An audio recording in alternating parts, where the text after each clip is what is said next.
575.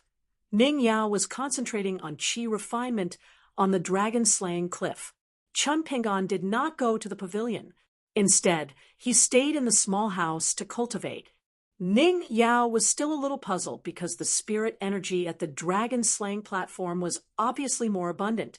It was the best place to cultivate in the entire Ning residence.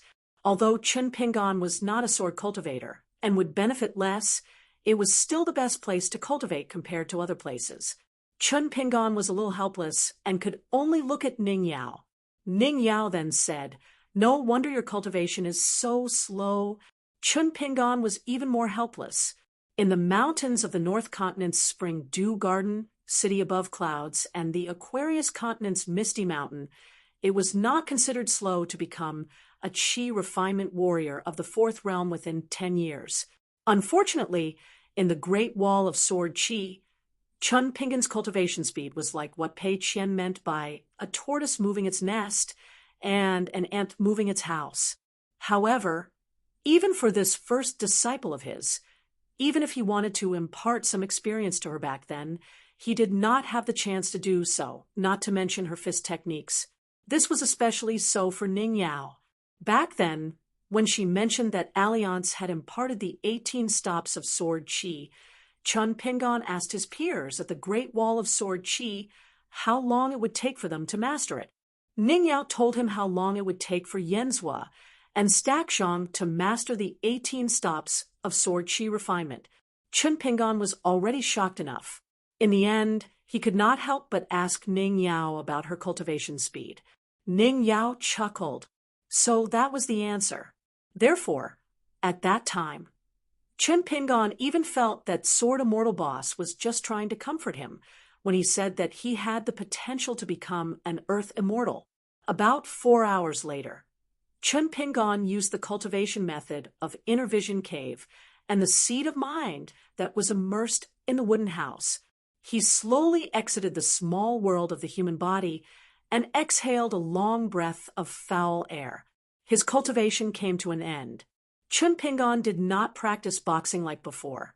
Instead, he left the courtyard and stood in a corridor some distance away from the dragon beheading platform. He looked at the pavilion from afar and found a strange scene. Over there, the sword qi of heaven and earth condensed into a colorful glaze, like a little bird relying on a man. It slowly flowed. Looking up, he could even see some existence similar to water veins. This was probably the connection between the heaven and earth and the human body. Relying on an immortal's bridge, the human body and the heaven and earth were in harmony. Chun Pingon folded his hands in his sleeves and leaned against the pillar, his face full of smiles. Look, the girl that I fell in love with at first sight. Isn't she powerful when she cultivates diligently? Just as Chun Pingon was secretly laughing, the old man appeared silently beside him. He seemed to be a little surprised and asked, "Young Master Chun, did you see that the pure sword immortals will left in the heaven and earth is very fond of our mists?" Chun Pingon quickly stood straight and answered, "Grandpa Nalen, I only saw some clues. I couldn't see it clearly." Nalen Yeshing nodded and said with a smile, "I only said that young Master Chen's eyesight is not inferior to our earth immortal sword immortals." Chun Pingon asked softly, "When can Ning Yao break through the bottleneck of gold core?" Nalen Yeshing said, "At least until the end of the next battle." Chun Pingon asked, "Every time Ning Yao and his friends leave the city wall, how many retainer swordsmen do they have with them? What are their realms?" Nalen Yeshing smiled and said, "When young Master Chen left, more than 30 people, including Miss, left the city wall for the south. Every time they left the city wall, they would have a sword master retainer. Naturally, Staxiong would have one as well. This is because this group of children are the most precious seeds of the Great Wall of Sword Qi. In this matter, the sword cultivators of the North Continent have indeed helped a lot. Otherwise, the local sword cultivators of the Great Wall of Sword Qi wouldn't have been enough. The retainer swordsmen tend to have greater killing power and are extremely decisive in their attacks. What they want is to be able to exchange their lives with the demon assassins, at the very least. In addition, there is also an old servant of Ning Mansion who secretly guards Miss Yen Zhua and Chen Sanxiu. Each of them also has a sword master from their family who serves as a sacrificial warrior. In the second battle, these juniors have all broken through their realms. According to the rules of the Great Wall of Sword Qi, regardless of age or identity, once a sword cultivator enters the Gold Core realm, there is no need for the swordsman arranged by the Great Wall of Sword Qi to help protect the formation. Miss and the others are a team, and each of them has a bright future ahead of them. Therefore, even if there are no ordinary swordsmen, there will still be a sword immortal who will personally teach them the sword. He is both a guardian and a teacher. However, this sword immortal doesn't need to take too much care of the juniors. He is more responsible for his own life and death. To put it bluntly, even if Miss and the others all die in the battle, the sword immortal, who survives alone, won't be held responsible by the Great Wall of Sword Qi. Speaking until here, Nalan Yeshing smiled and said, "There is nothing strange about it. When Miss and the others truly grow up, they will also serve as retainers and swordsmen for the juniors in the future. The Great Wall of Sword Qi had always been passed down in such a manner. Family surnames and whatnot were naturally useful here in the city. During the period of peace between the two major wars, the wealth and material resources available for cultivation gave the descendants of the major clans an absolute advantage. But when it came to the southern battlefield, it didn't matter what your surname was. As long as your cultivation base was high, you would be in greater danger. In history, our Great Wall of Sword Qi is not without cowards who only have talent and family background. In the end, their sword heart is not good enough, so they deliberately waste their time and haven't come to the city more than a few times in their lives." Nalan Yeshing looked in the direction of the beheading dragon platform and sighed. However, there is one good thing about the Great Wall of Sword Qi. The appearance of every family name is inevitably accompanied by a wonderful story. Moreover, it is only related to killing great demons. Therefore, every sword cultivator who comes from a poor family but cultivates at lightning speed understands from a young age that whether it is for themselves or for their descendants, the only thing they do is to kill more demons and survive. Only by living long enough will they have the opportunity to open their own mansion and become a new story for the later generations. His master came from the Ning residence.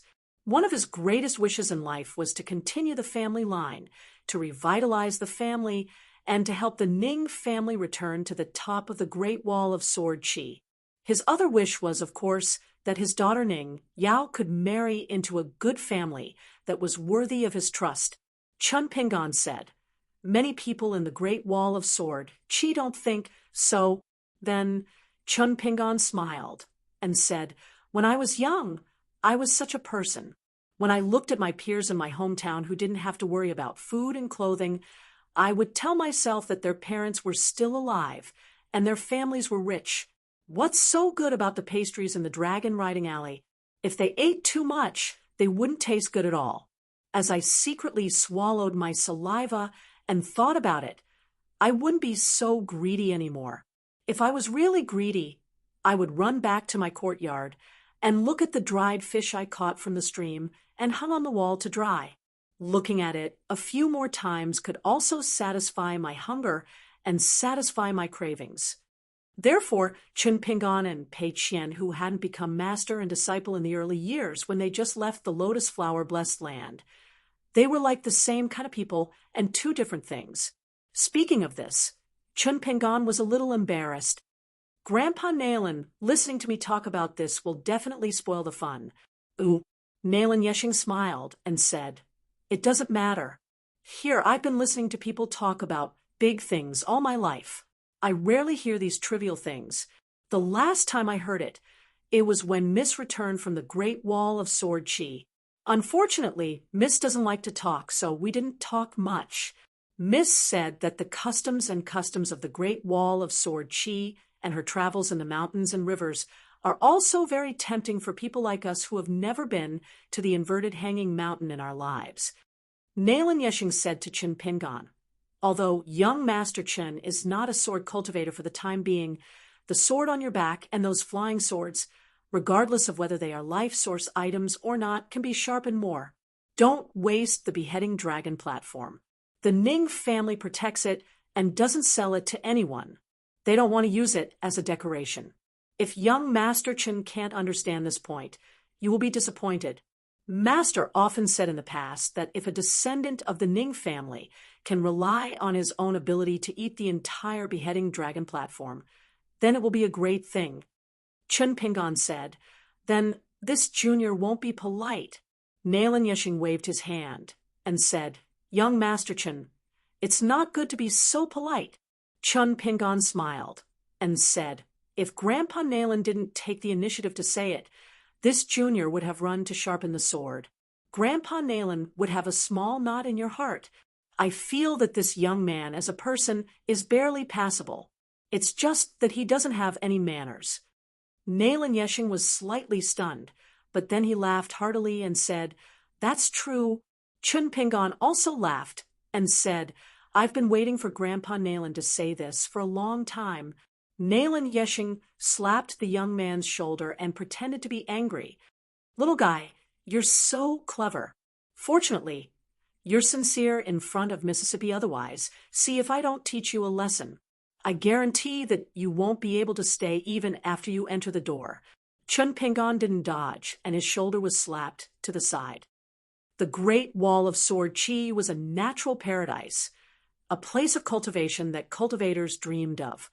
Of course, the premise was that it could withstand the destruction and erosion of the invisible sword intent in this world. If one's aptitude was slightly poor, it would greatly affect the progress of all the Chi cultivators except the sword cultivators.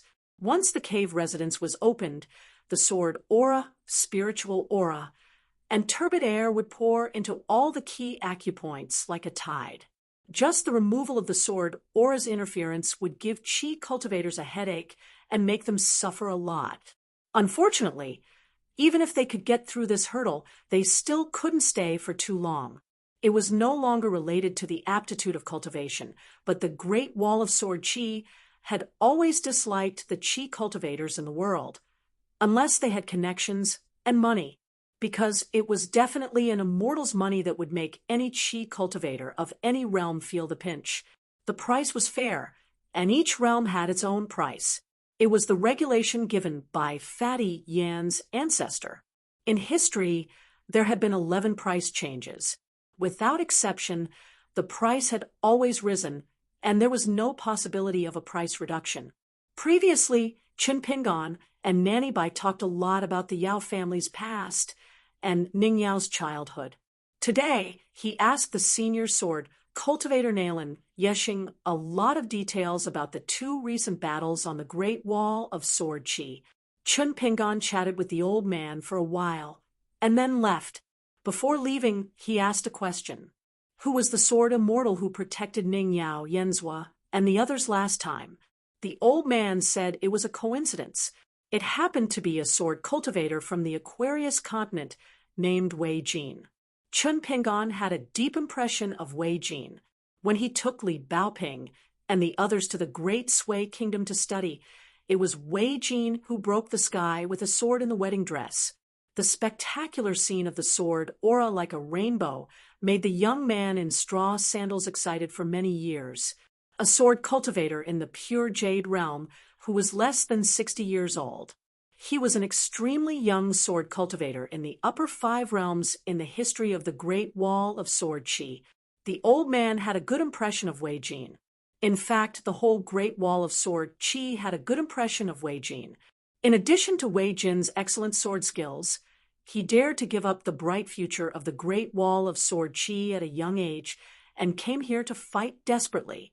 The key point was that Wei Jin also mentioned that he could break through the bottleneck of the nascent soul realm so quickly thanks to Alliance's guidance. Otherwise, according to the ancestor of the Wind Snow Temple, he would need to stay in the nascent soul realm for 60 years. In fact, this sentence was both right and wrong. There were hundreds of thousands of Qi trainers in the world, but sword cultivation was the most expensive and the most important. If Wei Jin's cultivation was not enough and his foundation was not good enough, even Alliance could not force Wei Jin to reach the pure jade realm. After Chen Ping'an returned to the small house, Bai Lianshuang appeared beside the old man. The old woman sneered, "Great sword fairy Nalen, you are so talkative today. Do you think no one can help our future son-in-law to check the almanac so that we don't have a chance to know your embarrassing things in the past?" Nalen Yeshing said with a smile, "We only talked about some trivial things with you, mostly about the martial arts of Jianghu. But with me, we talked about the important matters of the Great Wall of Sword Qi and the trivial matters of life. In that case, it is obvious who is closer to the future son-in-law."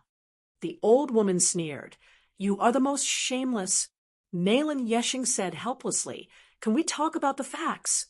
The old woman asked back, "You also know shamelessness?" Nalen Yeshing sighed, put his hands behind his back, and walked away. Ning Yao had always been focused on cultivation.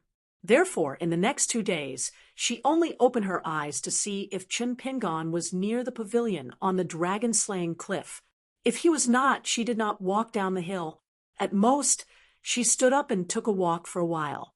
After 1 time, 2 times, when Chen Ping'an finally appeared not far away, Ning Yao turned a blind eye and pretended to cultivate.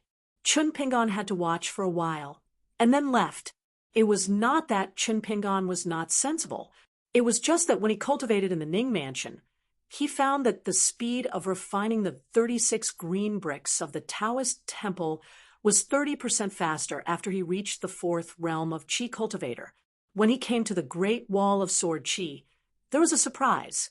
Chen Ping'an finally got rid of the distracting thoughts and could think more about her. He could really cultivate in peace. In the small house, he was a little absent-minded because he could refine things and cultivate qi at the same time. However, after leaving this time, Chen Ping'an did not go directly to the small house. Instead, he found Mammy Bai and said that he had something to discuss with the 2 seniors and needed them to go to his house. Bai Lianshuang nodded and set off with Chen Ping'an. She did not mean to call Nalen Yeshing at all. When they arrived at the door of the small house, she stamped her feet and shouted, "Get out of here!" Then Nalen Yeshing quietly appeared near them. Chen Ping'an took the 2 seniors into the wing room and poured 2 cups of tea for them. On the table, there was the sword that he got from the Fu family in the old Dragon City, the golden wine robe that had a lot of history, and a jade plate that he bought from the Lingji shop in the Inverted Mountain. Chen Ping'an blushed for the first time. He hesitated for a long time and did not know what to say. Nalen Yeshing broke the silence. "Child Chen, is this the betrothal gift?" The old woman laughed from ear to ear. She covered her nose with her withered hand and laughed for a long time. Then she stopped laughing and said softly, "Child Chen, how can you give the betrothal gift in person?" Chen Ping'an waved his hand and said, "Grandma Bai, Grandpa Nalen, I will definitely find a matchmaker. I already have someone in mind. I definitely understand this little rule. However, I am not familiar with the marriage etiquette of the Sword Qi Great Wall. I have no one here to ask about it. So, I have to ask the 2 seniors to help me plan it. I am afraid that the gift is too light, or if it will violate the taboo. I want to tell the 2 seniors first, and try my best not to make any mistakes. I don't want the Ning Mansion to be humiliated because of me." Bai Lianshuang and Nalen Yeshing looked at each other and smiled. They were not in a hurry to speak. Chen Ping'an took a deep breath and said in a low voice, "But when it comes to etiquette, I can only do my best to not make any mistakes. I will do my best to be thorough. But when it comes to Miss Ning's marriage proposal, Chen Ping'an, will definitely speak up." Ning Mansion, whether or not the two seniors agree. You can directly say so. If the Yao family has any objections, I'll listen to them. But I, Chun Pingon, want to marry Ning Yao. There's no room for discussion. No matter who comes to persuade me, no matter how good your reason is, it will not work. The old woman and Nailan Yeshing looked at each other and still did not speak. Chun Pingon stood up and walked to the side. He cupped his fists and bowed. The young man said guiltily, I'm Chun Pingon of Mud Bottle Alley. My family's elders are no longer around. On the path of cultivation, I respect my elders. 2 of them have passed away one after another. There's also an old mister who is no longer in the world. Otherwise, I will definitely ask one of them to accompany me to the Great Wall of Sword Chi, to visit the Ning Mansion and the Yao family. Nailan Yeshing was just about to speak when the old woman glared at him. He had to shut up. The old woman smiled gently and said, Child Chun, sit down and talk. Chun Pingon sat down again. He straightened his back and sat across the old woman. Even if he pretended to be calm, he was still a little nervous. The old woman pointed at the sword and robe on the table and said with a smile, Child Chun, can you tell me the origin of these 2 items? Chun Pingon nodded quickly and explained the origin of the 2 items. Nailan Yeshing, who had been silent all this time, sat between the 2 and took a sip of tea. As an old man who was used to storms, he was actually a little shocked. Chun Pingon claimed that the fairy sword had been upgraded by half a level. After the inspection of the immortal fire dragon of the North Continent, he believed that it was an immortal weapon. The golden wine robe, which was originally just a robe, had become an immortal weapon by eating the extremely unfamiliar gold essence copper coins in the Great Wall of Sword Chi. Nailan Yeshing didn't know whether to laugh or cry. In the Great Wall of Sword Chi, even when the children of big clans like Chun Dong and Chi got married, it was already quite lively if they could take out a half-immortal weapon or immortal weapon as a betrothal gift or betrothal gift. Moreover, there was an awkward part. These half-immortal weapons and immortal weapons would appear every 100 years, or even several hundred years. In any case, the half-immortal weapons and immortal weapons would be transferred from one clan to another. More often than not, the half-immortal weapons and immortal weapons would be transferred between more than 10 clans in the Great Wall of Sword Chi.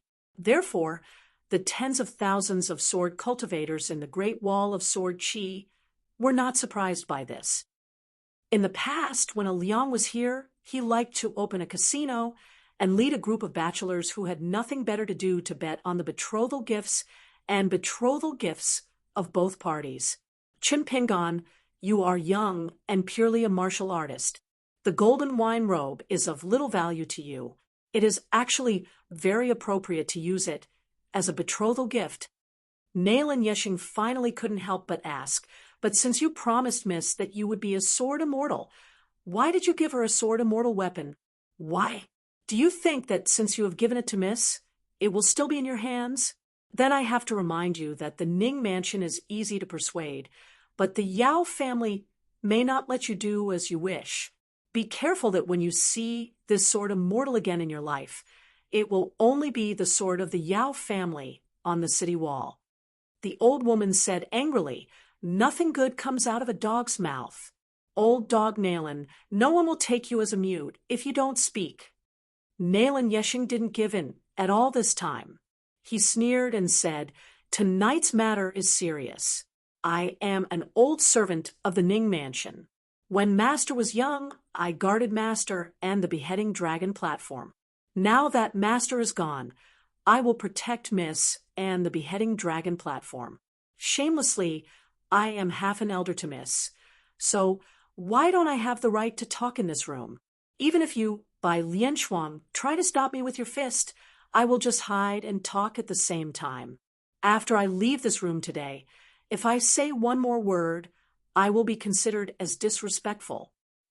The old woman was so angry that she was about to punch him. Chun Pingon hurriedly mediated. Grandma, let Grandpa Nailan say it. This is a good thing for me. She turned to the old man and said, Nailan Yeshing, you have to take a punch for every word you say. Think about it yourself. Nailan Yeshing began to drink tea. Chun Pingon said slowly, I think it is a natural thing to give your best to the one you love. For example, this golden wine robe cost a lot to improve its quality, but I didn't hesitate or regret it. If Ning Yao wears it, even if there is a fight in the future, I can rest assured. That is what I think. As for the sword immortal, he has accompanied me for many years. If I say I have no feelings for him, I will be lying. I don't know the value of an immortal weapon, and I don't care about it. Even I don't believe it. But compared to Ning Yao's weight in my heart, he is still incomparable. As for the sword immortal, I don't weigh the pros and cons. If I can protect Ning Yao in the next battle, I won't give it to her. I won't do it for face.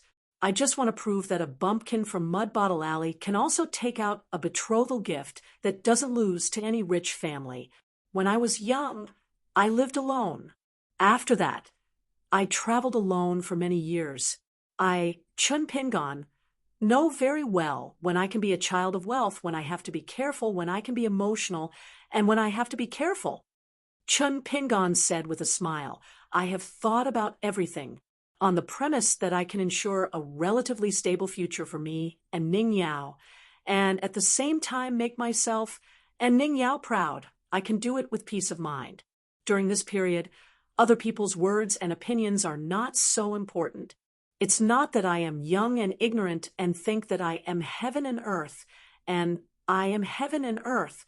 It's that I have thought about the customs and rules of this world and still made the same choice. I have a clear conscience. I can bear all the price that I have to pay in the future. It's just labor, not the heart. Chun Pingon's eyes were clear. His words and state of mind became more and more steady. If I said the same thing 10 years ago, I would be ignorant of the immensity of heaven and earth. I would be a teenager who has never experienced the hardships of human life. I would only think that if I like someone and don't care about anything, it means that I truly like someone and that I have the ability. But 10 years later, my cultivation and heart have not been delayed. I have walked thousands of miles of mountains and rivers in the 3 continents. Chun Pingon, who has no elders in the family to teach me, has grown up and knows the truth. I have already proved that I can take care of myself. Then I can try to take care of the woman I love. Chun Pingon finally smiled and said, Grandma, by Grandpa Nailan, I have been worrying too much since I was young. I like to hide alone, weigh the pros and cons, and observe other people's hearts. But when it comes to Ning Yao, from the first time I met her, I didn't think too much about it. I also feel that this matter is unreasonable. Otherwise, how could a half-dead teenager in Mud Bottle Alley be so bold and dare to like Miss Ning, who seems to be high in the sky? Later, he even dared to come to Inverted Hanging Mountain to find Ning Yao under the guise of sending her a sword. This time, he dared to knock on the door of Ning Mansion. When he saw Ning Yao, he didn't feel guilty. When he saw the 2 seniors, he didn't feel guilty. The old woman nodded. That's enough. This old woman don't need to nag anymore. She looked at Nailan Yeshing. Nailan Yeshing wanted to shut up, but he didn't expect that the old woman seemed to have something to say in her eyes. Nailan Yeshing thought for a while and said, What you said is right, but what you do in the future by Lian Shuang, and I will keep an eye on you. We can't let Miss suffer any grievances. Chun Pingon said with a wry smile, Seniors, you just need to keep an eye on the big things. It's just some trivial things like taking a walk in Ning Mansion. Please let me go. Bai Lian Shuang pointed at the old man beside her. It's mainly because someone has been practicing the sword and has nothing to do all day. Nailan Yeshing coughed and picked up the empty cup to drink tea. After taking a sip, he got up and said, I won't disturb Child Chen's cultivation. The old woman suddenly asked, If I may ask, who is the matchmaker in Child Chen's mind? Chun Pingon said softly, It's the great sword immortal who is cultivating on the city wall. but I don't know if the great sword immortal is willing to do it. Nalan Yeshing sucked in a cold breath. Good boy, you are so bold. Ooh, that old immortal who Alliance called the great sword immortal seemed to have stayed on the city wall. Since the first day the great wall of sword Qi was built, Chun Qing had never walked down from the city wall. Not even during the wedding of the Qin family's proud descendants or the funeral of the fallen sword immortal of the Qin family. In the past 10,000 years, no exception had been made. Even the descendants of the Qin family could do nothing about it.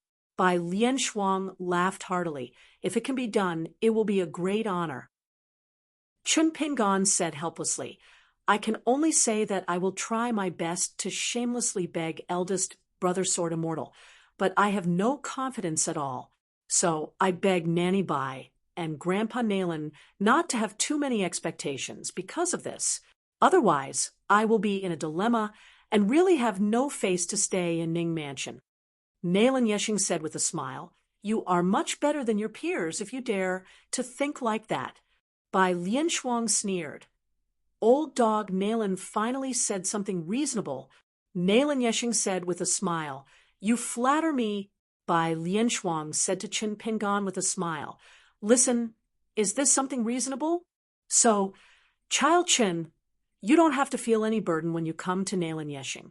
An old man who has been crippled in sword practice still has some skills in stealth. Child Qin, you can do him a favor and ask Nalan Yeshing to teach you some of his skills. Nalan Yeshing said with a smile, By Lian Shuang, you can insult a sword immortal of the Jade Realm. If I dare to refute, I will take it that Nalan Yeshing is narrow-minded. Chun Pingan felt that this was very knowledgeable, and he could learn it in the future. After the two seniors left, Chun Pingan walked them to the gate of the small house. Chun Pingan didn't return to the yard. He stood at the gate and turned his head to look somewhere. After waiting for a long time, someone walked out slowly.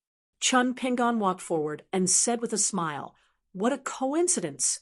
As soon as I went out, you finished your cultivation and walked here.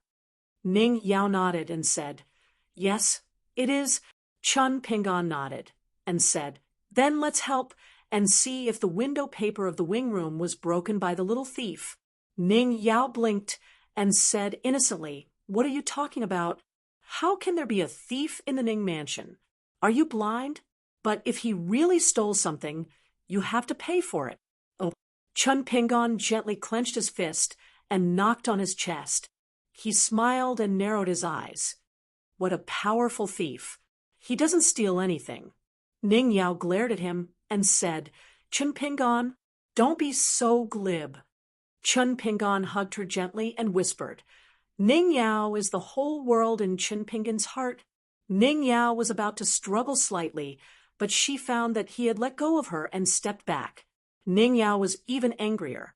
Chun Pingan explained softly, Your friends are here again. This time, they are more serious. They deliberately sneaked in. Ning Yao calmed down a little and instantly noticed the clues. Ning Yao turned her head. Come out. A fat man squatting by the feng shui stone didn't move at all. His hands were twirling talismans, but a flower bloomed behind him. It was Dong Huatu, Stack Zhang, and Chun Sancho. When they met, Ning Yao's face was stiff, while Chun Pingan's expression was calm. The group went to the beheading dragon platform and didn't climb the mountain to sit down at the pavilion. Dong Huatu and Stack Zhang had agreed to spar here. Fatty Yen smiled and told Chun Pingan, When people like us spar, blood will be spilled if we're not careful. Don't be afraid. Chun Pingan smiled and nodded. He said that even if he was afraid, he would pretend not to be. Fatty Yen chuckled. Ning Yao looked at Chun Pingan, who lied but looked serious. When Chun Pingan turned to look at her, Ning Yao looked away. When Chun Sancho arrived, he couldn't be bothered to watch the spar between Dong Haitan and Stack Zhang. He had already tiptoed to the foot of the beheading dragon platform. With a sutra and cloud pattern in each hand, he began to quietly sharpen his sword. He couldn't come here for nothing. Why else would they carry their swords on their backs every time they visited Ning residence?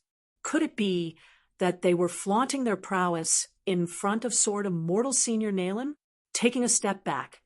Even if Chun Sancho and Fatty Yen joined forces, one could be said to be attacking and one could be defending. Back then, Liang personally praised them as a perfect couple, but wouldn't they still lose to Ning Yao? As Chun Sancho sharpened his sword, he complained, "Can't the two of you eat more? Why are you being so polite?" On the training ground, both parties faced each other. Ning Yao waved her hand to activate a mountain and river array.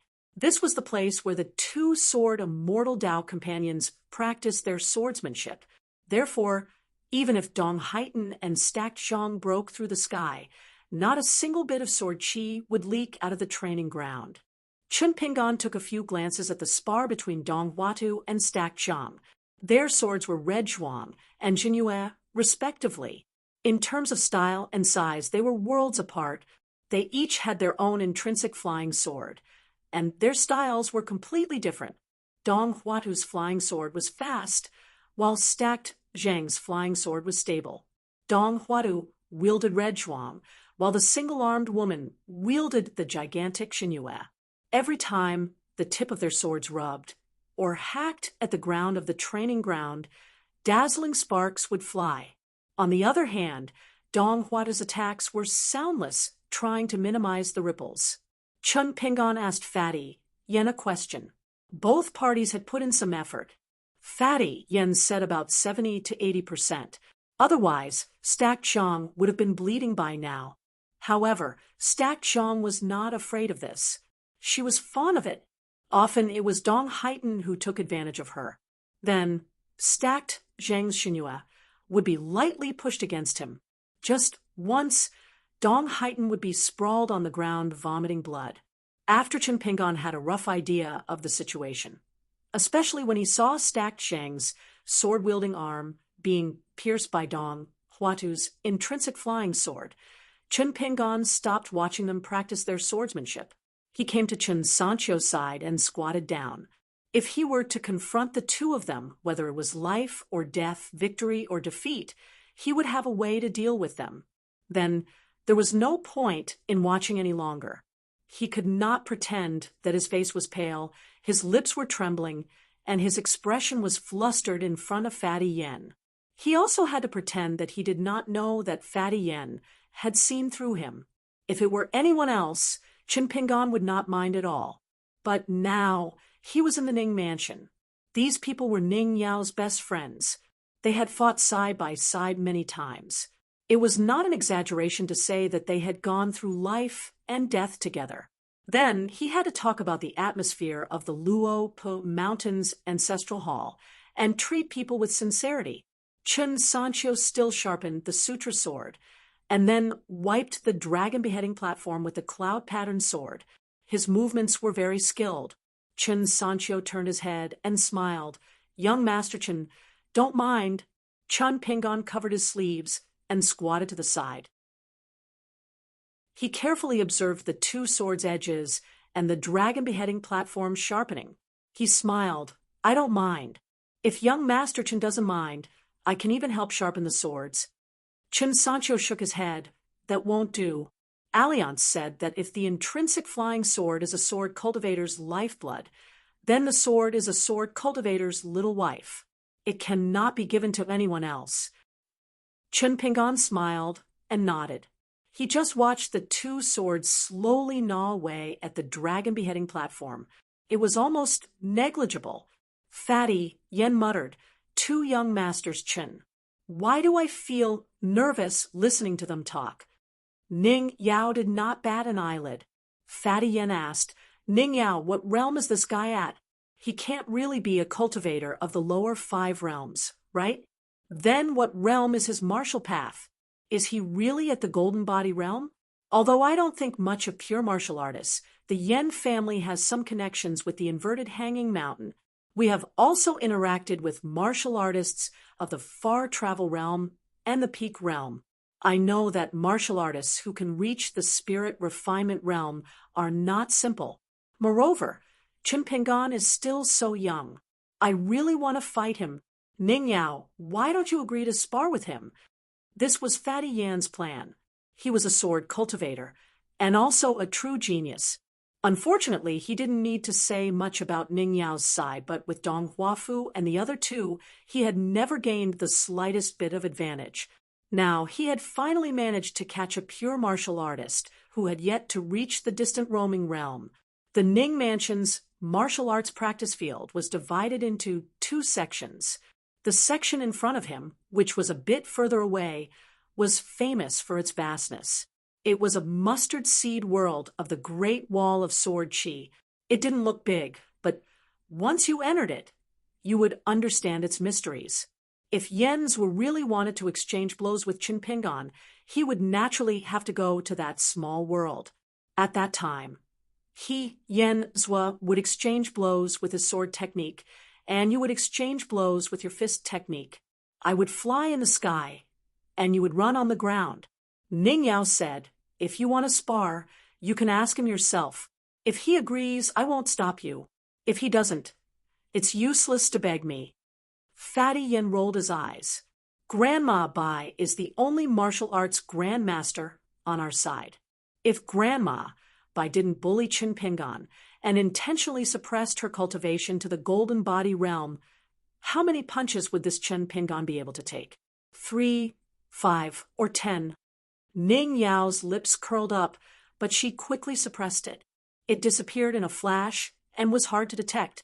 She said, Grandma Bai taught him a fist technique, and it ended very quickly. I wasn't there at the time, but I heard Grandpa Nayland mention it afterwards. I didn't ask too much. In any case, Grandma Bai taught him a fist technique on the martial arts practice field. After 2 or 3 punches and kicks, they stopped. Fatty Yen began to rub his hands. Good fellow, he can actually exchange 2 or 3 punches with Grandma Bai. Even if it's a golden body realm spar, Qin Pingan is still amazing. Truly amazing. I must ask him for advice. Ning Yao nodded. I still say the same thing. As long as Qin Pingan agrees, you can spar however you want. Fatty Yen asked cautiously, if I'm not careful, what if my flying sword grazes young Master Chen's hands or feet? What will I do? You won't help Qin Pingan teach me a lesson, right? But I can guarantee 100, 1,000 times that I won't attack Qin Pingan's face. Otherwise, it'll be my loss. Ning Yao didn't say anything else. She let Yenzhua seek his own death. When Dong Zhuo made a mistake in his talisman drawing and folding seal, Ning Yao would point it out for them one by one. Both sides would remember it. In fact, when this group of peers first met, Ning Yao also taught them swordsmanship like this. But Fatty Yen and the others always felt that what Ning Yao said was unreasonable, and even felt that it was a mistake on top of a mistake. Later, Alliance broke the mystery and said that as far as Ning Yao's eyes could see, they couldn't understand it at all with their current cultivation realms and mental states of swordsmanship.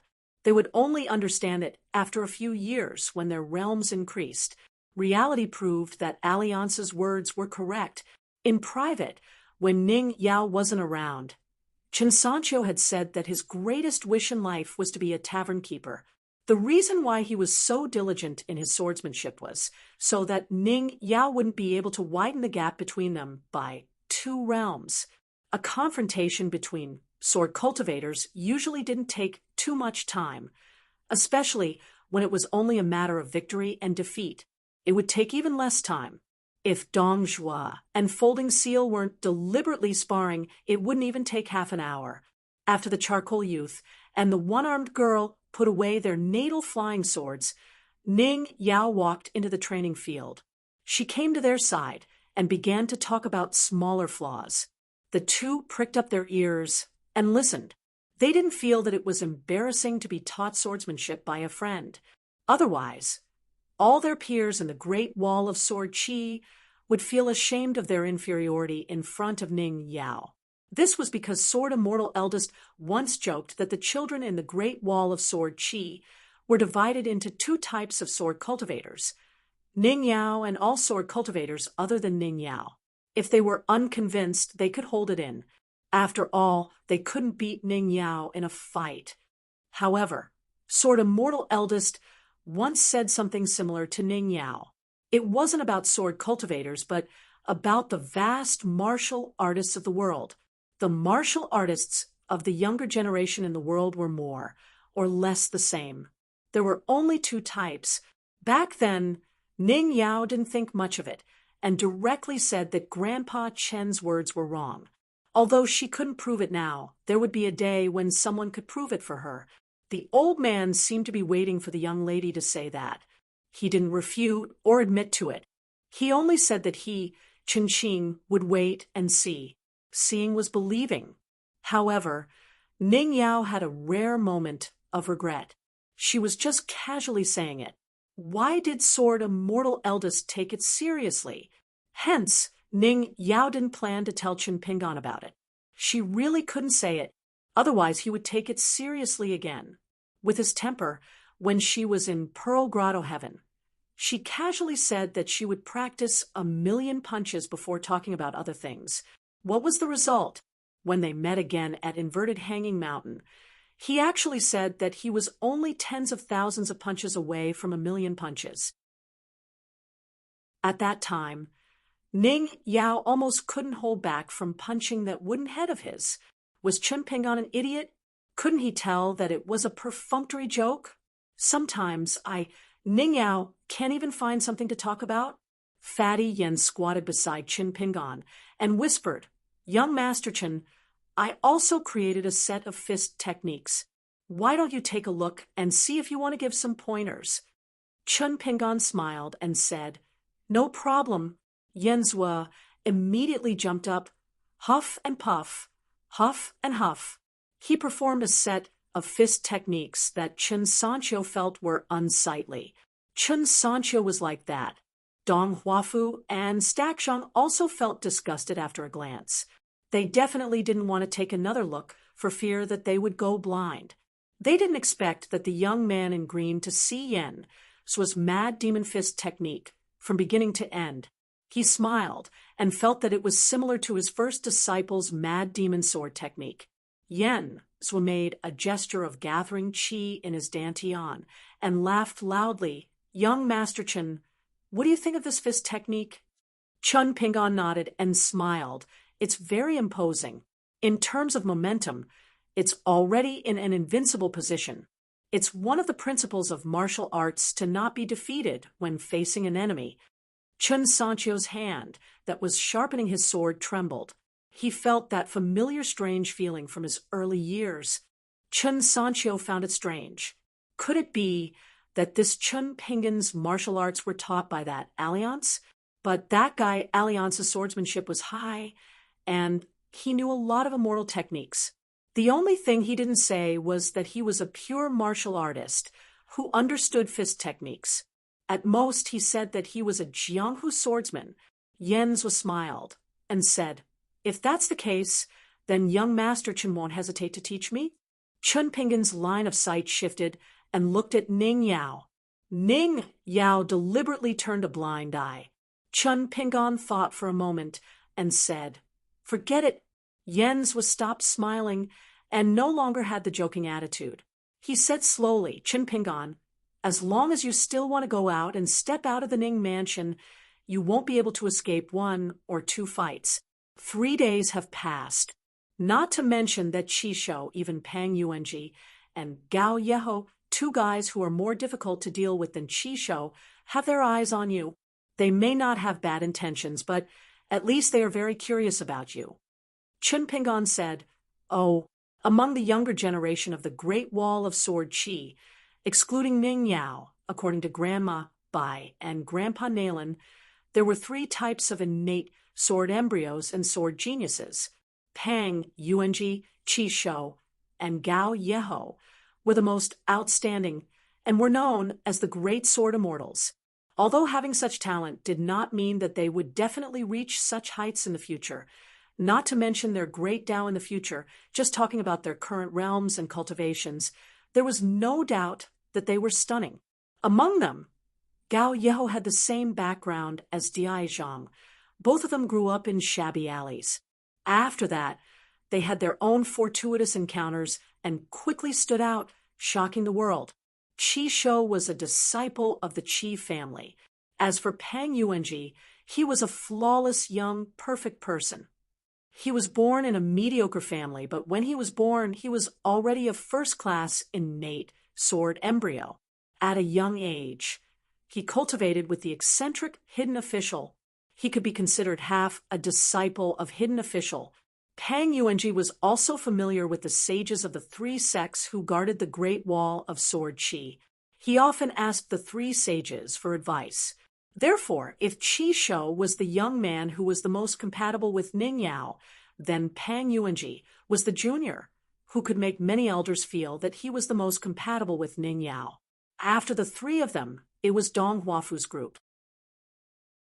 After Dong Huafu and Stackshang, it was the third group.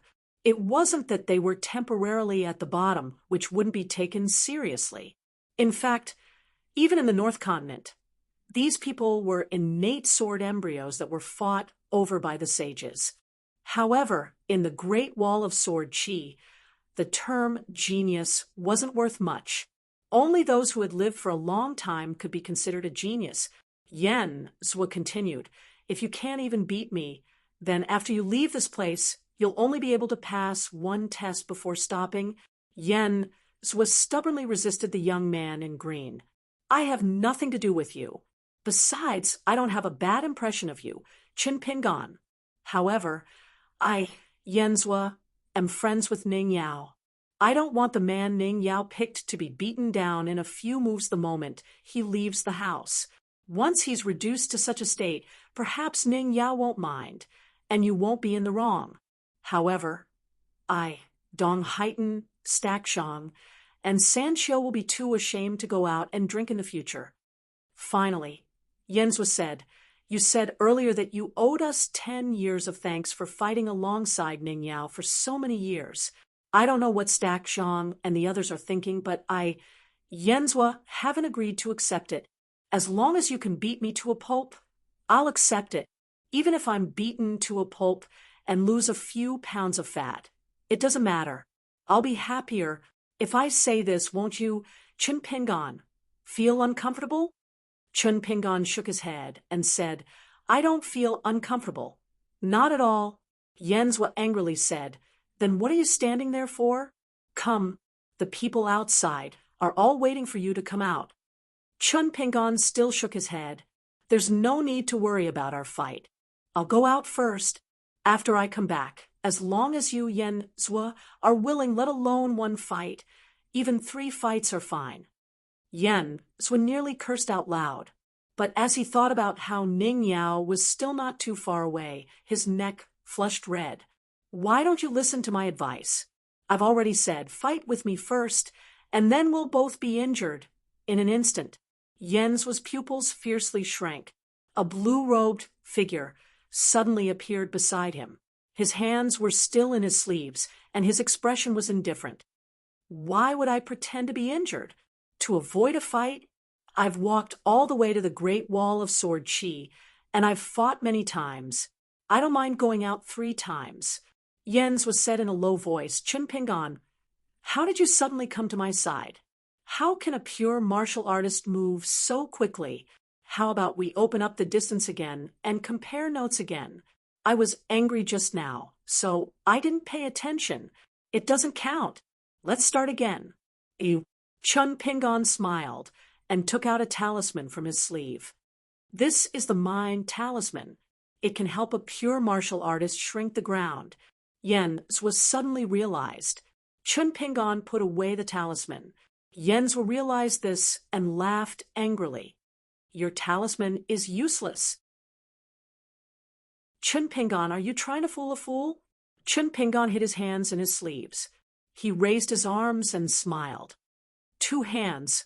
Speaking of this, Qin Pingan stopped smiling and looked at the one-armed woman in the distance. He said apologetically, "I didn't mean to offend Miss Dian Zhang." Dian Zhang smiled and shook her head. "I'm not that big-bellied, but narrow-minded fatty yin. Surchin, in the future, you don't need to care about my broken arm. It's just a small matter. Even if you joke about it, It's fine. Big Sister Ning once laughed at me. She said that in the future when I met the man I liked, if I couldn't control myself and hugged him, wouldn't that be awkward? I even thought about this problem. How should I stretch out my arm, and in what position? Ning Yao pinched Dian Zhang's cheeks. What nonsense are you talking about? Dong Zhuofu stood to the side. So Big Sister Ning also knew how to talk about these things. Ning Yao looked at Chen Pingan. The latter smiled and nodded. Ning Yao said, "Come, let's go to Dian Zhang's shop and find a place to drink." When everyone left, Ning Yao was still teaching Dian Zhang a lesson. She only needed to glare at him. Dian Zhang smiled and apologized along the way, but there wasn't much sincerity in him.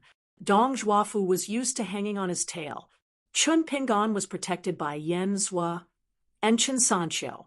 Yan Zhua whispered, "Chen Pingan, with your elusive movement technique and your status as one of the few martial arts grandmasters in the world, you might be able to survive the first 2 fights, if you're lucky. If you lose the 3rd fight, I'm the most righteous person and will personally carry you back here." Chen Sanqiu smiled and said, "Don't believe Fatty Yan's nonsense. Once you're out of the sect, a fight between youths like this, especially one between a foreigner like you who came from afar, and a fight between swordsmen like us, will not harm the foundation of your cultivation according to the rules. Furthermore, it will only determine the winner and loser. Swordsmen know their limits when they draw their swords, so they won't necessarily leave you covered in blood." In the end, Chun Pingan said something that confused the 2 of them. If that's the case, then it'll be troublesome. After walking out of Ning Manor's entrance, although there were many young sword cultivators gathered in groups of 2s and 3s, no one spoke up. They waited until the group was about to reach Dian Zhang's shop. There were almost no pedestrians on the long street. There were many taverns on both sides of the street. There were even more people who had come early to drink and watch the commotion. They were all silent and had a playful smile on their faces. A young man was already standing on the street, under the watchful eyes of the crowd. He slowly walked forward with a sword by his waist. Ning Yao glanced at him and did not look any more. She continued chatting with Dian Zhang. Yan Zhua whispered, "It's a Dragon Gate realm sword cultivator named Ren Yi. His intrinsic flying sword is called." Chen Pingan smiled. "It's enough to know his realm and name. Otherwise, it'll be an unfair victory." Chen Sanqiu sneered. "This Ren Yi is indeed Qi Shou's #1 lackey. He likes to rush forward in everything he does." Ren Yi stopped 50 steps away. "Chun Pingan, are you willing to spar with me?" Chun Pingan took a few steps forward alone and said, "If I say I'm not willing, how are you going to respond?" Ren Yi pressed down on his sword hilt and said with a smile, "If you're not willing, it means you don't dare. There's no need for me to respond or draw my sword." In an instant, many of the spectators saw an azure-robed figure flash forward like a rainbow. It was only at this moment that a dull tremor came from the street. The young sword cultivators of the lower 5 realms began to curse loudly. This was because the wine cups and bowls on the table had bounced, spilling a lot of wine. Most of the sword cultivators of the middle 5 realms used their sword qi to disperse the commotion. They remained focused and stared at the battlefield. As for the sword immortals of the upper 5 realms who were secretly mixed in, they did not mind the collision of the cups and bowls on the table. Ren Yi was shocked to find that the azure-robed young man standing beside him had one hand behind his back and the other hand holding his sword. He was unable to unsheath his sword. Not only that, the person laughed and said, "Not having to draw your sword and not being able to draw your sword are 2 different things." Chun Pingan's figure flashed like a wisp of smoke, dodging a flying sword that was as fast as lightning. However, when Ren Yi tried to draw his sword again, his arm holding the sword was grabbed by the person behind him, and he was still unable to unsheath his sword.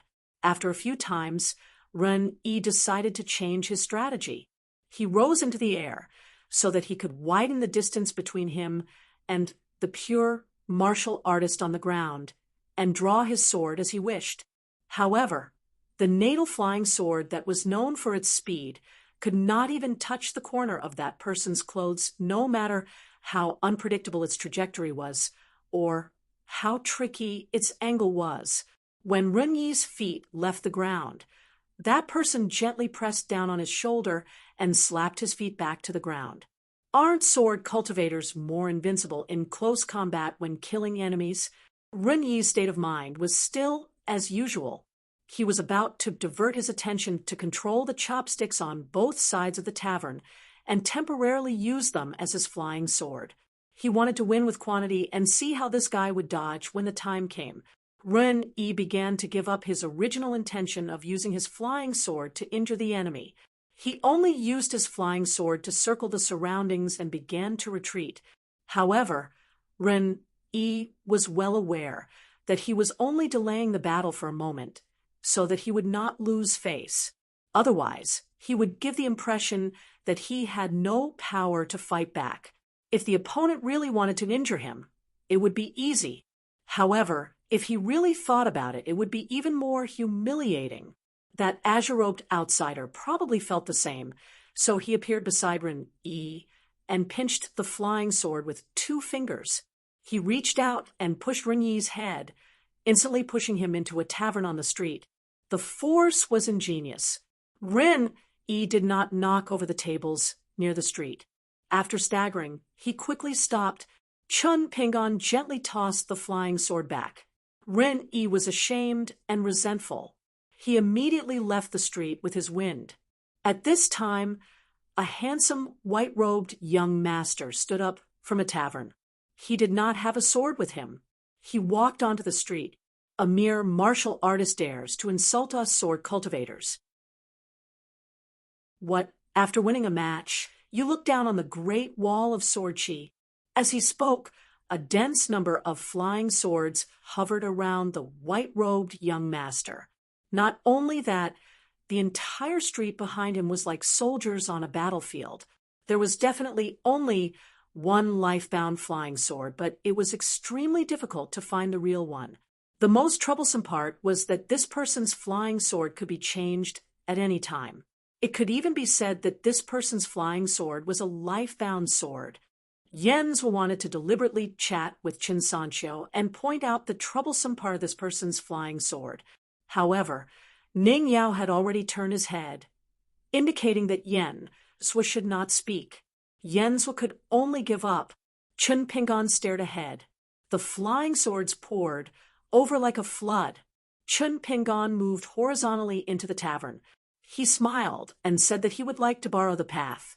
The other party then divided into sword formations that looked like scouts on a battlefield. Dozens of swords whistled through the air and rushed into the taverns of various sizes to block the person's path. The person lowered his head and turned his body sideways. He walked into the street and then into the tavern. Just like that, he got closer and closer to the person. There was a lot of laughter and curses. There were also some cheers that were not very timely. The cheers were sparse and particularly ear-piercing. If this was the battlefield to the south of the Great Wall of Sword Chi, it should have been like this. How many sword immortals had deliberately trapped themselves in the encirclement of the demon army before their deaths? How many sword cultivators had deliberately chosen the sturdy demons who had thick skin but could not move quickly as shields in the midst of battle? They could resist the overwhelming slashes and buy themselves some time to catch their breath. Chun Pingon suddenly walked onto the street. He was no longer strolling in the courtyard. He began to run wildly. The white-robed sword cultivator, who was a golden core sword cultivator, frowned. He did not choose to let the other party get close to him. He formed hand seals with 2 fingers and smiled. After the green-robed man punched out, he only shattered the afterimage on the spot. The sword cultivator's true body condensed in a sword formation behind the street. His figure swayed, and he looked very dashing. This attracted the attention of many young girls and women who were watching the battle. Of course, they all hoped that this person could achieve a complete victory. However, the green-robed man seemed to have started to become more energetic. His figure was erratic, and all the sword cultivators below the Golden Core realm could not see his face clearly. A young man dressed in linen clothes said softly, "The flying swords are still not fast enough. I lost." The guest at the same table was a bearded man who was blind in one eye. He nodded and raised his bowl to drink. A moment later, the white-robed man had already dissipated and condensed several times. However, the distance between the two parties was unknowingly closing. In the end, the green-robed man pressed his face with a palm. However, he was not pushed far away. Instead, he was pressed down directly. His entire back was against the street, and a huge pit was created. Chun Pingon did not look at the young sword cultivator, whose chi was stagnant. He said softly, "The amazing thing is this great wall of sword chi. It's not you or anyone else.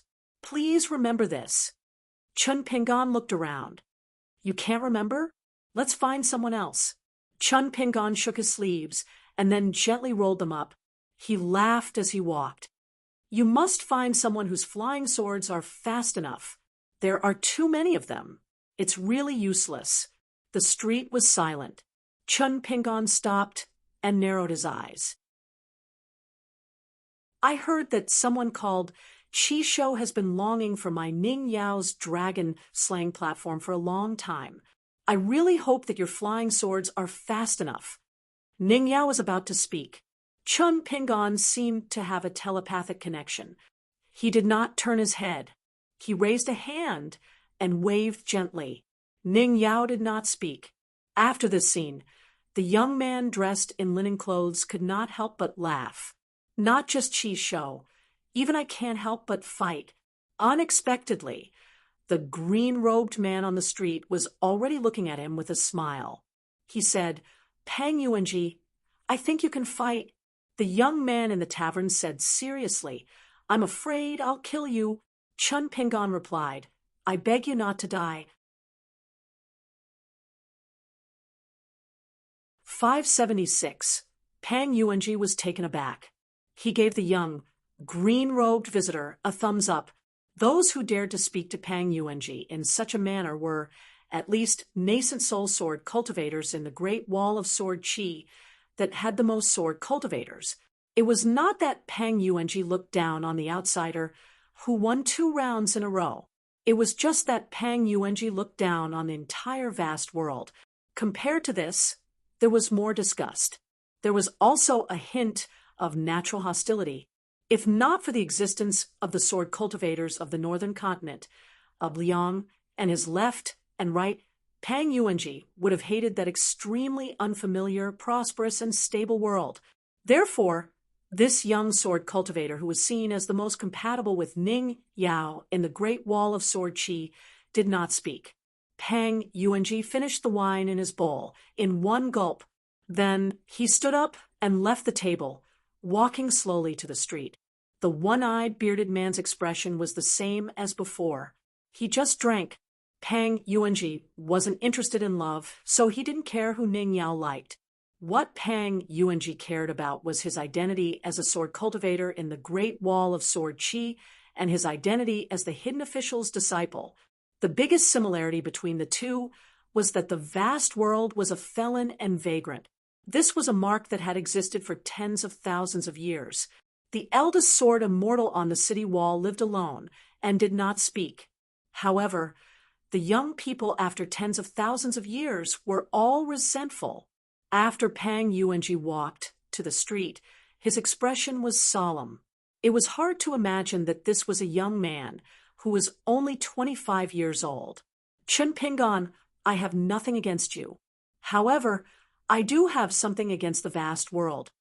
Perhaps on the mountain of the vast world, at this age, even if he was only a cave abode or sea-viewing cultivator, he would already be a direct disciple of the ancestral hall on an ordinary immortal mountain.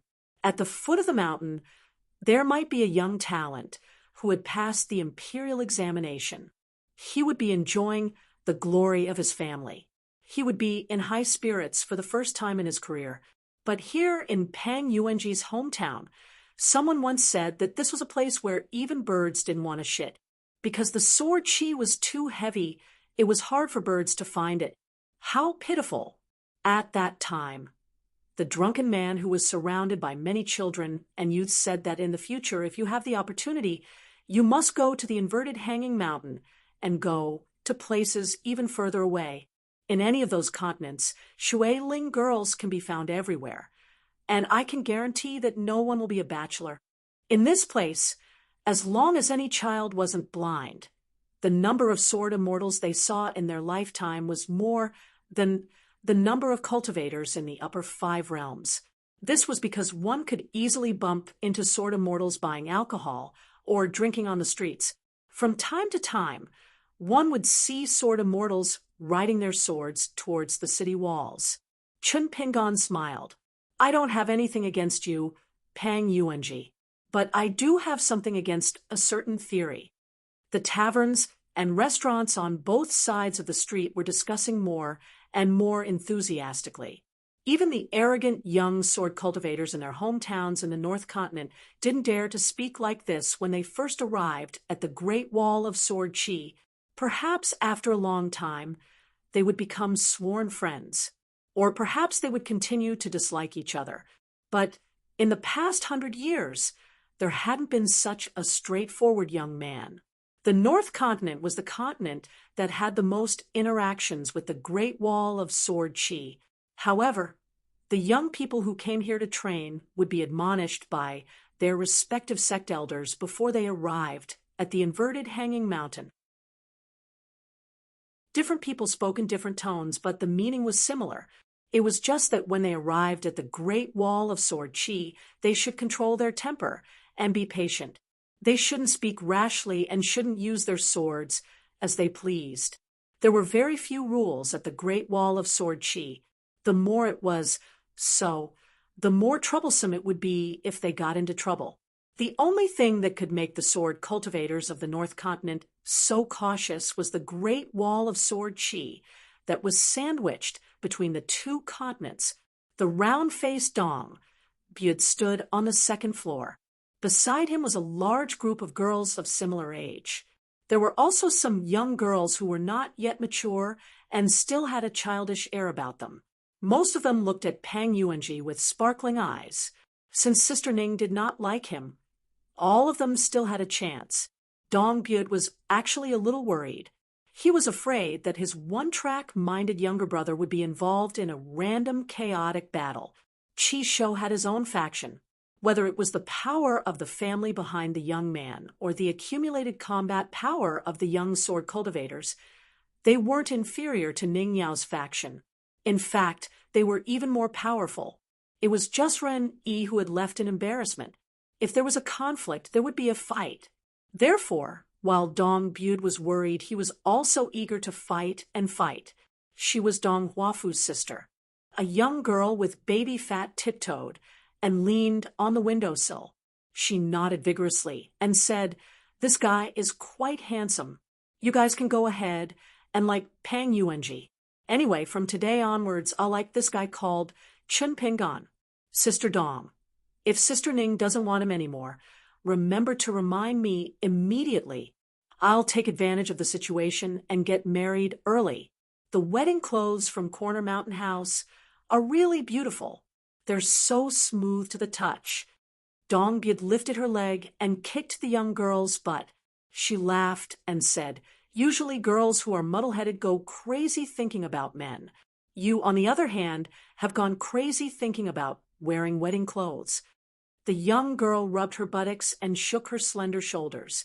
She pushed away a girl of the same age, who was snickering beside her, and shouted, "Sister Dong, my mother said that you're the one who's the most clueless old girl." Dong Byud smiled and said, "Is that so?" Then she reached out and pressed the young girl's head, knocking it against the windowsill. "Old girl, right?" After Dong Byud stopped, the young girl rubbed her forehead and turned her head. She grinned and said, little girl, Sister Dong, who's 18 every year. The young girl cursed in her heart, an 80-year-old old girl. In the end, Dong Bud pressed the young girl's head and knocked it again. 80, right?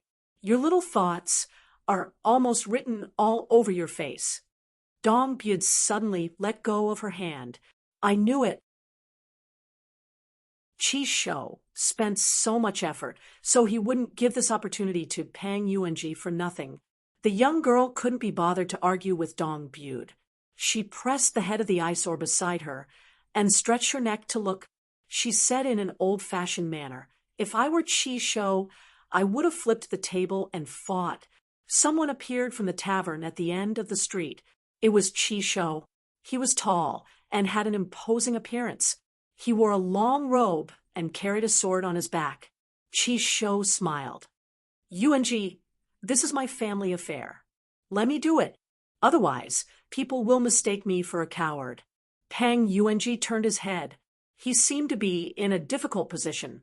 Chi Shou looked past Pang Yuanji and looked at the unarmed foreign martial artist. He was young and was said to be from a small place like the Aquarius continent. About 10 years ago, he came to the Great Wall of Sword Chi once, but he hid at the city wall and practiced his fist techniques. In the end, he lost to Chao Ci 3 times. This was one of the 2 things that were worth mentioning. The other was a joke that was spread among the ladies. It came from the Dong family. Ning Yao said that she could beat 100 Chun Pingon with one hand. Whether it was losing to Chao Ci or being teased by Ning Yao, it wasn't considered embarrassing. But when Chi Shou heard it, he felt uncomfortable. Pang Yuanji laughed.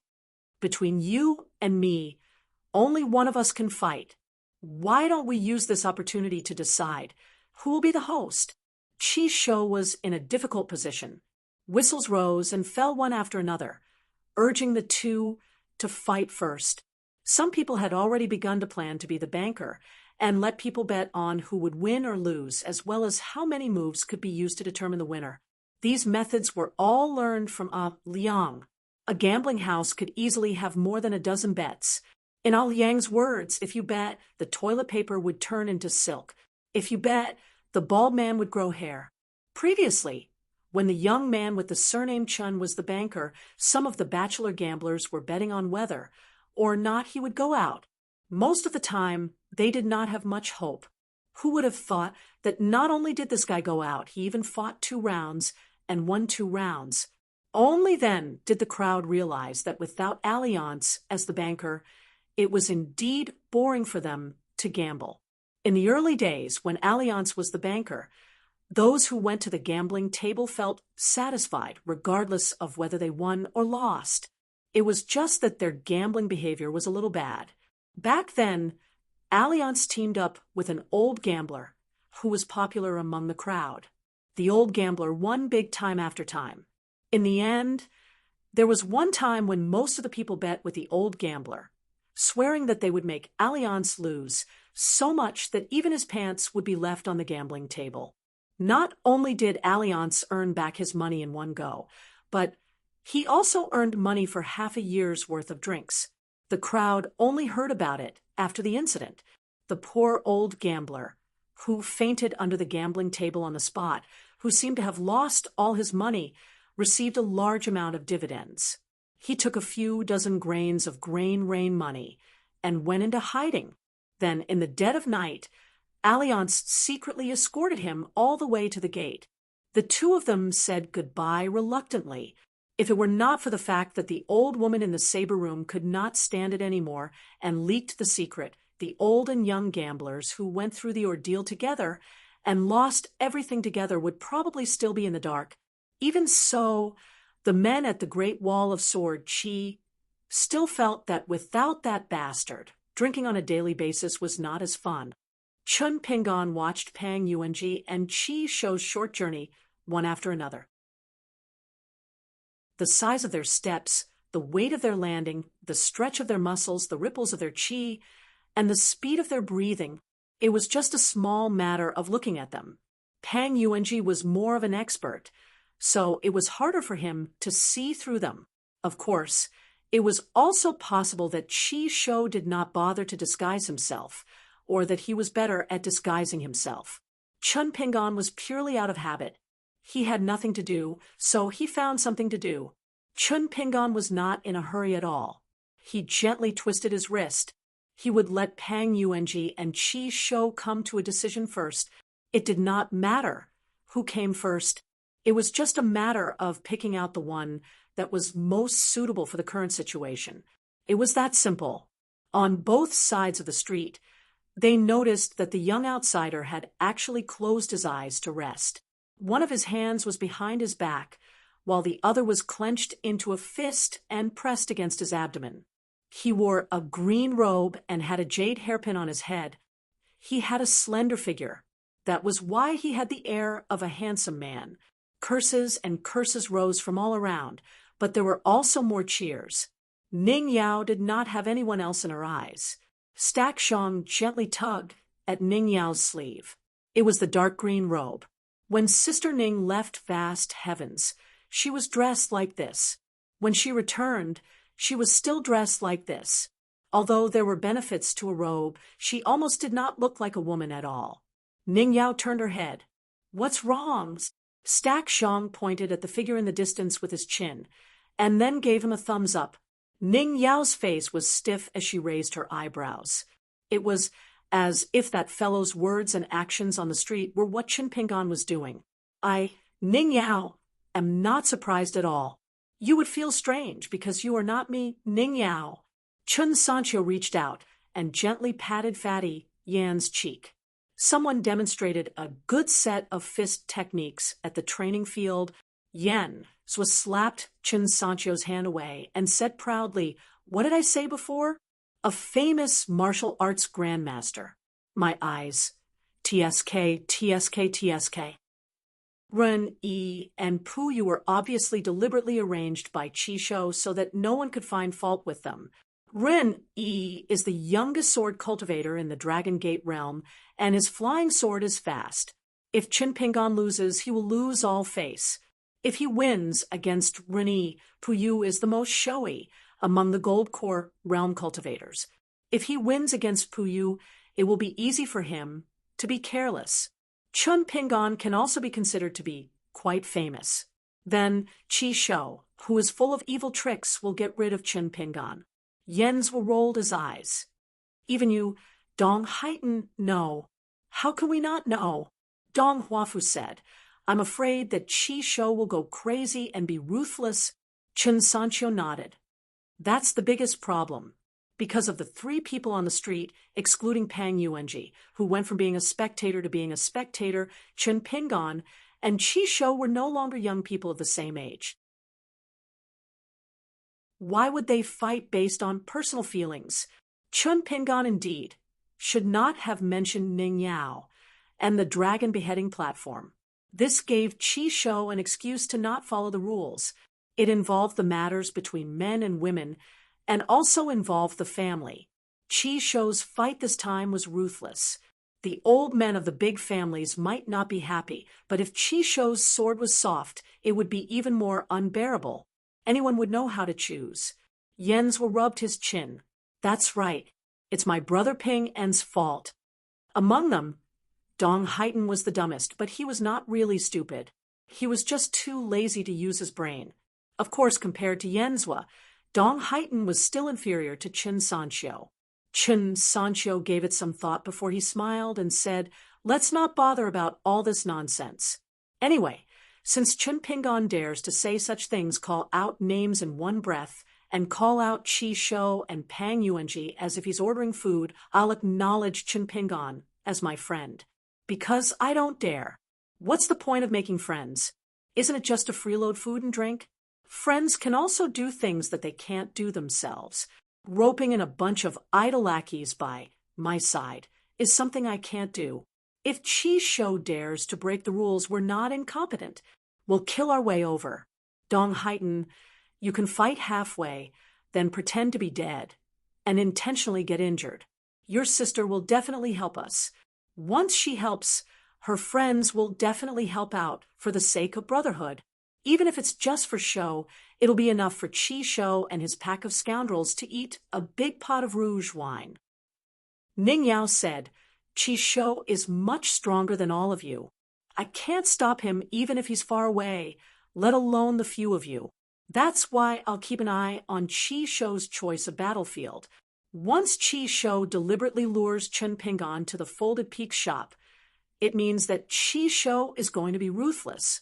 Anyway, you don't have to care. Just watch the show. Besides, Chen Pingan might not give Chi Shou a chance to hold his sword.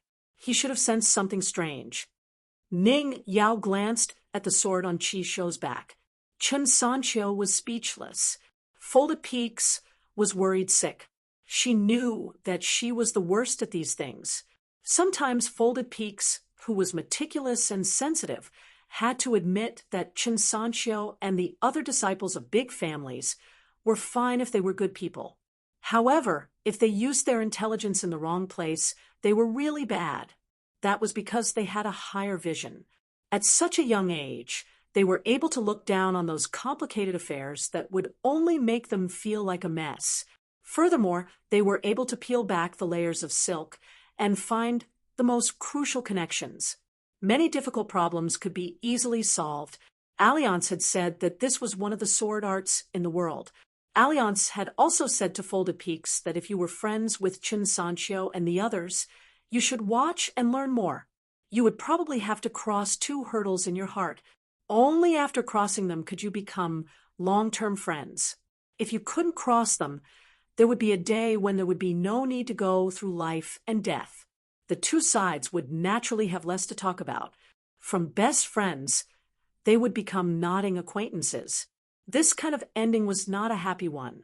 It had nothing to do with whether the 2 sides were right or wrong. If such a day really came, they would just drink. A good-looking girl who drank often with a beautiful face and a slender figure would be able to stay together for a long time. Ning Yao suddenly turned and asked, Do you think Chen Pingan will definitely lose? Chen Sanqiu said helplessly, That's a lie. I think Chen Pingan can defeat Chi Shou with one hand. To be honest, if Chi Shou didn't have that sword on his back, I think Chen Pingan still has some chance of winning. Ning Yao did not comment. She turned and looked in a direction with a frown. On the edge of the roof of a restaurant sat a little girl in a loose black robe. Her hair was combed into 2 cute ponytails, and she yawned for a long time. She seemed a little impatient, and finally couldn't help but say, Pang Yuanji, why are you so slow? You'll break a few pieces of sh*t when you're taking a dump. Don't you feel ashamed? Kill Chi Shou first, and then fight that person. Isn't it over? Chen Pingan and Ning Yao looked at the roof almost at the same time. It was a powerful existence who looked unruly and could split open the skin of an ascendant realm demon with one punch. The Dong family's sword cultivator's bad temper could only be ranked second in the Great Wall of Sword Energy. It was because she was here. Chen Pingan once saw her falling straight down from the top of the city wall. Then she ran to play with a demon near the Great Wall of Sword Energy. That was a real immortal realm demon. However, the Sword Immortal boss said that she felt that she had lost if she couldn't kill the demon. On the street, except for Ning Yao and a few Sword Immortals who deliberately ignored the little girl, Chen Pingan and a few others, almost everyone's hair stood on end. No one asked for a rebuff and tried to please her. The hidden official was not her real name. It was an ancient official position that had been passed down from generation to generation. In the Great Wall of Sword Energy, the hidden official was responsible for military supervision and punishment. In history, there were many hidden officials who were useless and ended up as puppets. However, after she took over this position, the Great Wall of Sword Energy's contempt for the hidden official disappeared. Not only was she the person who had killed the most Middle 5 Realms monsters in the past 1,000 years on the southern battlefield, there were also many sword cultivators who had been beaten to a bloody pulp by her fist and died on the spot from her own side. Back then, in the Battle of the 13, the first person sent out by the Great Wall of Sword Chi was none other than the famous hidden official. But in the end, her opponent was a greater demon who was famous for his close combat prowess. When he saw her, he immediately admitted defeat and fled. After that, the two sides stood in a stalemate and watched as a young lady smashed the ground for a full quarter of an hour. Pang Yuanji nodded. "I'll listen to Master." Qi Shou cupped his fists and lowered his head. "Please, hidden official, let me make the first move. No matter who wins or loses, I will fight with Yuanji. I'm willing to fight to the death." Hidden official's eyes lit up. She waved her hand vigorously. "That's a good idea. Then let's hurry up and fight. Just fight to the death. I'll help you follow the rules. I'm the fairest when it comes to fighting." Then she looked at the table where Pang Yuanji was drinking. She frowned. "That blind wretch threw a pot of wine over. If you don't do me the honor, I'll hammer you." Suddenly, the entire tavern exploded. The roof tiles flew everywhere, and the room was in a mess. All the sword cultivators in the tavern had fainted. When she looked again, she saw that the bearded man, who was a sword immortal in the raw jade realm, had been kicked in the head by her. He crashed into the wall and flew out. He was covered in dust and did not return to the tavern after he got up. She stood on the only undamaged table. She lightly stomped her foot, and the wine pot bounced up. She held it in her hand and sniffed it. Then she said with a bitter face, "It smells like urine, but it's still wine. It's still wine." At the end of her sentence, this high and mighty hidden official was actually gritting her teeth with a sorrowful expression. The moment hidden official left the roof ridge, Chun Pengan took a step forward, but immediately retracted it. Then he looked at Qi Shou and twitched the corner of his mouth. Pang Yuanji leaned back and rushed back to the ruined tavern. He raised his hand to catch a falling tile and said with a smile, "Master, boss, the sword immortal said that you're not allowed to drink." Hidden official said angrily, "I just smelled it. What's wrong with that? Is it against the law? Who's in charge of the punishment in the Great Wall of Sword Qi? Is it that old bastard Qin Qingdu?" In an instant, she sat on the table and tossed the pot of wine to Pang Yuanji. "Keep it for me." Chun Pengan turned his head. A streak of rainbow light flashed past his ear. It was just sword Qi, but it cut a small wound on Chun Pengan's face. He bent over slightly, and with a tap of his foot, his figure disappeared. A huge spider web instantly appeared on the ground. Not only that, there seemed to be muffled thunder echoing in the depths of the ground. A green-robed man was standing on a street far away from where he had been standing. His body suddenly tilted to the side, and an even faster sword light flashed past. If he hadn't dodged, the sword light would have pierced through his back. The hidden official sat on the table and nodded her head lightly. It was a small reward for the two juniors for not deciding the winner so quickly. She was bored to death. She raised her hands and grabbed her two ponytails and shook them gently. Pang Yuanji stood respectfully at the side and laughed softly. "Can all the golden body warriors in the world run so fast?" Ooh. Hidden official thought for a while and gave an answer that she thought was very insightful. "Probably, maybe it's rare." Pang Yuanji was not surprised. However, Pang Yuanji did have a question that he could not figure out. He said telepathically, "Master, you don't seem to have a good impression of Chun Pengan." Hidden official curled her lips. "Even Chun Qing doesn't like him." "I don't like him." She flicked her finger. A nascent soul sword cultivator from another continent, who accidentally overheard her on the street, had a thunderous sound on his forehead. His eyes rolled back, and he fell to the ground. He would not be able to get up from the hospital bed for at least half a month. He could lie down and enjoy life. He even had someone to serve him. How good was that? She felt that she was very considerate and had a good temper. Hidden official suddenly said, according to that person's martial arts level, he would not be able to dodge the flying sword twice. He is mainly relying on guesses. Pang Yuanji laughed. Qi Shou is also far from using his full strength. Hidden Official was slightly disappointed. Boring. She stood up and regretted her words. She shouted, "Continue. I don't care about you anymore. Remember, a fight that doesn't determine life and death is never a good fight." Hidden Official disappeared in an instant. Only a disciple with a bitter smile was left. Pang Yuanji collected his thoughts and looked at the street. Qi Shou did not move at all. However, that green-robed man was closing the distance. Among all the fights in the world, Qi refinement warriors were most afraid of sword cultivators. At the same time, sword cultivators were also the least afraid of pure martial artists getting close to them. This was especially so for Qi Shou.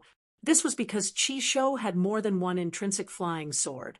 The one that had already appeared was called Flying Kite. As for the faster heartstrings, it was waiting for a golden body realm martial artist to charge in recklessly.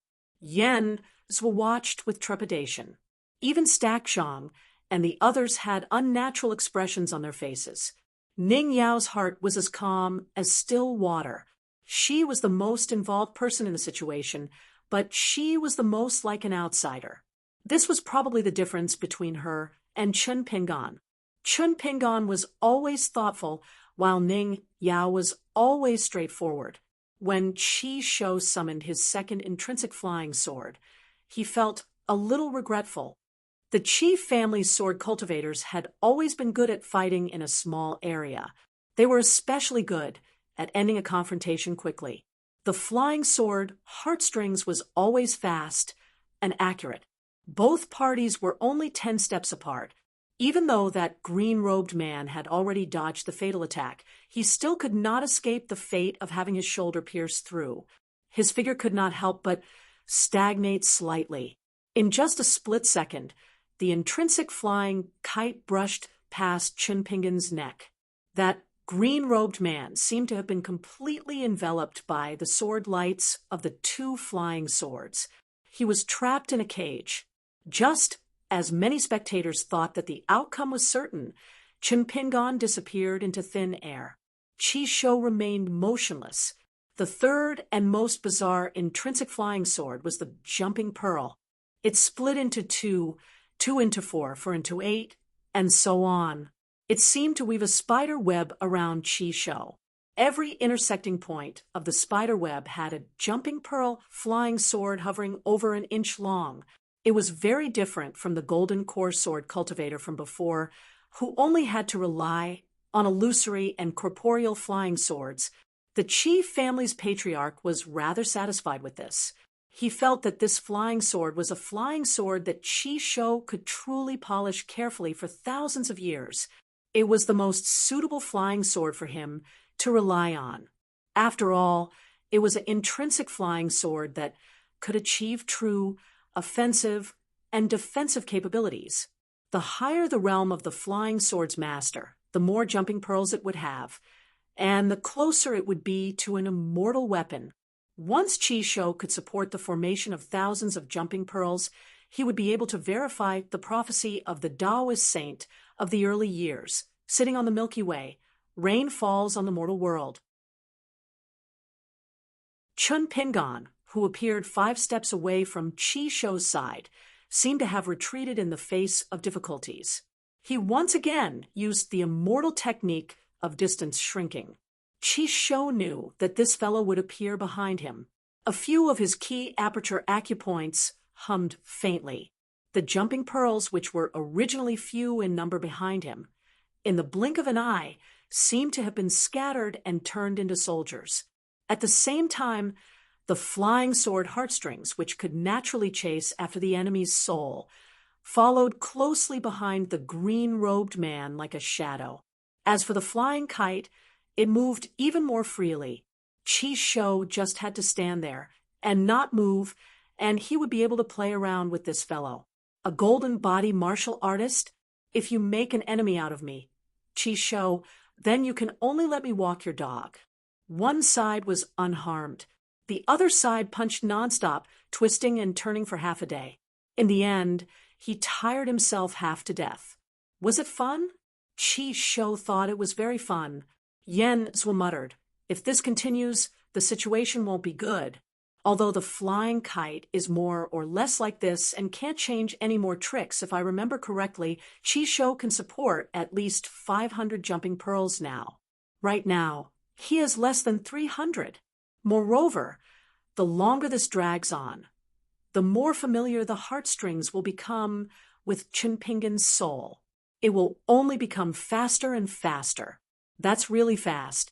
This fellow's heart is really black. He's clearly doing this on purpose. Chun Sancho smiled bitterly. Many flying swords and proper coordination. This is how unsolvable it is. At this point, Chun Sancho couldn't help but glance at Ning Yao's back. The battle in the distance was one-sided, but she was still indifferent. The extremely wretched green-robed figure in everyone's eyes suddenly stopped. The fist intent all over his body flowed, violently and violently. It was practically a condensed phenomenon that was almost visible to the naked eye. Even some cultivators of the lower 5 realms could see it clearly. Qi Shou, whose back was facing Chunpingan, didn't hesitate. He didn't deliberately pursue some unmoving result of victory. Taking a step forward, Qi Shou, who was facing Ning Yao's group, directly rushed several dozen feet away. The number of jumping pearls in the small world of Fangzong increased once again, making the sword formation even denser and heavier. A fist chased after him. Qi Shou had just turned around when his mood became more solemn. He chose to retreat again. However, in the eyes of everyone, it was as if Qi Shou was still taking a leisurely stroll in the courtyard, extremely satisfied. The flying kite and the heartstrings. They were also hit by 2 sword lights. The 2 flying swords that appeared out of nowhere were simply embroidered pillows. They only slightly obstructed the flying kite and the heartstrings attacks before they were sent flying. However, this was enough. Qi Shou watched as the green-robed figure broke the jumping pearls sword formation with a punch. The other party's fist was badly mangled, and his bones could be seen. Similarly, it was slightly obstructed. It was enough for Qi Shou to control the flying kite and the heartstrings. The faster heartstrings drew a mysterious arc, and the tip of the sword was pointed at Chunpingan's chest an inch below. After all, it wasn't killing. Otherwise, whether Chunpingan was dead or half dead, Qi Shou would have lost. A lowly life that relied on luck to get to where he was today was not worth being laughed at by others. The flying kite stabbed towards the green-robed figure's spine. Qi Shou wanted to see how much weight was left in the punch after the 2 swords pierced through the body of the golden body realm martial artist one after another. One had to know that the physique of a sword cultivator was tempered day and night by the flying sword. Among the thousands of Qi refinement warriors, it was almost comparable to the toughness of a military cultivator. With 3 intrinsic flying swords, it was only natural that Qi Shou's physique was extraordinarily tough. In an instant, Qi Shou instinctively circulated the abundant spirit qi in all the qi abodes. In the small world of his body, there was a water abode with clouds and rosy clouds. There was a mountain with grass and trees. The other major acupoints with intrinsic items all had phenomenons. As a result, many auras flowed out of the small world of his body, causing Qi Shou to be enveloped in a layer of resplendent brilliance. Qi Shou's eyes were even suffused with ripples of golden light. It turned out that not only did Chunpingan have 2 dogs-hit flying swords, but he also had an intrinsic flying sword. He also had an actual intrinsic item flying sword. It was an eerie green sword beam that was extremely fast. With the tip of the sword meeting the tip of the sword, it pressed against the heartstrings. Both sides staggered apart, as though they were taking the initiative to make way for Chunpingan. He continued punching. As for the flying kite on the green-robed figure's back, it failed to catch up to Chunpingan and successfully pierced his spine. after the bone-bearing punch. Although blood seeped out of the corner of Chi Shou's mouth, he still felt slightly relieved. Fortunately, the punch was not heavy. He used the cavalry to open up a path. Then he used the Godman drum beating stance. Chi Shou's vision blurred. Even though he had already made use of the strength of the other party's punch to retreat and move horizontally, there was still another punch that did not make sense. Not only was the flying kite unable to do anything, even the heartstrings that was connected to him seemed to be a little dazed. Then, the dark green sword beam caught up to him again. In the air on the street, the two sword beams were entangled endlessly. Every time they collided, it would stir up ripples of aura of different heights. It was filled with killing intent, but it was pleasing to the eye. Isn't my brother a realm for chi refinement warrior? Why does this guy have 3 flying swords? Yen Zhua and Chen Sanqiu looked at each other with doubts. Every dog had its day. Chi Shou, who was originally limitless, was finally exhausted from running for his life.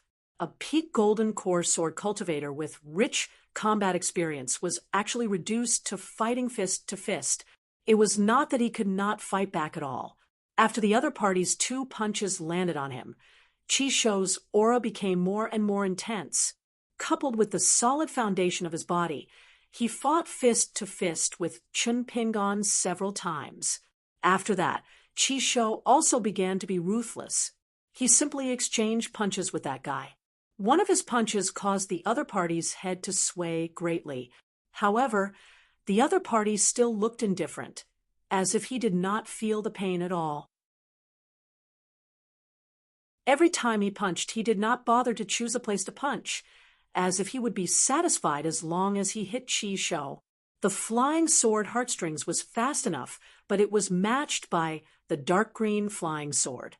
The flying kite was always a little slower.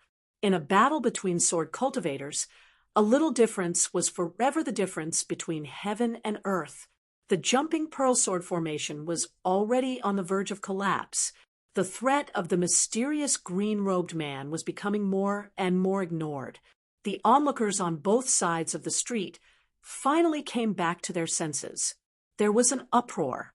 After 15 punches, Chi Shou had no choice but to be punched until his back was pressed against the ground. He slid back, dozens of feet away. However, during this process, Chi Shou, who was wearing a Taoist robe, took out a military armor pill from his sleeve. A golden armor instantly covered his body. Even so, just as Chi Shou was about to get up after slamming his palm against the ground, he was punched in the face by the green-robed man who was running close to the ground. Chi Shou, who was wearing a military armor and a Taoist robe, was once again pressed against the ground. The 17th punch was so powerful that Chi Shou fell to the ground and bounced back up. Then, that person raised his arm and punched him again. This punch caused Chi Shou to bleed from his 7 orifices. Pang Yuanji sighed. Chi Shou should have taken a step back and truly unsheathed his sword. Other than the natal flying sword, as long as a sword cultivator carried a sword, and was not some boring decoration, it was the same person. There were 2 types of sword cultivators. Everyone was puzzled as to why the green-robed man had suddenly stopped attacking. A moment later, another Chi Shou appeared 30 steps away from the other Chi Shou on the ground. His Yin spirit left his body and traveled the world. Chi Shou had clearly used a secret technique.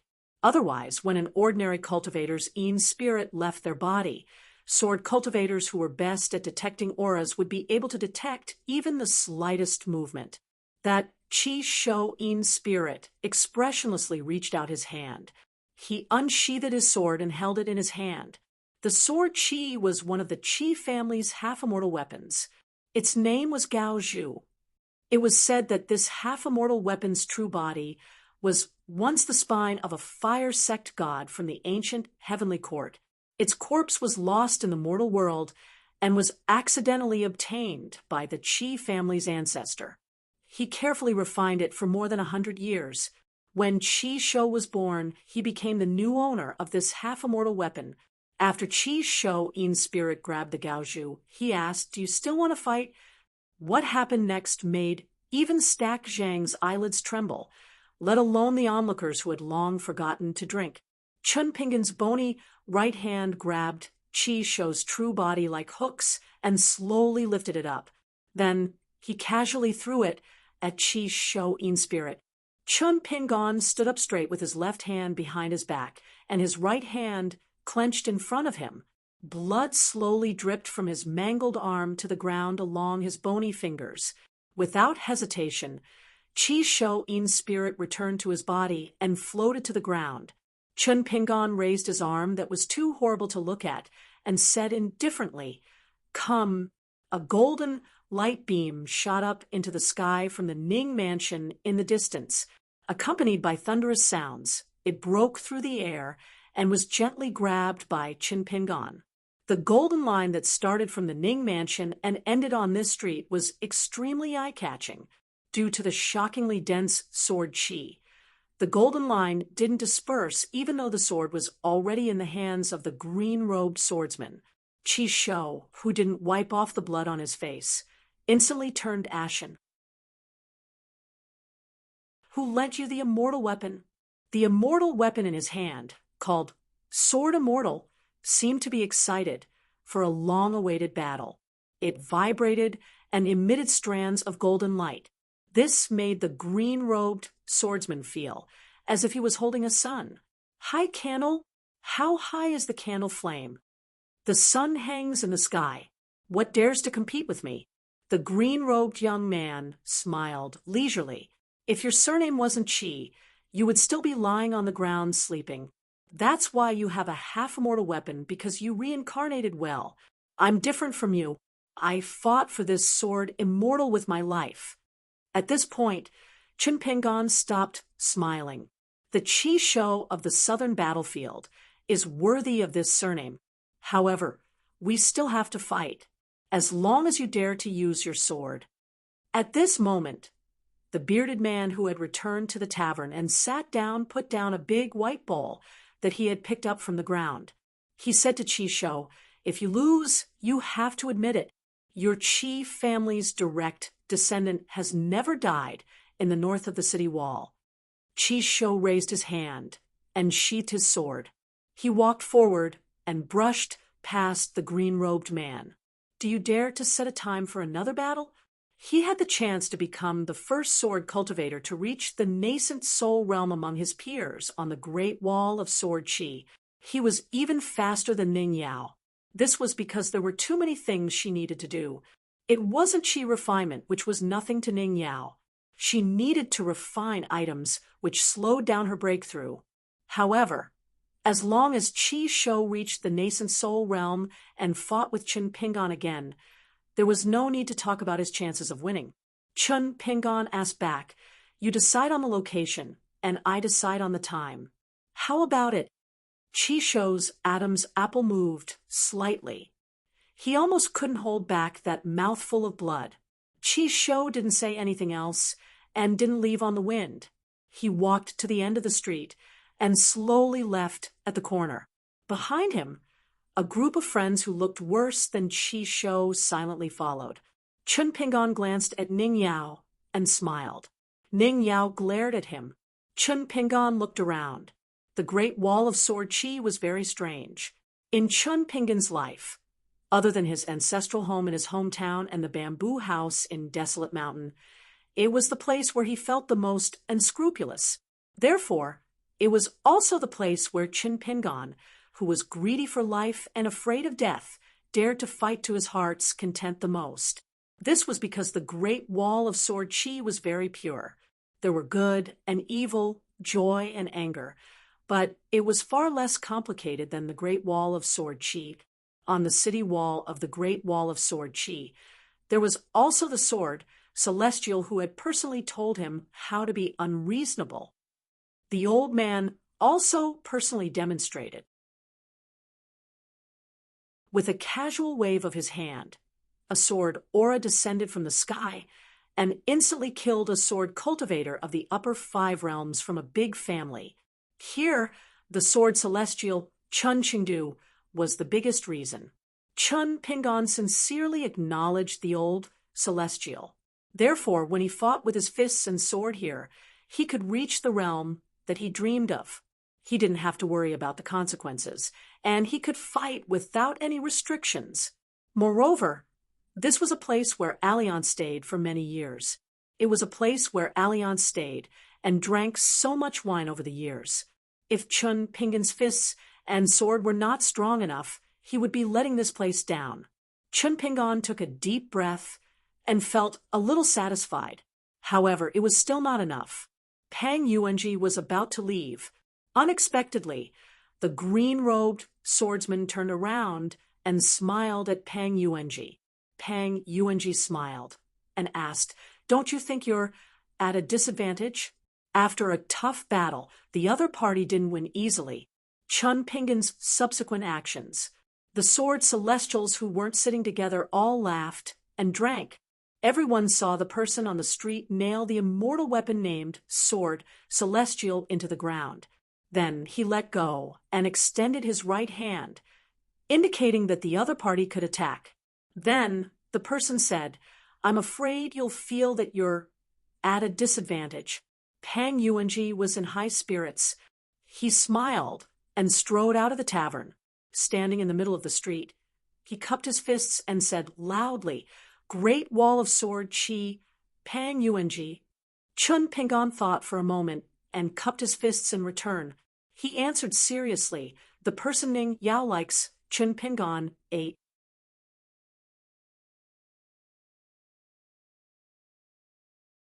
"577. Pang Yuanji clasped 2 fingers in front of him and smiled. "I don't have many flying swords. I only have one. Fortunately, it's fast enough. I hope it won't disappoint you." Sword chi filled the streets. Then streams of swords flowed over. They twisted and turned without any order. In the end, they spread out and gathered into a river of sword chi. Sword chi was everywhere. The customers in the taverns on both sides could clearly feel an icy coldness slowly pouring in from the streets. Pang Yuanji clearly wasn't chosen as a disciple by the hidden official out of sheer luck. Everyone knew that Pang Yuanji was indeed the person most likely to inherit the hidden official's legacy in the 100 years of the Great Wall of Sword Chi. Where there are the most demons is where I strike. Which sword cultivator wouldn't be fascinated by this realm? For a sword cultivator, especially a prodigy with the reputation of an innate sword embryo, the quality of their life-bound, flying sword would indeed determine their final achievements. After Pang Yuanji said those words, taverns of all sizes and taverns were filled with jeers and jeers. Pang Yuanji's life-bound flying sword was called Time. Time was like water, which was why it flowed unpredictably. The sword was formless. If Qi Shou's most fundamental life-bound flying sword was a display of quantity, then Pang Yuanji's life-bound flying sword was truly unreasonable. What was most unreasonable was not just the power of his life-bound flying sword. After obtaining the time flying sword, Pang Yuanji was known as the Master of Swords. Not only could the flying sword temper the body, it could also nourish the 3 spiritual souls and 7 physical souls. Cultivating spells would yield twice the results with half the effort. In addition, Pang Yuanji had shown astounding talent in cultivation since he was young. He could comprehend many things by analogy. Therefore, Pang Yuanji was also known as the Master of Swords. Pang Yuanji didn't have a single robe. He didn't have a half-immortal weapon like Qi Shou that followed his surname. He also didn't have any extra armor pills. Chun Pingon walked forward lightly. His fist energy flowed like a waterfall. Walking on the street, it was as if he was rowing a boat against the current. As he walked, the pure martial artist's fist intent clashed with the pure sword Qi, making it so that the spectators who did not have high enough realms could not see the face and figure of the green-robed swordsman. The scene on the street was like the wine in the bowl, and the person was like a copper coin thrown into the wine. The person who drank the wine shook the white bowl, making it impossible for others to see the copper coin at the bottom of the bowl. Ning Yao, who had been standing in place all this time, said softly, "How did Chimpingon win that fight? Why did Qi Shou lose? I'll tell you the details later." Yen's eyes lit up as he stared blankly at that figure's back. He sighed and said, "As long as my brother is willing to fight, I guarantee that he can beat anyone." Then Yen's turned his head and said with a grin, "Right, Sancho? Who was the one who said, 'If you lie, you can knock down Qi Shou with one hand'?" Chen Sancho said blankly. "Dong Haiten must have told him." Dong Huafu said angrily, "Screw your mother's balls." Stack Zhang felt a little helpless. Dong Haiten was actually the one who had interacted with Alliance the longest among all of them. He was probably the only supreme expert on the Great Wall of Sword Qi who had pissed on Alliance before. Therefore, Dong Haiten either kept quiet or scolded people with profanities that he had learned from Alliance. If the listener really took offense, they would die of laughter and anger. A middle-aged sword immortal who had quietly arrived at the dilapidated tavern sat beside the one-eyed, bearded man. He wiped the dust off the table and nodded with a smile. His fist aura is pure, and his fist intent is profound. I can't imagine that the Chao Ci of the past could actually beat this person 3 times in a row. The bearded man who had been kicked by the hidden official did not feel uncomfortable at all. He continued drinking and said hoarsely, "You're late. If you had seen Chao Ci practicing his fist technique on the city wall with your own eyes, you wouldn't be so surprised. Chao Ci was so strong and broke through so quickly. I thought it was natural." At this point, the bearded man looked at Chimpingon, who was walking leisurely in the torrent of sword Qi. "Of course, this young man is really good. I've seen him practicing his fist technique on the city wall before. At that time, I didn't expect him to have the martial arts realm he has today. Even if the Sword Immortal boss told me, I might not have believed it." The middle-aged Sword Immortal who had just arrived from the South Swirl continent smiled. "I heard that he came from the Pearl Grotto heaven of the Aquarius continent. I wonder if he has anything to do with the Dali vassal, Song Zhengqiang." The bearded man shook his head. "I'm not sure. He's obviously young, but he looks like a veteran who is used to fighting. Do you have so many fights for a pure martial artist in your vast world? Even if there were experts who taught him fist techniques, he wouldn't be able to achieve this without being in a life-or-death situation many times. He doesn't look like a foreigner. Instead, he looks like the most authentic young man from the Great Wall of Sword Qi." Ooh. The male sword immortal from the South Swirl continent raised his wine bowl and clinked it with the man's. He took a sip of wine and sighed. "The world is so big. Even someone like me, who doesn't like to drink, has developed an alcoholic bug in my stomach when I came here." The man twitched the corner of his mouth. This taciturn, unpolished jade realm sword immortal revealed a rare look of resentment. He sneered. "It's all because of that bastard. If a bachelor doesn't drink, he'll be a bachelor for thousands of years. Sword immortals don't drink. Nascent soul cultivators go for a walk." The 3 fights were over. The 4th fight was about to begin. It was really satisfying. The little girl with some baby fat patted the windowsill with her hand. Her face was flushed, and she was very excited. "Did you see that? Did you see that? I have good taste, right? Don't be shy. Say it out loud." No one paid attention to her. This made the little girl a little annoyed. She suddenly realized that Sister Dong beside her was a little abnormal. She asked curiously, "Sister Dong, did you suddenly realize that Sister Ning picked such a good man? Then you look at yourself and realize that you're not young anymore. You can't find a suitable one. Is that why you're so upset? Then learn from me. If you're happy, say it out loud. If you're upset, say it out loud. I'll drink with you. I'll lend you some of my happiness." Dong Byud leaned on the windowsill and rubbed her face with both hands. She sighed and nodded. I'm really upset. After so many years, I can't compare to Ning girl in anything. The little girl comforted her. Sister Dong, you're old. In this matter, Sister Ning can't compare to you. You'll definitely win. Dong Byud turned her head and reached out to grab the little girl's neck. She gently lifted her up and smiled. Say it out loud. I didn't hear you clearly just now. The little girl's feet left the ground. She was extremely annoyed and said angrily, Sister Dong, from today onwards, you have to be more respectful to me. If you're not careful, I'll become Qin Pingan's little wife. At that time, you won't be able to bear the consequences. When he sees that I'm used to being bullied by you, he'll be angry and want to hit you just like how he hit Chi-Shou. At that time, I won't be able to stop him. But I'll be powerless. I can only watch Sister Dong bounce around on the ground. Ooh. Dong Byud pushed the little girl to the ground and said with a smile, What nonsense are you talking about? Say this in front of Ning girl. The little girl stood still and shook her shoulders. I'm not stupid. Can't I see that he and Sister Ning are flirting with each other? It's just casual talk. My mother often says that the man you can't get is the best man in the world.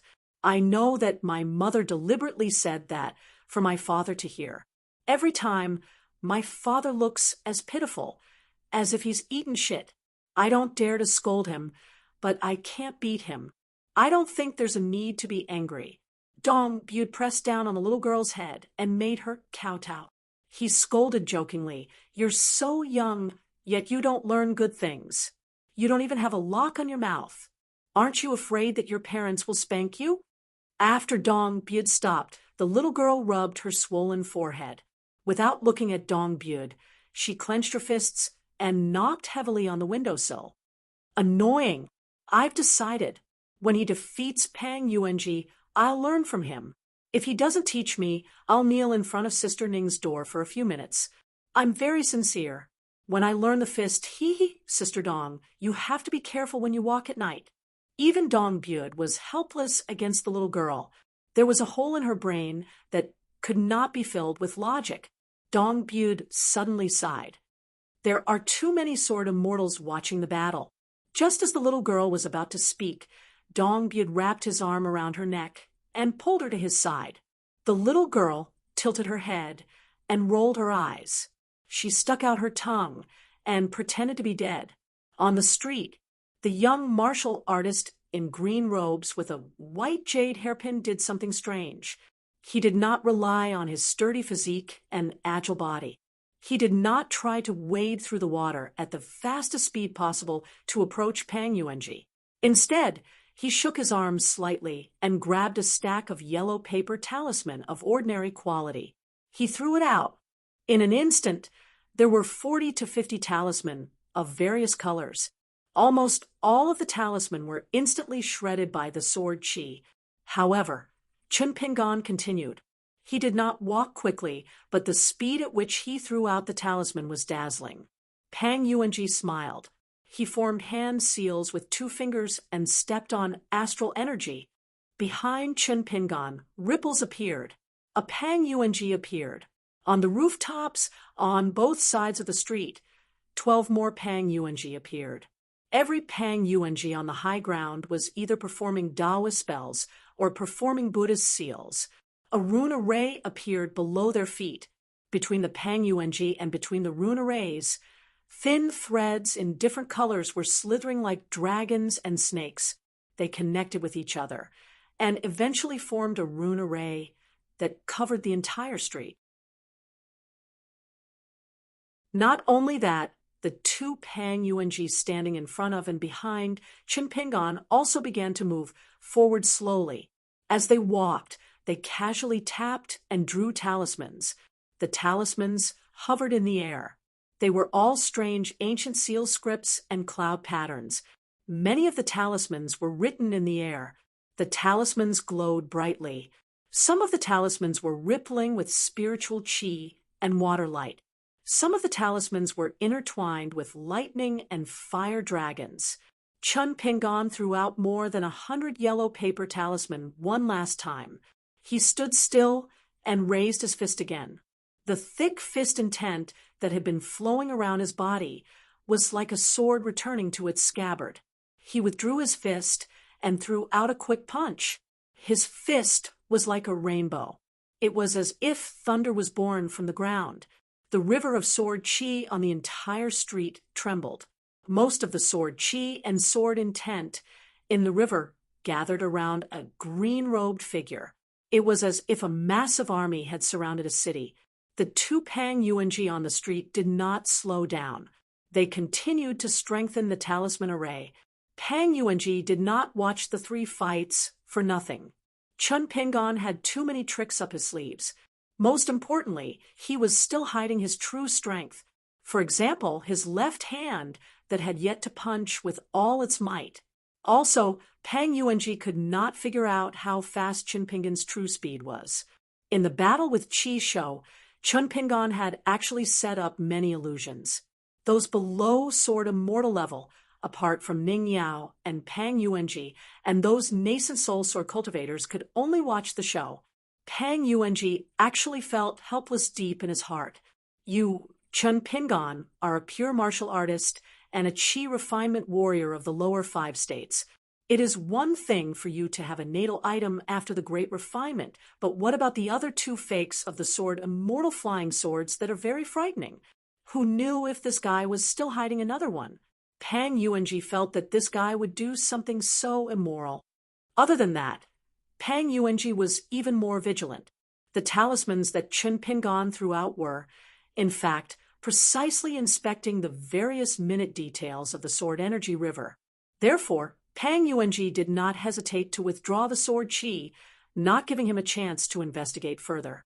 After Chun Pingon and the others left the Ning mansion, on the training field, Nailan Yeshing, the old servant of the Ning family, had been diligently protecting the 3rd-generation master of the Ning mansion. At this moment, he squatted on the ground and stretched out his fingers, gently rubbing the ground. Bai Lianshuang, the old woman of the Yao family who had accompanied her mistress to the Ning mansion in the early years, stood aside and said angrily, "Old dog, why don't you keep an eye on that side? What if something goes wrong? Can you afford to pay for it with your life?" Nailan Yeshing said indifferently, "No matter how dangerous it is, can it be more dangerous than the battlefield in the south?" Bai Lianshuang was even angrier. "People's hearts are vicious. How can it be worse than the battlefield? Old dog Nailan, do you really not understand, or are you pretending not to understand?" Nailan Yeshing stopped and looked up, remaining silent. Bai Lianshuang sighed and said slowly, "Has it ever occurred to you that a promising young man like young Master Chen wouldn't need to spend so much effort on him if he were the legitimate daughter of any other major family on the Great Wall of Sword Chi? They would have nurtured him carefully and treated him as a comfortable son-in-law. On our side, there are only you and me in the Ning mansion. As for the Yao family, they still choose to wait and see. Since the Yao family has not said anything, it means that before something happens, no one will support our mistress and our master. If something goes wrong, it will be too late." Nailan Yeshing said. Old Yao is holding back his anger. Bai Lianshuang hesitated and asked tentatively, "How about we leak some information about our master's betrothal gifts to the Yao family?" Nailan Yeshing rarely spoke to the old woman. He turned his head and said in a low voice, "Don't insult Chun Pingon." And the Yao family, Bai Lianshuang nodded and didn't talk back for the first time. Nailan Yeshing explained, "Since you said that Chun Pingon chose our mistress, then there is no other way. If he can persuade us, it should be Chun Pingon who can persuade others. If he can't, then we will beat him into submission." Bai Lianshuang complained, "I didn't ask you to get involved and help Chun Pingon. I just asked you to keep an eye on them in case of accidents. You talked for a long time and didn't get to the point at all." Nailan Yeshing said helplessly, "Okay, then I will break the promise and tell you the truth. I can only stay here and scratch my heart and lungs. It is Chunpingan's idea. Otherwise, I would have gone there to drink in a corner. Bai Lianshuang was confused. Did he tell you in advance? Nailan Yeshing nodded. Even if I have the courage, I dare not fool you about this kind of thing, right? It is Chunpingan's idea. The old man stood up and said with a smile, the reason is very simple. If no elders of the Ning mansion go there, then the Qi family won't have the face to go there. As for the fight with Qi Shou, even if he loses, it won't be an ugly loss. It is destined that Qi Shou will never think that he has really won. If Qi Shou dares to break the rules, it will not be as simple as winning or losing. Instead, he will have to suddenly make a move at a certain time and cross the line. Then, Chunpingan will be able to force the ancestor behind Qi Shou to come out and clean up the mess.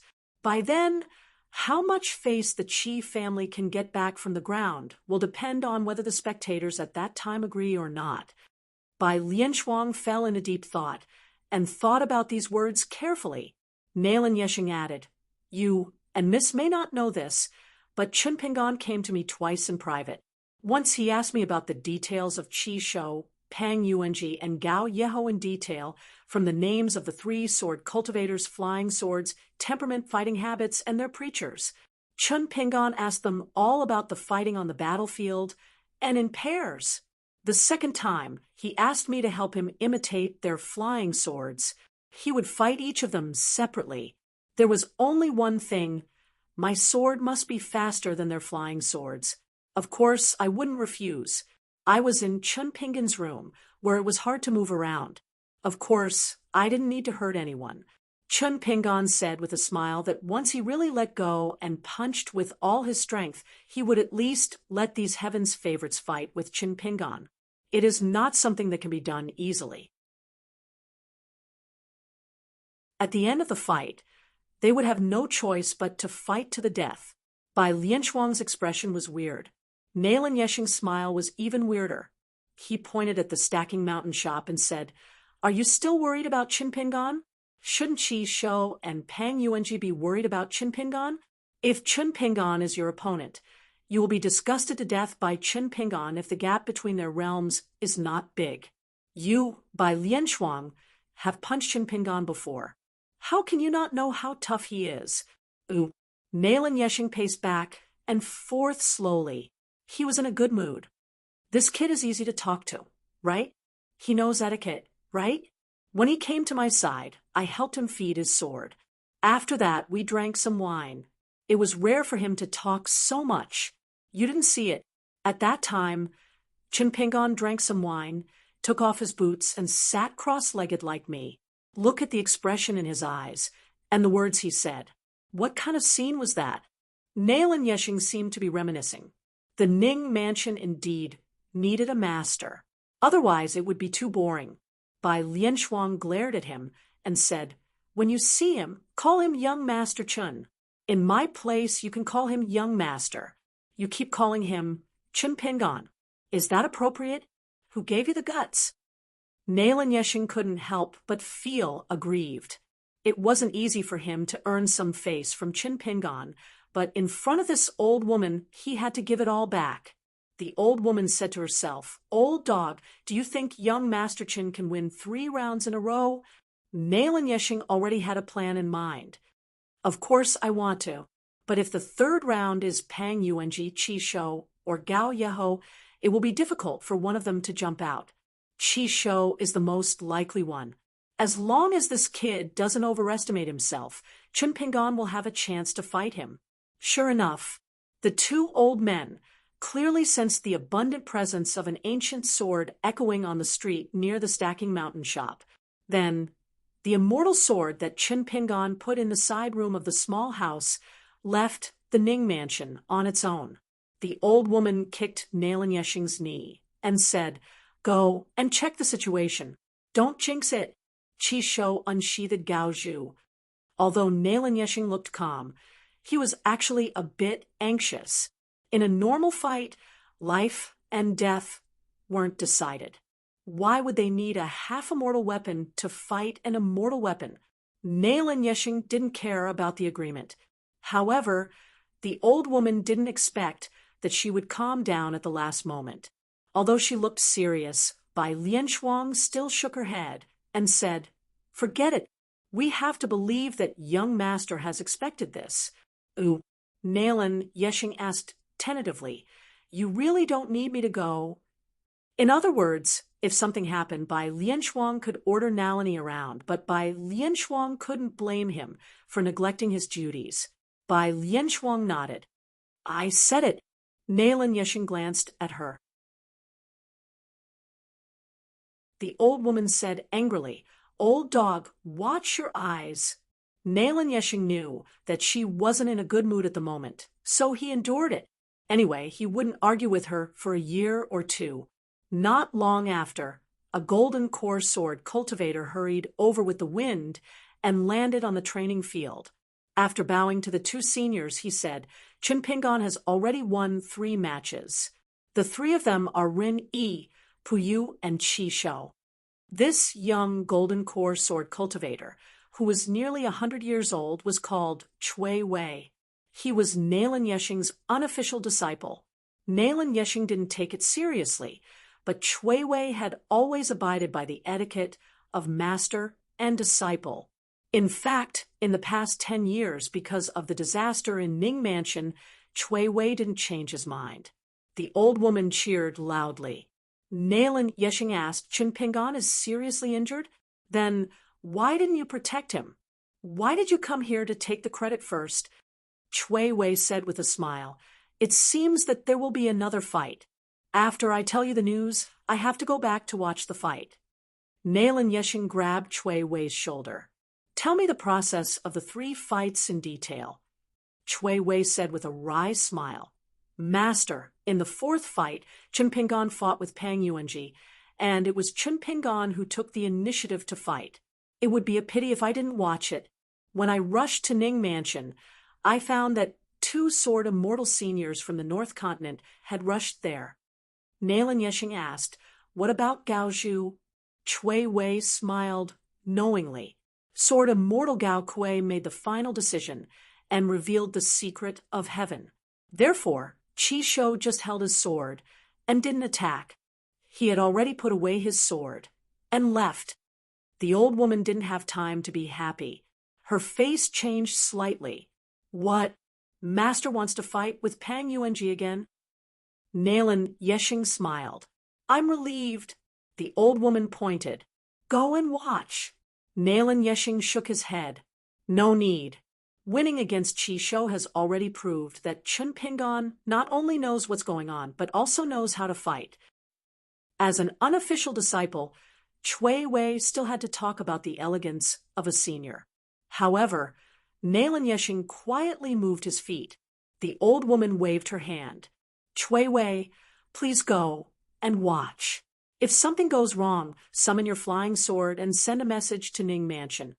Chui Wei hurriedly left on his sword.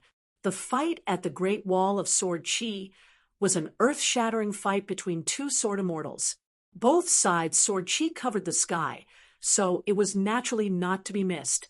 However, Chui Wei didn't think that the fight between Chen Pingon, Qi Shou, and Pang Yuanji wasn't exciting. In fact, it was very exciting. Otherwise, the 4 Sword Immortals of the upper 5 realms, including Gao Kuei, wouldn't be drinking there. In addition, there were also Sword Immortals who rushed over to witness the last fight between the juniors. Chui Wei even guessed that there would be less than 10 Sword Immortals gathered on that street. Back then, when Chao Ci of the Central Divine Continent appeared at the Great Wall of Sword Qi and caused a conflict, how many Sword Immortals were willing to show up? Although this had a lot to do with the fact that Chao Ci's martial Dao realm wasn't high at that time, and her punches were fast. However, putting all these reasons aside, just the number of Sword Immortals watching the fight, Chen Pingon, who had just arrived at the Great Wall of Sword Qi a few days ago, had unknowingly caught up with a certain someone back then. However, the latter's fight was a chaotic one. It had nothing to do with the heroic spirit of a Sword Immortal. The old woman murmured, "How good would it be if Master and Madam were still here?" Nailan Yeshing was speechless and could only sigh. The old woman rubbed her eyes and smiled. It's very good now. On the city wall of the Great Wall of Sword Chi, there were 2 thatched cottages of different sizes. A young man with a jade-like face walked out of the small thatched cottage and came to the nearby northern city wall. Looking at the city in the north, he smiled and said, "Senior Zwa."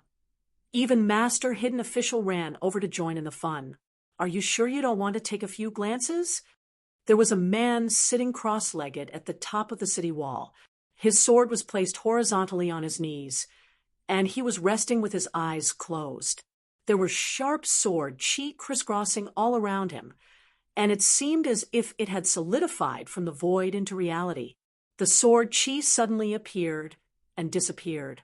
Fortunately, the man standing next to him was Wind Snow Temple's sword Immortal Wei Jin.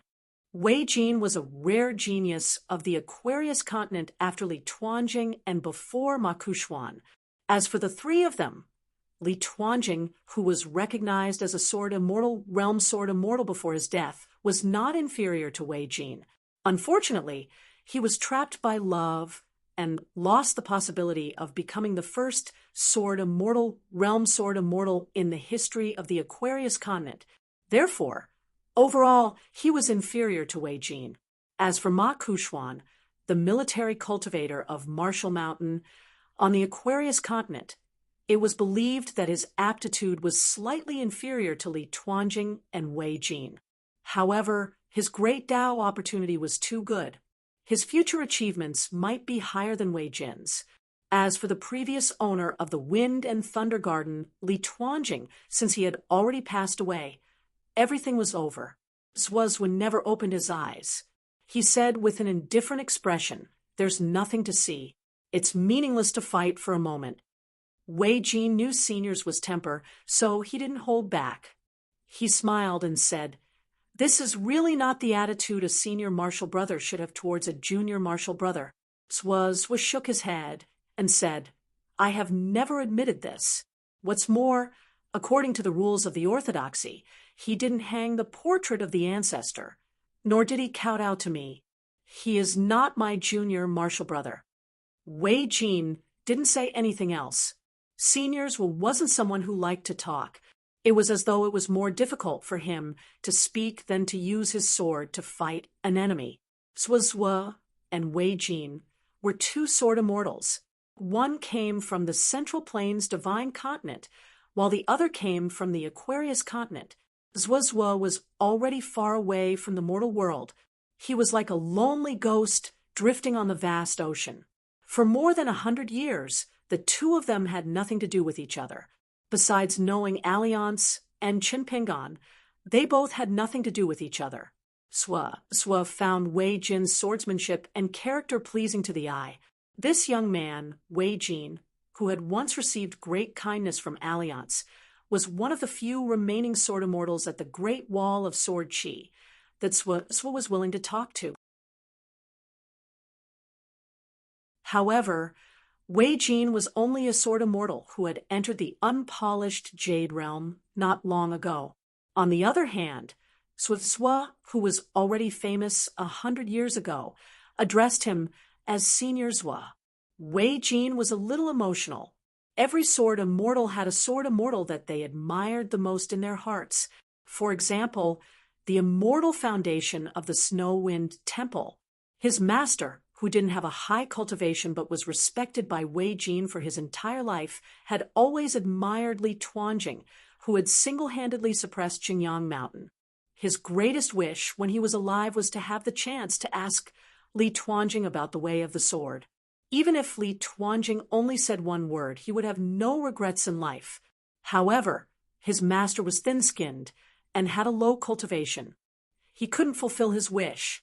When Wei Jin wandered the pugilistic world and met that bladesman with a bamboo hat, he went into seclusion to break through. When he wanted to ask about the Wind and Thunder Garden as his master's disciple, Li Tuanjing had already passed away. To Wei Jin, his life had always been like this. If he didn't ask for something, it might be filled to the brim. If he asked for something, it would be fleeting. Fortunately, When he reached the Great Wall of Sword Chi, Wei Jin's state of mind was broadened. There was the eldest sword immortal, who had lived alone in the Great Wall of Sword Chi for 10,000 years. There were also fellow cultivators from the North Continent who were willing to die for him. Of course, there were also seniors who had reached the peak of swordsmanship and seemed to be superior to all sword cultivators in the world. In the previous battle, left and right each wielded a sword and went deep into the demon army's hinterland. They used their sword aura to open up a path. There was no need for them to use their swords. Treasures that came close to them would automatically turn to dust. It was only when they met the great demon that they picked at first glance that left and right began to fight seriously. The battle between the immortals involved countless innocent bystanders. After all, the area within 100 miles was filled with demons. It was a magnificent battle. Just this battle alone made left and right the most popular foreigner among the native sword cultivators of the Great Wall of Sword Chi. After the battle ended, left and right sat alone on the city wall drinking wine.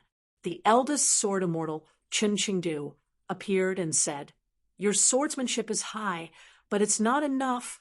Even when facing the sword immortal that Alliance respectfully called eldest sword immortal, left and right only replied with one sentence, that is, "Your swordsmanship is not high enough." At that time, Chen Qingdu put his hands behind his back and turned to leave. He shook his head and laughed. How did that flexible old scholar teach a student like you? Left and right could not be bothered to speak. The reason was simple. He could not beat this old man. Otherwise, he would have used his sword to do the talking, so that this convict with the highest seniority would have to be more polite when talking about his teacher. Wei Jin lowered his head and stared at his open palm. He smiled and said, "Qin Pingan won the first battle. It was very easy." His opponent was a sword cultivator of the Dragon Gate realm. Left and right remained silent for a moment. He still did not open his eyes.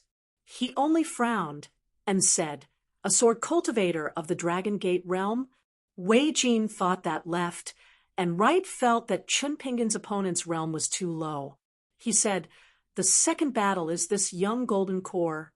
Unexpectedly, left and right frowned even more. "It's only been 10 years. Has it been 10 years? He can already fight a sword cultivator of the Dragon Gate realm?" Wei Jin's mood was a little complicated.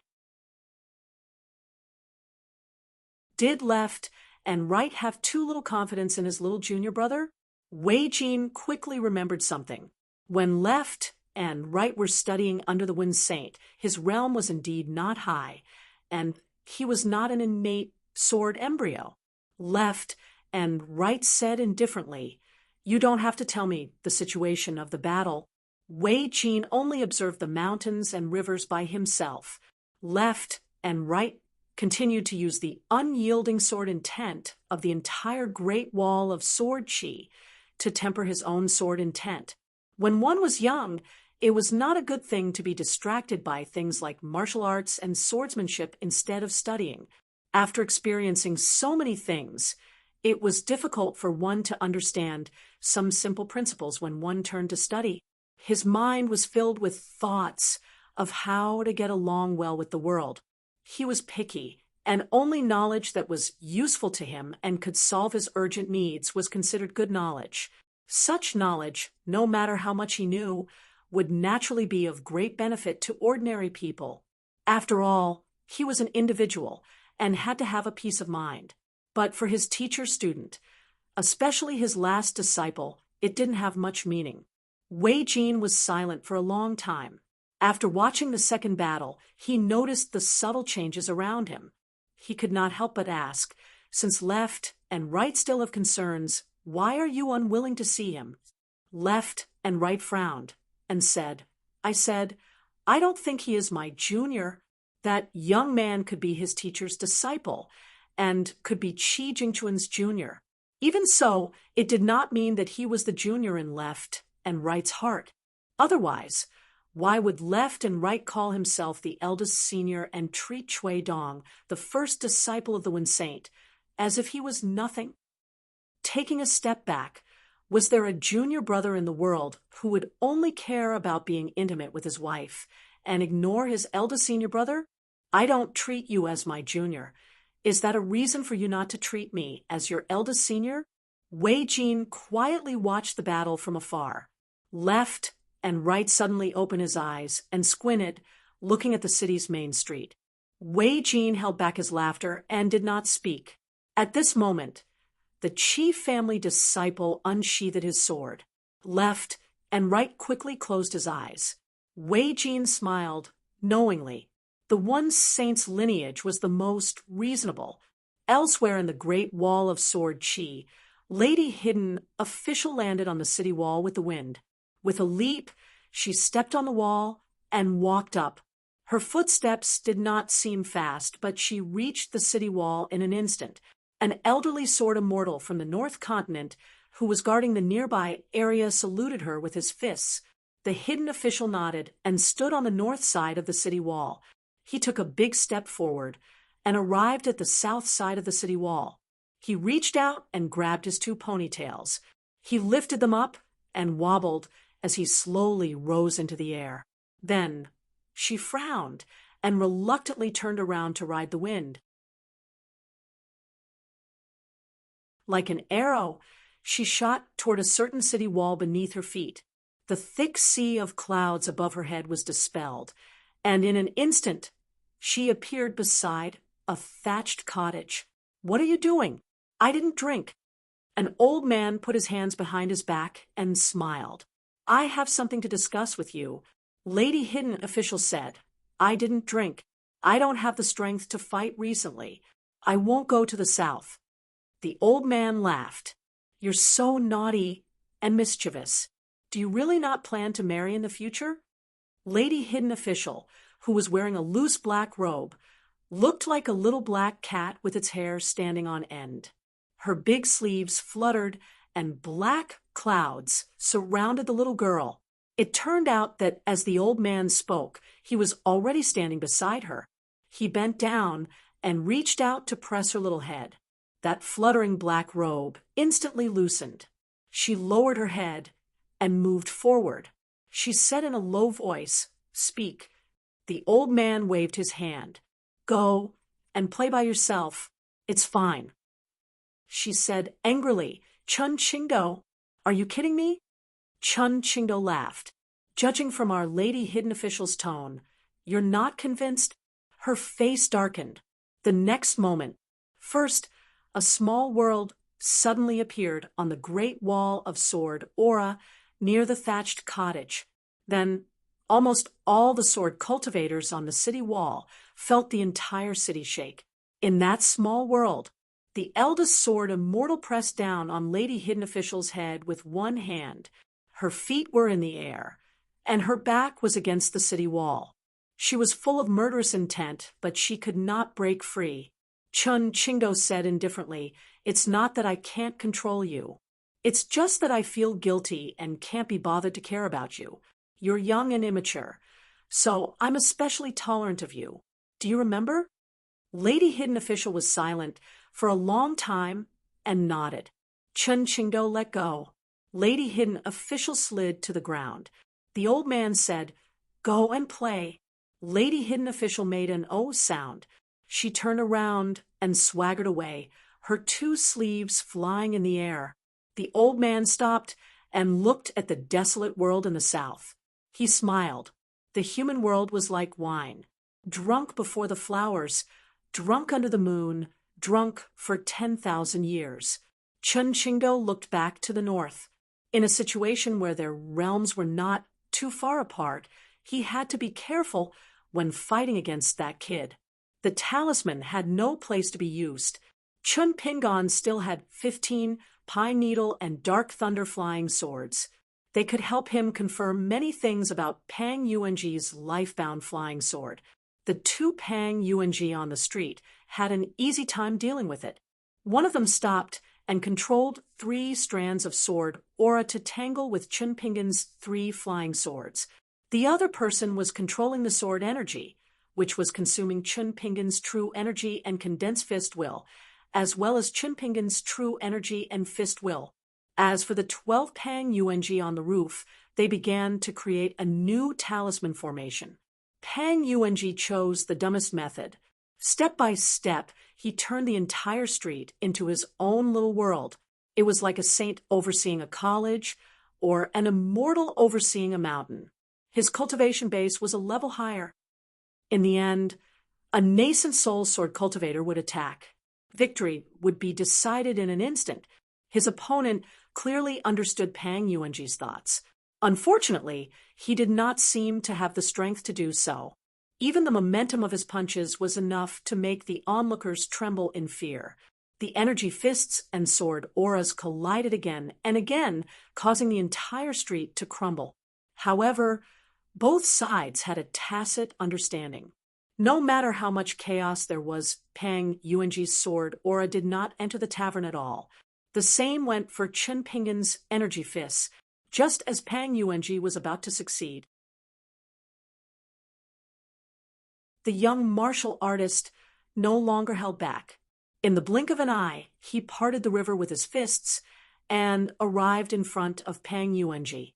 Moreover, a snow-white flying sword suddenly appeared. Without any warning, it shot toward Pang Yuanji, who was controlling his sword aura to deal with the 3 flying swords. This was nothing. His white robe rose from the ground, and his Yin spirit flew into the clouds.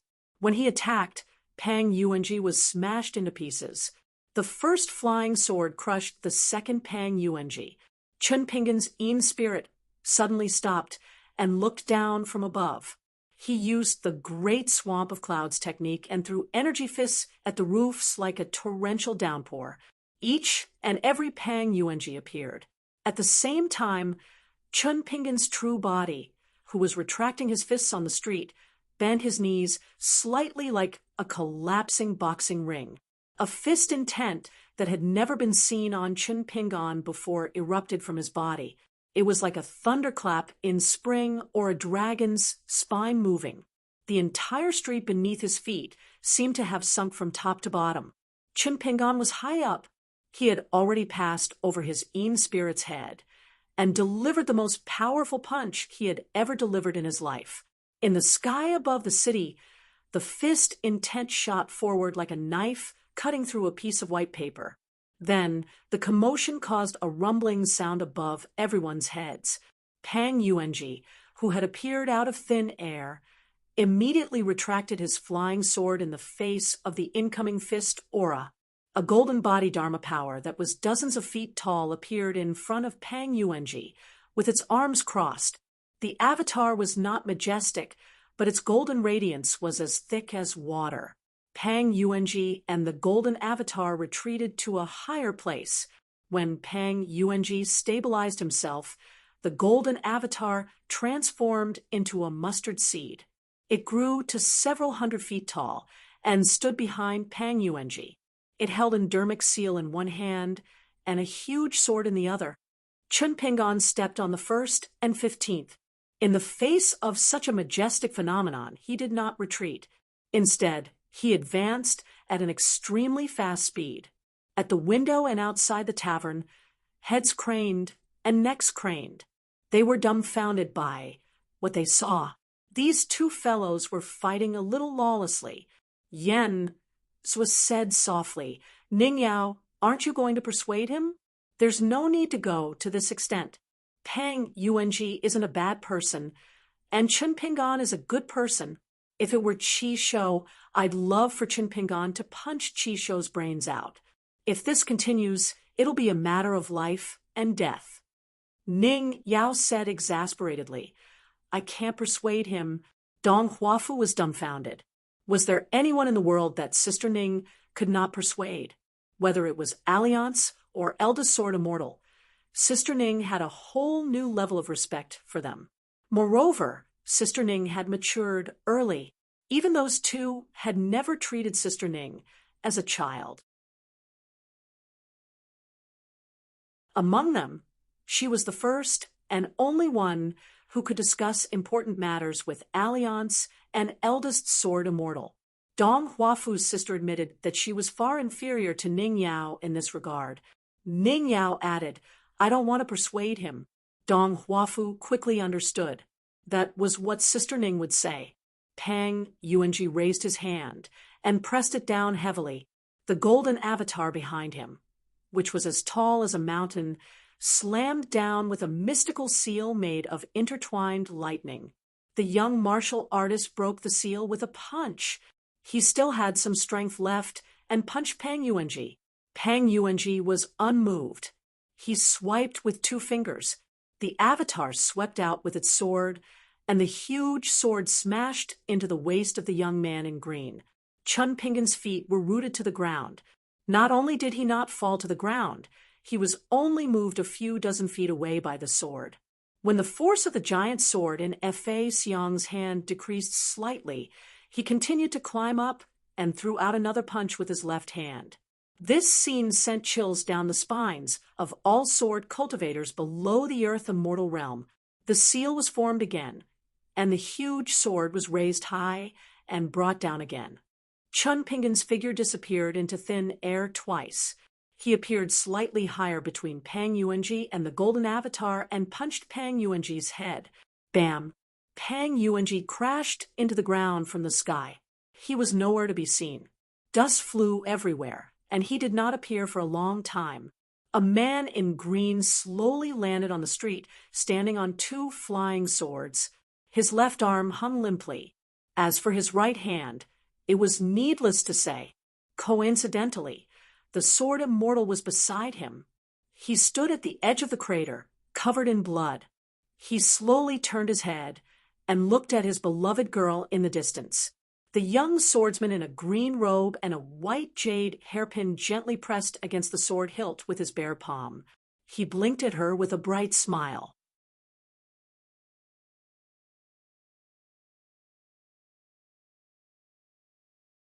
"578.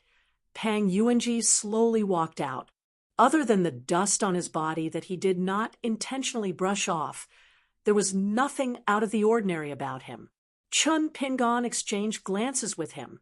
Pang Yuanji nodded and walked past Chun Pingan towards the tavern. Pang Yuanji remembered something and said loudly, "You bet on me." "Sorry, but the money for your drinks today." Pang Yuanji smiled and said, "That has nothing to do with me. If you want to pay, pay. If you want to pay on credit." At this point, Pang Yuanji covered his mouth. He opened his hand and shook it. It was covered in blood. At the tavern, the local sword immortal Gao Kuei handed over a bowl of wine. The sword immortal of the south swirling continent, Yuan Qingshu, smiled but said nothing. Pang Yuanji said helplessly, "Sorry about that." Gao Kuei said, "You just lost. It's fine as long as you're not dead."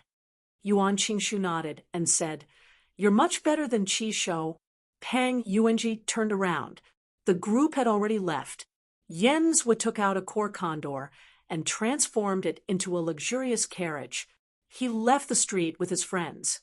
In the spacious carriage, Chun Pingan sat cross-legged. Ning Yao sat beside him. The sword immortal was connected to Chun Pingan. It had already returned to the Ning residence. Yen Zhui took up a lot of space. He sat opposite Chun Sancho, Dong Haitan, and Stack Cliff. The atmosphere was silent.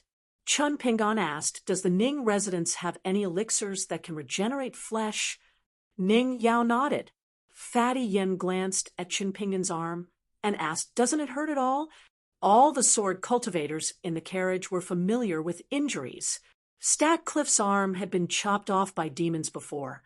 However, it was rare to see someone like Chun Pingan who did not even frown from beginning to end. Chun Pingan smiled and said, "It's all right. It's just that Pang Yuanji's time flying sword and the remaining sword Qi from Qi Shou's leaping pearl flying sword are a little troublesome." Ning Yao said, "Stop talking." Chun Pingan then closed his eyes to rest. When they arrived at the Ning mansion, Mammy Bai and Nailan Yeshing were already waiting for them at the door.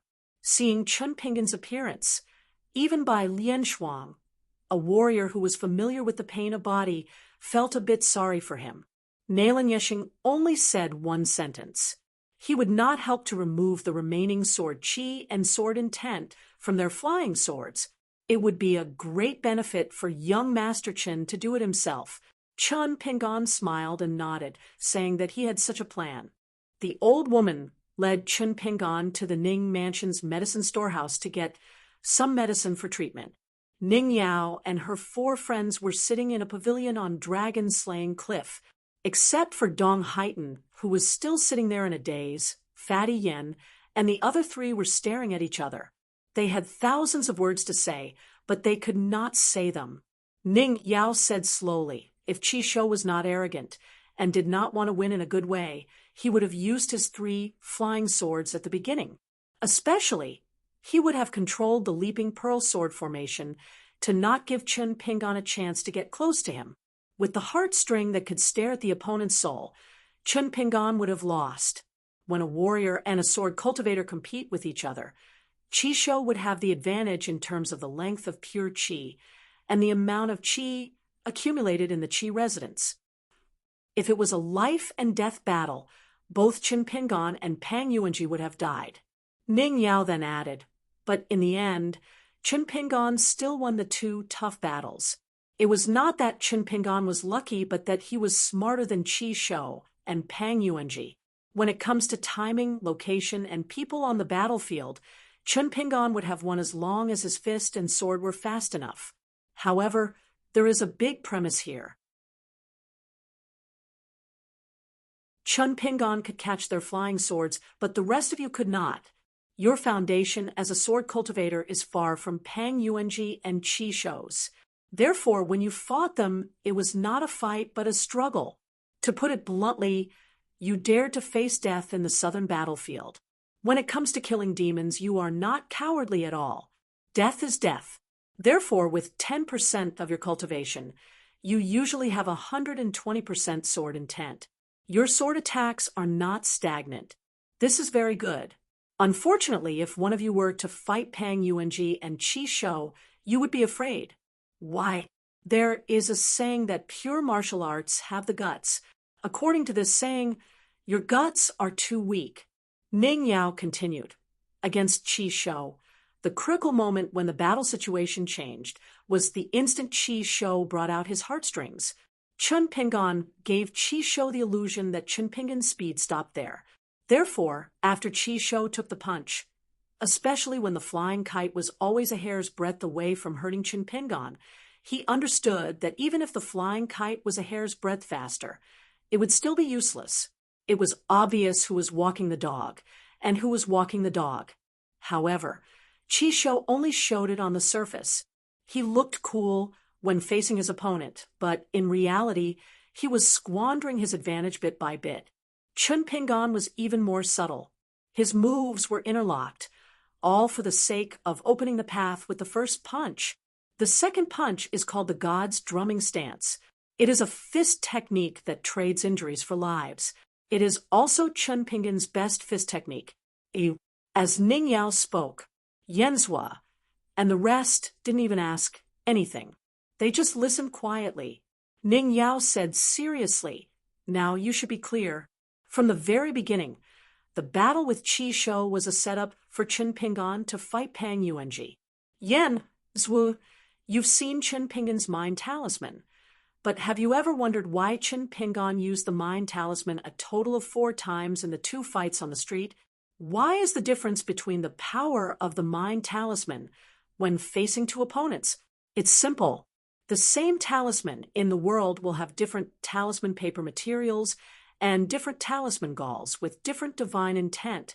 The logic is simple. It's something that everyone knows. Was Pang Yuanji stupid? He wasn't stupid at all. The entire Great Wall of Sword Qi knew how smart Pang Yuanji was. Otherwise, he wouldn't have been nicknamed Pang Baijia. But why did he still fall into Chun Pingan's trap and use the mind talisman to turn the situation around and secure victory? Because in the battle between Chun Pingan and Qi Shou, the 2 ordinary distance shrinking talismans were used on purpose for Pang Yuanji to see. The most ingenious part was that the mind talisman appeared in the first fight, but it didn't have much effect on the outcome of the battle. We're all inclined to believe what we see, so Pang Yuanji had to lower his guard. If that was all, Pang Yuanji would be more careful when competing with the Mind Talisman. However, Qin Pingan had more tricks up his sleeves. He purposely let Pang Yuanji see two things that Qin Pingan didn't let others see. Compared to the Mind Talisman, those are more important.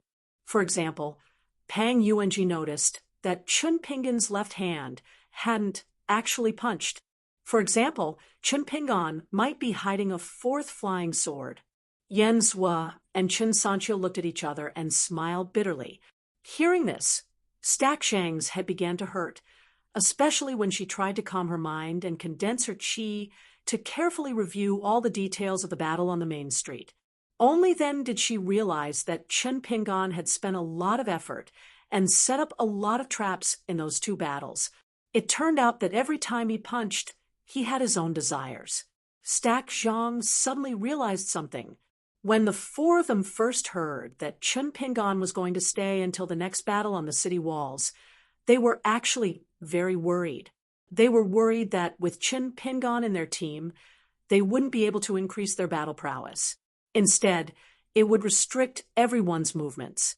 Now, it seemed that she had underestimated Qin Pingan. Dong Huafu was fine because he didn't think too much. At this moment, he was worrying about how to deal with his sister and mother when he returned to the Dong family. Ning Yao was silent for a moment. Looking at her four friends, she smiled and said, "Actually, Qin Pingan knew from the start that Charcoal and Stack Zhang were sparring with each other. He also knew why you Fatty Yen provoked him. He knew that all of you were thinking for him.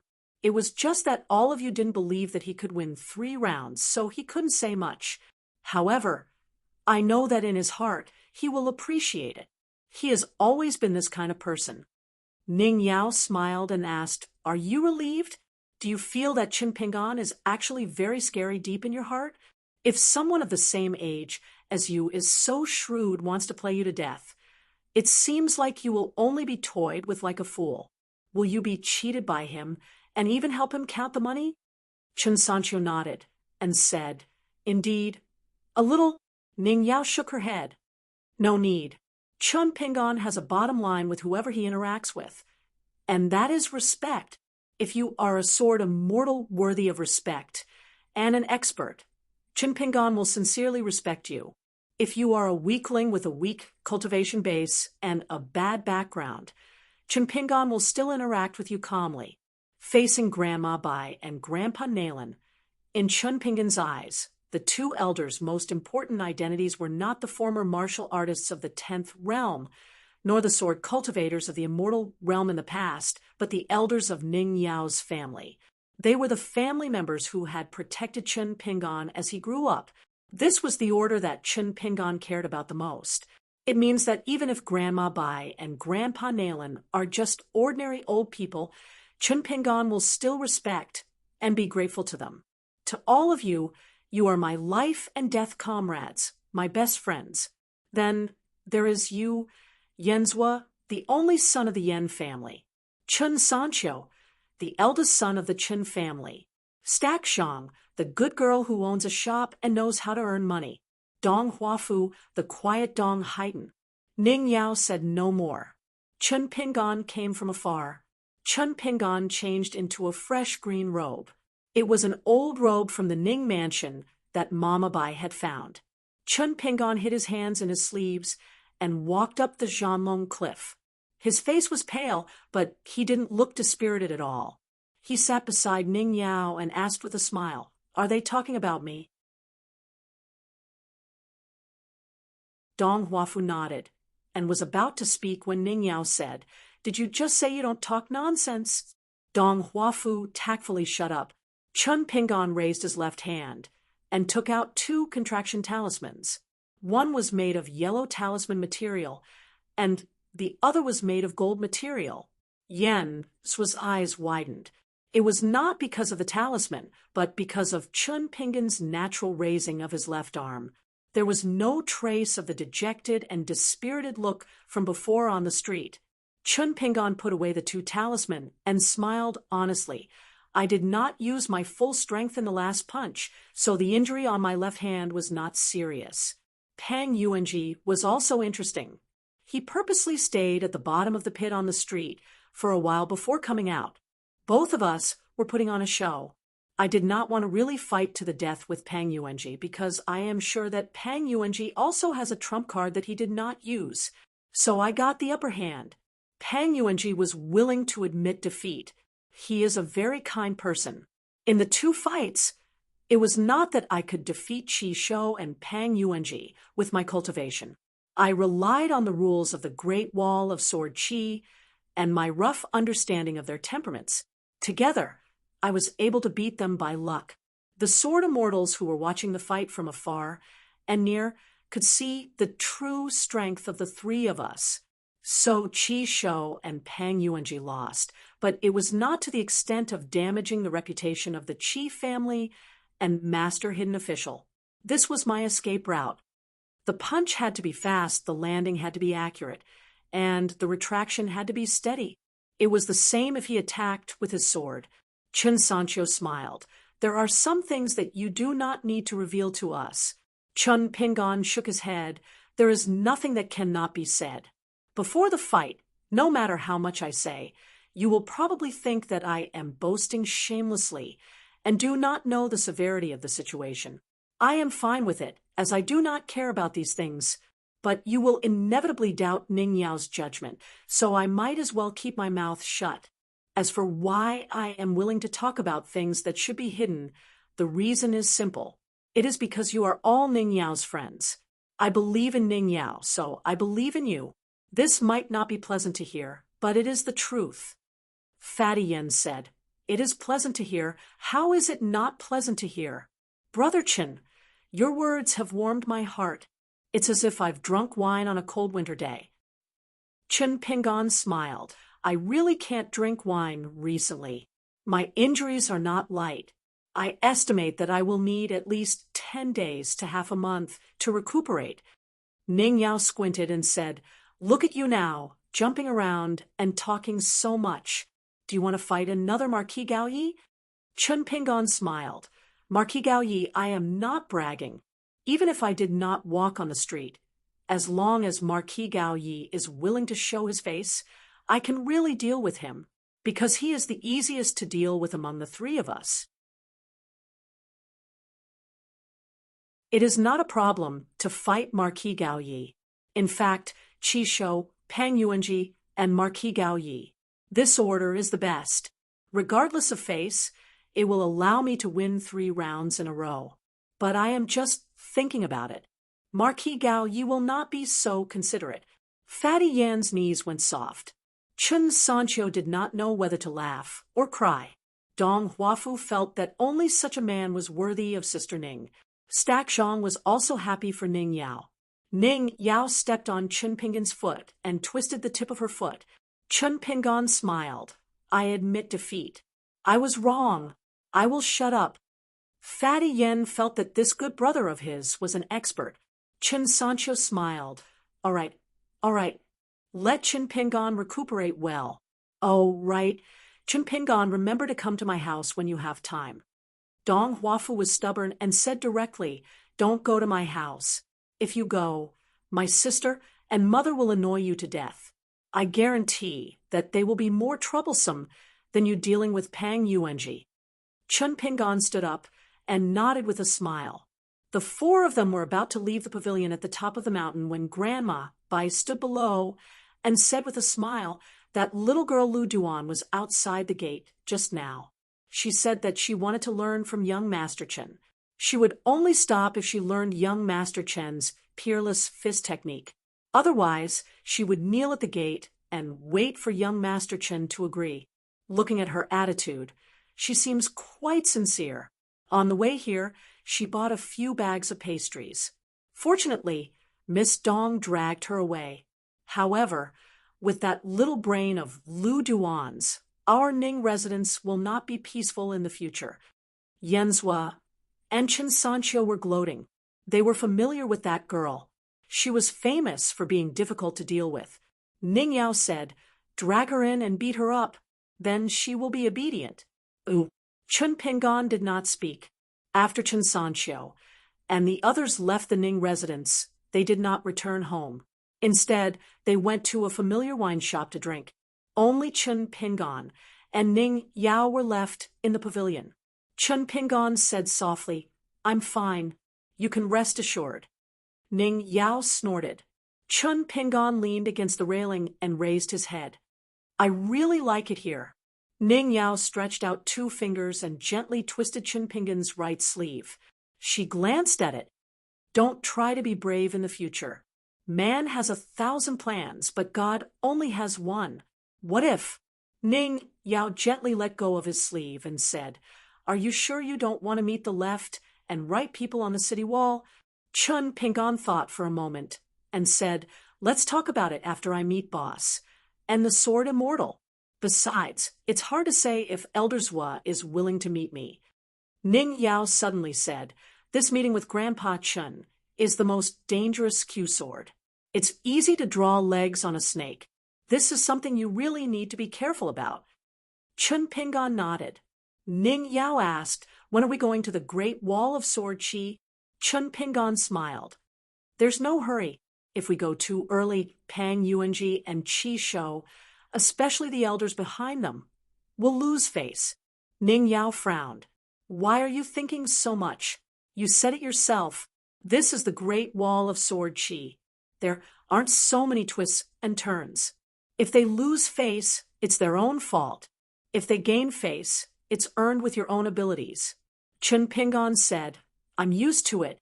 If you think it's not good, I'll change it in the future. Except for one thing, there's nothing I can't change. That thing that I can't change. And this habit that I can change anything is the reason why I can walk step by step until now." Ning Yao glanced at Chun Pingan, who was sitting on her left.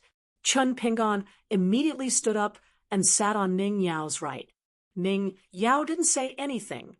Chun Pingan held her hand gently and closed his eyes. He didn't say anything either. 3 days later. The Great Wall of Sword Chi and the city wall had been chatting with the youngsters of the Ning residence for almost 3 days. Chun Pingan went to the Great Wall of Sword Chi alone in the night.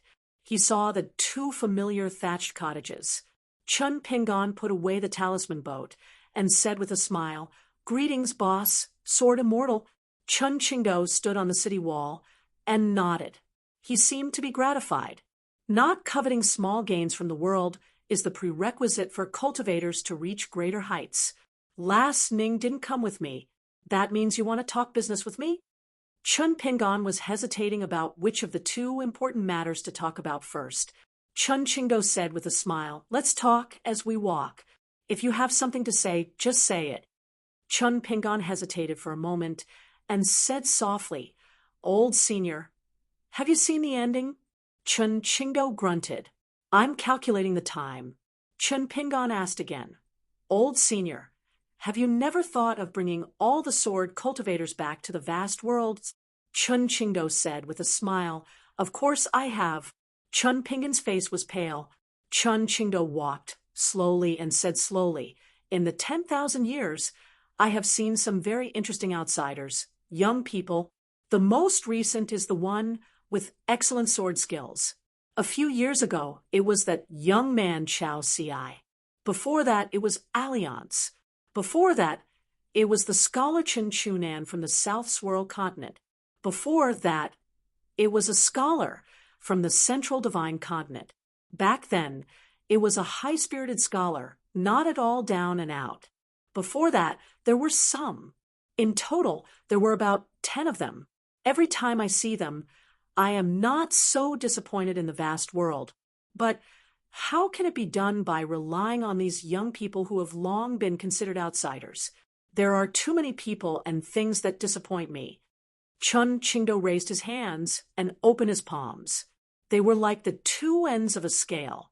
He said to himself, "The founder of the school of swordsmanship in the vast world once came to find me. You can say that he asked for the sword with his Tao. Young people all have lofty ambitions and are willing to speak bold and visionary words. Chun Qingdao smiled. Some of the principles that he felt were the greatest can become the foundation that will not be shaken by the ways of the world. In my opinion, they are childish, but some unintentional words are not bad. As the ways of the world move forward, their weight will become heavier and their roots will be deeper. It is just that he did not realize it at that time. That is good. Only then will there be room for growth. Chun Qingdao pointed to the wasteland in the south. There was once a demon grand ancestor who made a suggestion for me to consider. Chun Pingon, take a guess.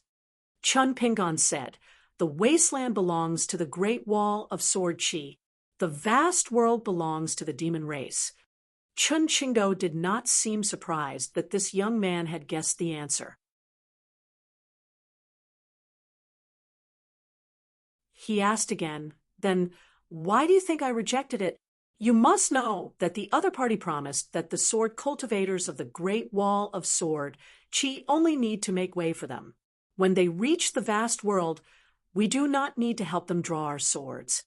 Chun Pingon answered, this is where the other party's intentions are the most sinister. In the process of making way and opening a path, the sword cultivators of the Great Wall of Sword Chi will fall apart. At this moment, there are a few sword cultivators who are hostile to the vast world. On that path, there will be even more sword cultivators who will lose confidence in the Great Wall of Sword Chi. They will choose to leave, or they will draw their swords in anger and stand against the Great Wall of Sword Chi. Perhaps the Great Wall of Sword Chi would eventually be able to occupy the entire wildlands, but it definitely wouldn't be able to defend such a vast piece of land. Thousands of years later, the unremarkable demon race that was left behind in this world would eventually rise to prominence. Sword cultivators who no longer had a reason to sacrifice themselves would gradually wear down their sword intent in their peaceful lives. In the end, the world of the wildlands is still the world of the demon folk. Senior, if you're willing to keep an eye on the world and kill every demon folk from the upper 5 realms that shows up, you'll be able to kill them with your sword. If I were the demon folk Grand Patriarch, I wouldn't even need to sign an agreement. I'd just let you attack with your sword. Even after hundreds or thousands of years, there will come a day when your mind won't be able to focus, and you'll be exhausted. You'll still have energy, but your sword attacks will become slower and slower. Chun Qingdao nodded and said, well said. Chun Pingon slowly deliberated and pondered. He continued, but this is only the reason why Sword Immortal Boss did not agree. It is because Senior is used to looking at things that happened thousands or even tens of thousands of years ago. Only by purposely distancing yourself from your family can you ensure that you are truly pure. However, other than Sword Immortal Boss, everyone has their own selfish motives. My so-called selfish motives have nothing to do with good or evil. As long as one is human, it is normal for humans to have such emotions. The ones who are guarding this place are the saints of the 3 religions. There will be survivors of Sword Immortal Sword from every major family. There will also be people who have been in contact with Inverted Hanging Mountain and How Ran World. Chun Pingon looked around. If not for the sword cultivators of the North Continent, if not for the fact that there were so many foreigners from How Ran World who took the initiative to come here to kill the enemy, Sword Immortal Boss would not have been able to protect the hearts of the people on this city wall. Chun Qingdao nodded and said, you are right. Chun Pingon said, I was only thinking about some things and saying some things. But Sword Immortal Boss has done a truly magnificent feat, and he has done it for 10,000 years. Chun Qingdao smiled. You are even more eloquent than Alliance. Chun Pingon was speechless. Chun Qingdao said, I will personally attend to the matchmaker's marriage proposal. Chun Pingon blushed and said, Sword Immortal Boss, I have yet to make the request. Chun Qingdao turned his head and asked with a smile, embarrassed? Chun Pingon shook his head vigorously and said, not at all. What is there to be embarrassed about? Chun Qingdao nodded. You are indeed the last disciple of that sour scholar. You have inherited all his teachings. Chun Qingdo waved his hand. Little Ning secretly followed us. I won't disturb the two of you. Chun Pingan was silent for a moment. He stretched out his tightly wrapped right hand and solemnly cupped his fists and bowed. Chun Pingan of How Ran World. May I be so bold as to say something on behalf of the entire How Ran world. I dare not refuse a gift from an elder. Chun Qingdo smiled and said, I am afraid of you. The old man waved his hand. In the Ning mansion, the immortal weapon sword Immortal was still forced out of its scabbard. In the blink of an eye, as if it had broken through the restrictions of heaven and earth, it silently appeared on top of the city wall. The old man casually held it in his hand. He held the sword in one hand and 2 fingers of the other hand together. He slowly stroked it and said with a smile, How Ran Qi and Taoism always fight like this. It is not good to be unreasonable. The old man held the sword for a moment. After he withdrew his hand, the hand holding the sword gently shook, and the immortal sword was thrown into the scabbard on the table in the Ning mansion. Chun Pingan was stunned. Chun Qingdo had already turned around with his hands behind his back. He said, Go about your business. Be brave. On top of the lonely city wall, Ning Yao and Chun Pingan walked side by side. Ning Yao held up the jade pendant. Under the moonlight, it shone brightly. The words peace were engraved on the front. Therefore, this was the world's most authentic peace jade pendant. She gently turned it over. On the back, for words were engraved, I am innocent. She held the jade pendant high and looked up. As she walked, she asked casually, What did you talk about? Chun Pingan walked beside her and said, Boss, the immortal sword Immortal asked me to be brave. I don't understand what it means. Ning Yao held the jade pendant and stopped. She gently tapped Chun Pingan's forehead with the jade pendant and scolded, Where is the honesty of someone back then? Chun Pingan suddenly squatted down. He turned his head and patted his back. Back then, Ning Yao carried Chun Pingan on her back at the immortal tomb of the heavenly deity in Liju Cave. Ning Yao's face was full of disdain, but her ears were red. Chun Pingan didn't get up. He smiled and said, So there are things that Ning Yao doesn't dare to do. Finally, on top of the city wall, Chun Pingan carried Ning Yao on his back and walked slowly. In the night, Chun Pingan carried the woman he loved on his back. It was like carrying all the beautiful moonlight in the world. As they walked, Ning Yao's face suddenly turned red. She grabbed Chun Pingan's ear and twisted it. Chun Pingan cried out and quickly turned his head. Ning Yao hit the back of his head with a chestnut and said angrily, If you keep doing this, I'll really get angry. Chun Pingan felt wronged and said, Okay. On top of the city wall, an old man with a stern face suddenly appeared. Put Ning Yao down for me. Chun Pingan was stunned and said angrily, Why do you care? Ning Yao said softly, He's my grandfather. Chun Pingan was about to put Ning Yao down in anger. Carry her. Unexpectedly, someone in the distance spoke. The first sentence was directed at Chun Pingan, and the next sentence was directed at the old man. Why do you care? As expected, they were the senior and junior brothers of the sage of literature.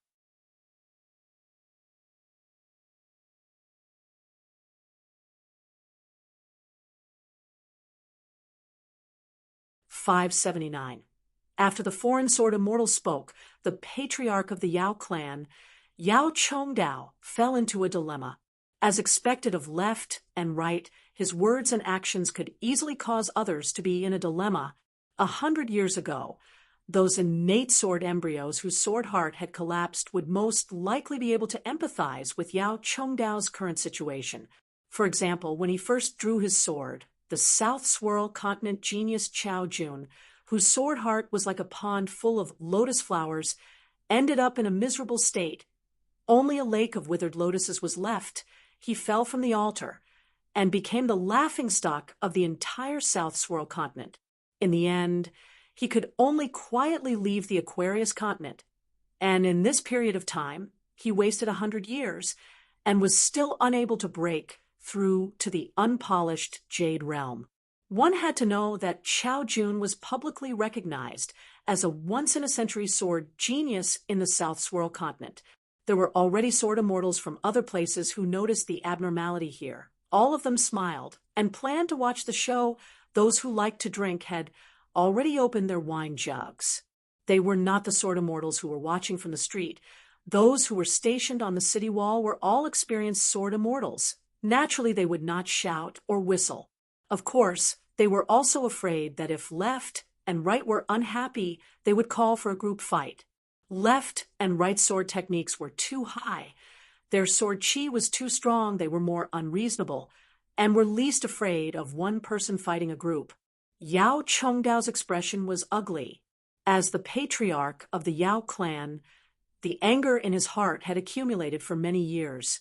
Just as Yao Chengdao was about to call for left and right to go to the south of the city wall for a fight, Chen Ping'an braced himself and acted as the peacemaker, gently putting down Ning Yao. He called for old Mr. Yao and then asked Ning Yao to accompany the elders while he went to see Senior Zhua. Ning Yao took her grandfather for a stroll. Chen Ping'an's body was like an arrow. In a flash, he went to find left and right, without the reckless young man, and with only his granddaughter by his side. Yao Chengdao's expression became much better. Towards his daughter and son-in-law, the old man's emotions were complex. Sadness, regret, resentment, anger, disappointment. It was difficult to truly describe them. But towards Ning Yao, who was a generation away from him, the old man only felt pride and guilt. On the other side of the city wall, Chen Ping'an stopped 10 steps away from a middle-aged sword immortal who had his back turned to him. He was unable to get any closer. Almost all the apertures in his body were brimming with sword chi.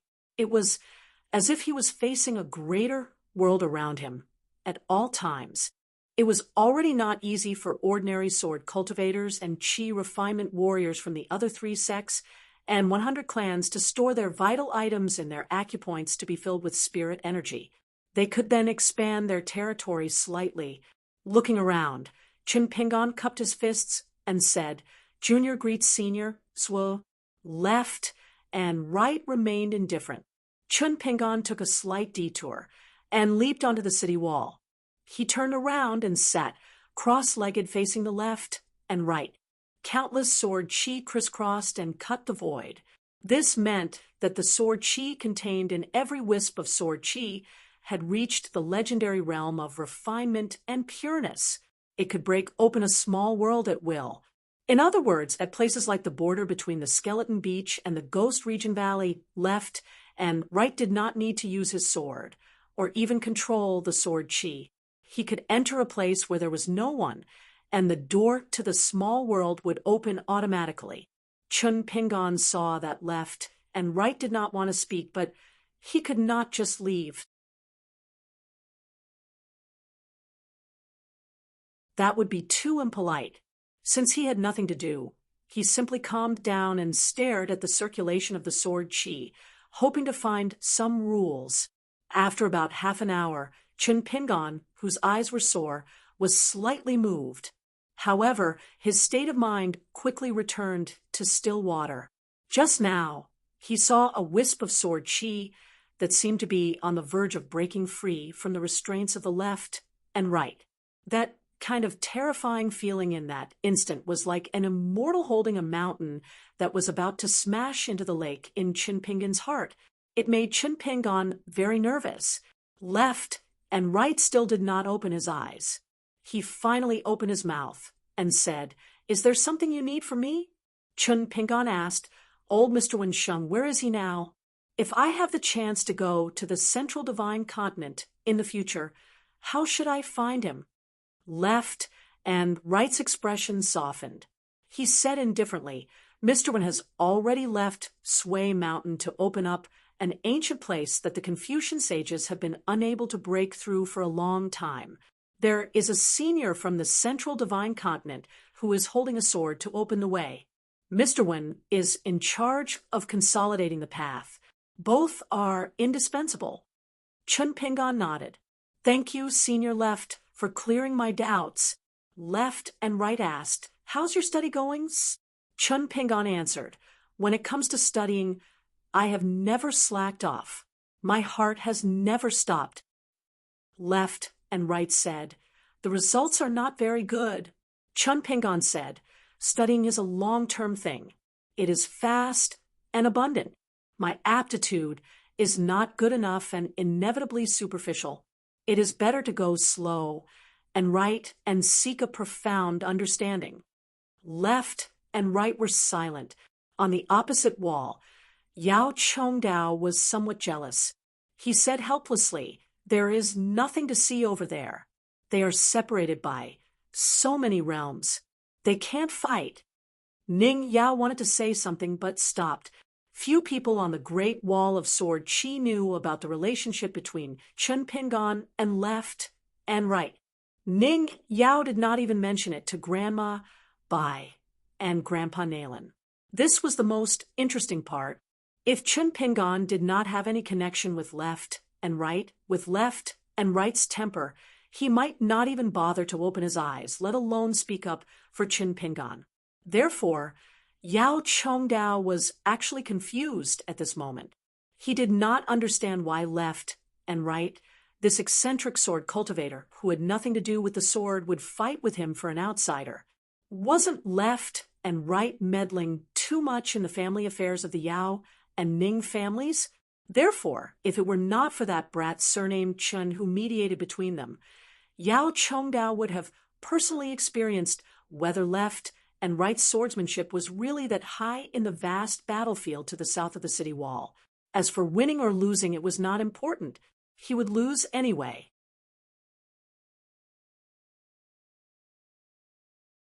Although Yao Chongdao was a great sword immortal in the immortal realm, he was past his prime and had no hope of breaking through the realm.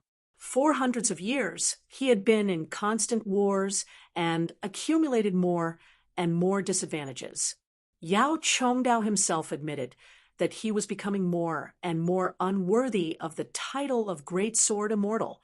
Every time Yao Chongdao saw those young Earth immortal children of different surnames, each of them full of vigor and vitality, he felt both gratified and sad at the same time.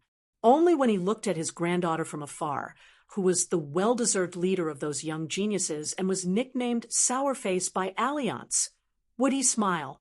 Once, someone was drunk and said that when he saw old Yao's sour face, which seemed to be engraved with the words, "Pay up if you owe money," he would have a conscience and remember the money for those years of wine on credit. After that, all the restaurants and taverns under the name of the Yao family never sold half a pot of wine to that guy again. He did not need to pay back the money for the wine he owed. Yao Chongdao asked casually, "It seems that the two of them knew each other before?" Ning Yao could only say one thing. When Chun Pingon came to the Great Wall of Sword Qi for the first time, the cross-continent ferry was obstructed at the Jiaolong Gully. It was Left and Right who opened the way with his sword. Sword Qi, Great Wall of Sword Qi, had heard of this matter, but most of the information was incomplete. Firstly, Inverted Hanging Mountain kept it a secret. After the incident at the Jiaolong Gully, Left and Right had a hearty fight with the Great Heavenly Lord, the second direct disciple of Taoist elder of Inverted Hanging Mountain. Secondly, Left and Right never seemed to need a reason to open the way with his sword. The old man and Ning Yao did not meet much and chatted even less. Therefore, compared to Left and Right and Chun Pingon, he was not much better. Chun Pingon said, "Senior Left killed the Jiaolong at the place where the Jiaolong gathered and saved my life. I have always remembered it in my heart." Left and Right said indifferently, "It has nothing to do with you." Chun Pingon smiled and said, "I know that Senior Left does not see me as a junior." Left and Right said, don't think too much about it. Those who can enter my eyes can be counted with one's fingers. Chun Pingan said again. I also don't think that I should acknowledge Senior Left as my senior apprentice brother. Left and Right smiled and opened his eyes, but he looked into the distance. Oh, Chun Pingan's expression was calm. He shifted and sat cross-legged facing the distance. It's not that I was young and ignorant. Now that I'm young and rash, I'm just speaking from the bottom of my heart. Left and Right still didn't get angry. Instead, he said something that was thousands of miles away from the topic in life, other than determining whether the world is as big as the sky, high and vast, or as small as a mustard seed. The most important thing is to prove the truth of oneself. Chun Pingan said slowly, then I'll say a few more words from the bottom of my heart. It might be unreasonable, but I can't not say it. Senior Left's life was full of learning and practicing the sword. In the end, he accumulated a lot of experience and had many ups and downs. First, he made countless Xiantian sword embryos bow their heads. Then he went out to the sea to visit the immortals. Then he went to the North Continent alone with his sword. Finally, he went to the Tong Yi continent and killed Du Mao to stop him from ascending. After doing so many things, why didn't he go to the Aquarius continent to take a look? What Mr. Qi thinks is Mr. Qi's problem. What eldest senior brother should do is what an eldest senior brother should do. Left and Right were silent. Chun Pingan stood up. This is the only thing I wanted to say when I came to the Great Wall of Sword Qi.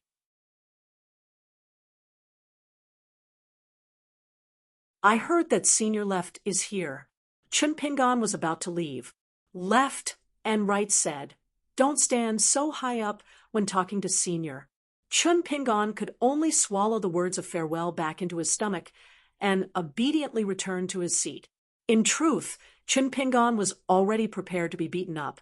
At most, he would just lie down in the Ning residence for a month. Both of them were speechless. Chun Pingan asked, Senior Left, do you have something to say? Left and Right shook his head. I'm too lazy to reason with you. This is not something I'm good at. So I'm hesitating on the strength of my sword. Your cultivation is too low, and this is troublesome. Chun Pingan did not think that Left and Right was joking, so he said, Mr. Wensheng, you love to drink and travel. Have you never been to the Great Wall of Sword Qi? The wine here is actually not bad. Left and Right seemed to be sullen for the first time. Scram. Since the senior has spoken, the junior will follow. Chun Pingan immediately stood up and called out to Ning Yao. He took out the talisman boat and stopped outside the city. Yao Chongdao nodded to Ning Yao. Ning Yao rowed the wind to the talisman boat, and together with Chun Pingan, who was pretending to be calm, they returned to the city that was still lit up in the night. Left and Right glanced at the green-robed young man on the talisman boat, especially the familiar white jade hairpin.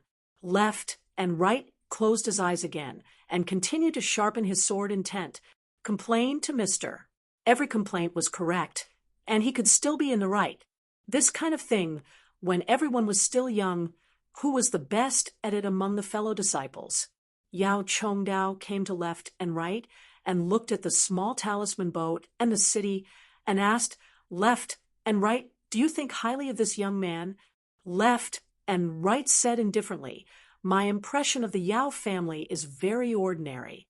So don't talk nonsense with me just because you're older. Yao Chongdao was almost furious. Did he really think that he was a clay bodhisattva with no temper? Let's fight. I'm not afraid of you. Left and Right, can you really beat me to death? In the end, the eldest sword immortal walked out of the cottage with a smile and stood at the door.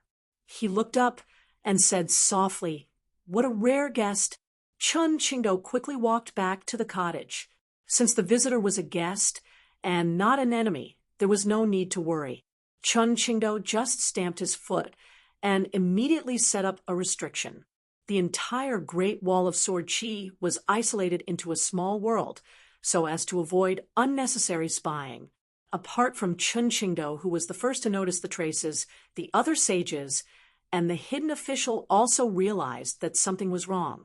No one could silently pass through the sky canopy restriction of the two worlds and come to the Great Wall of Sword Qi without going through the inverted mountain gate.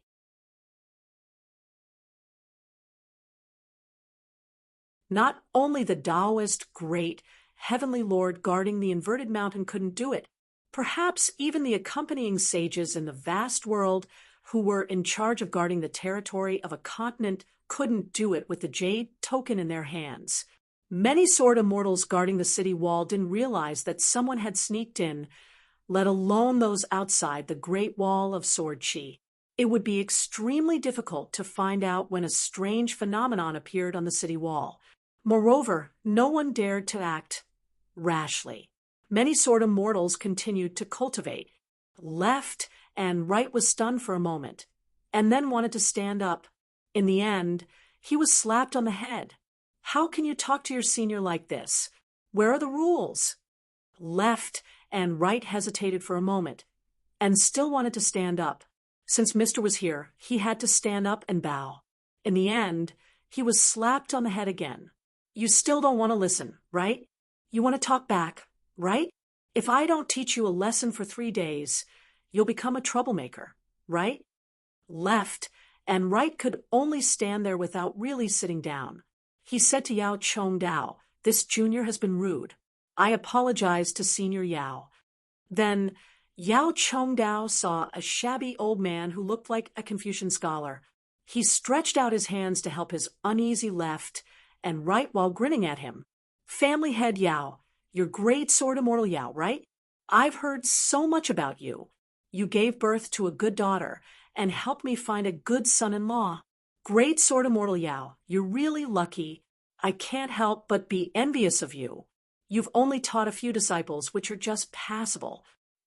Left and right could finally stand and talk. He took a step back and bowed. "Mr." The shocking sword Qi around him had no effect on the old Confucian in a green robe, whose figure was faintly discernible. Yao Chongdao's face was full of disbelief.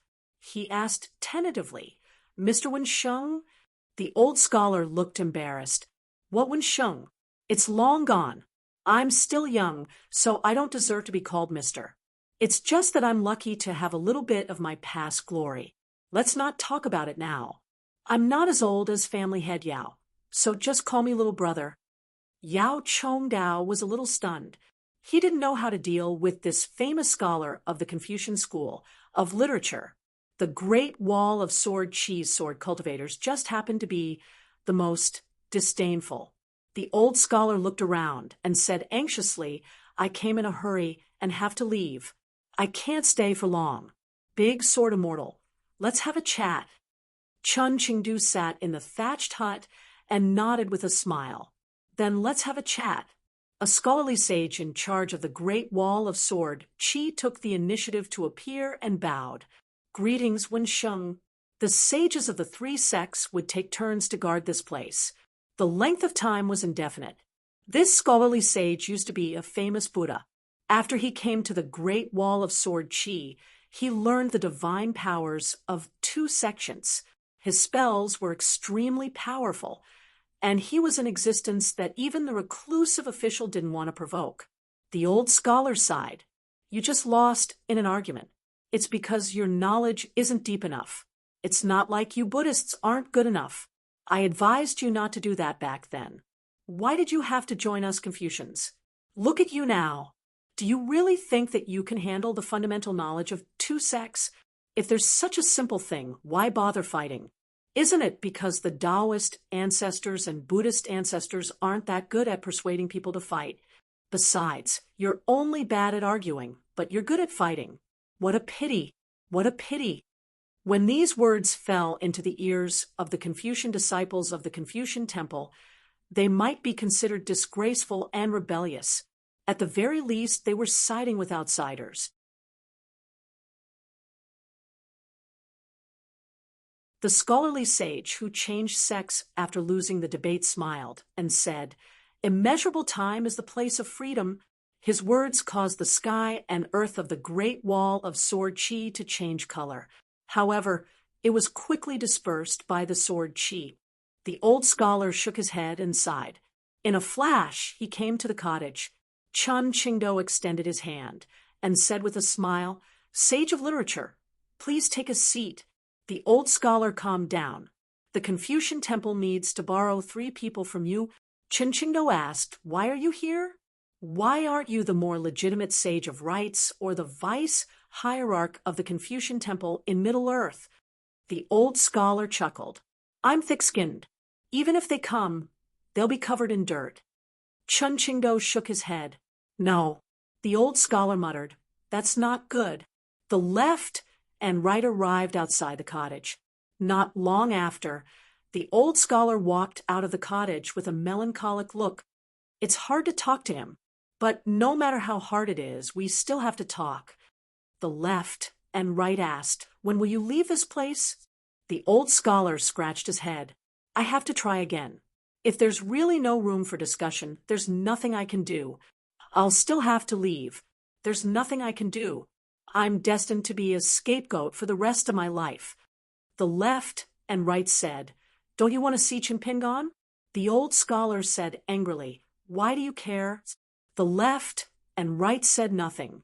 No wonder, he was the founder of the Sage of Literature.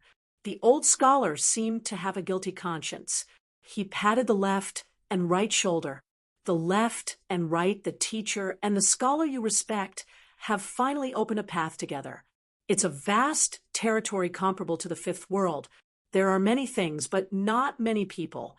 In the future, there won't be many people. Isn't that what you want? Don't you want to go there and take a look? The left and right shook his head. "Teacher, there aren't many people here either. It's even better than the Fifth World because there are fewer people here. They won't swarm in." The old scholar complained, "I feel wronged as a teacher. My students and disciples don't listen to me."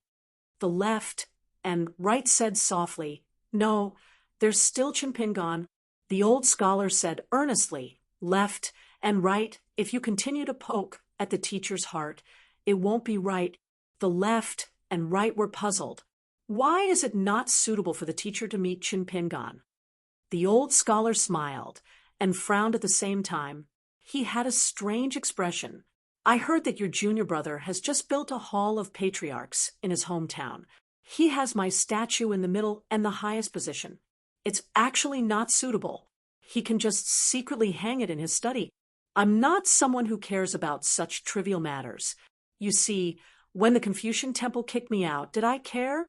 I didn't care at all. There's no reason for fame and gain in this world."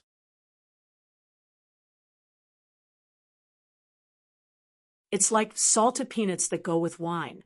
The left and right said, "I'll have to trouble the teacher to wipe the smile off your face."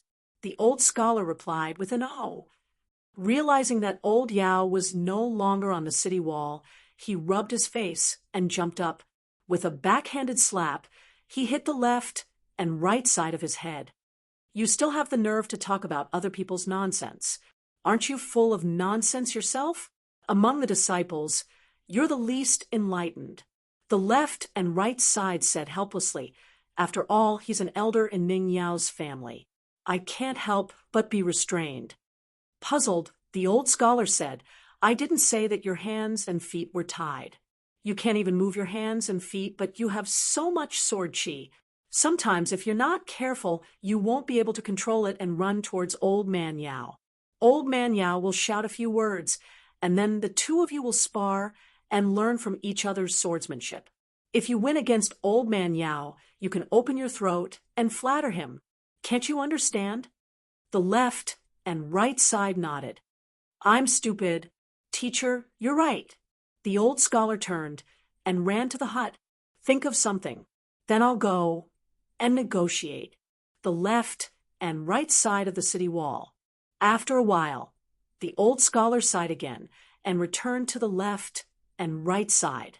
The left and right side asked, "Teacher, do you think we're standing on a speck of dust and walking to another speck of dust? That's the limit of a cultivator."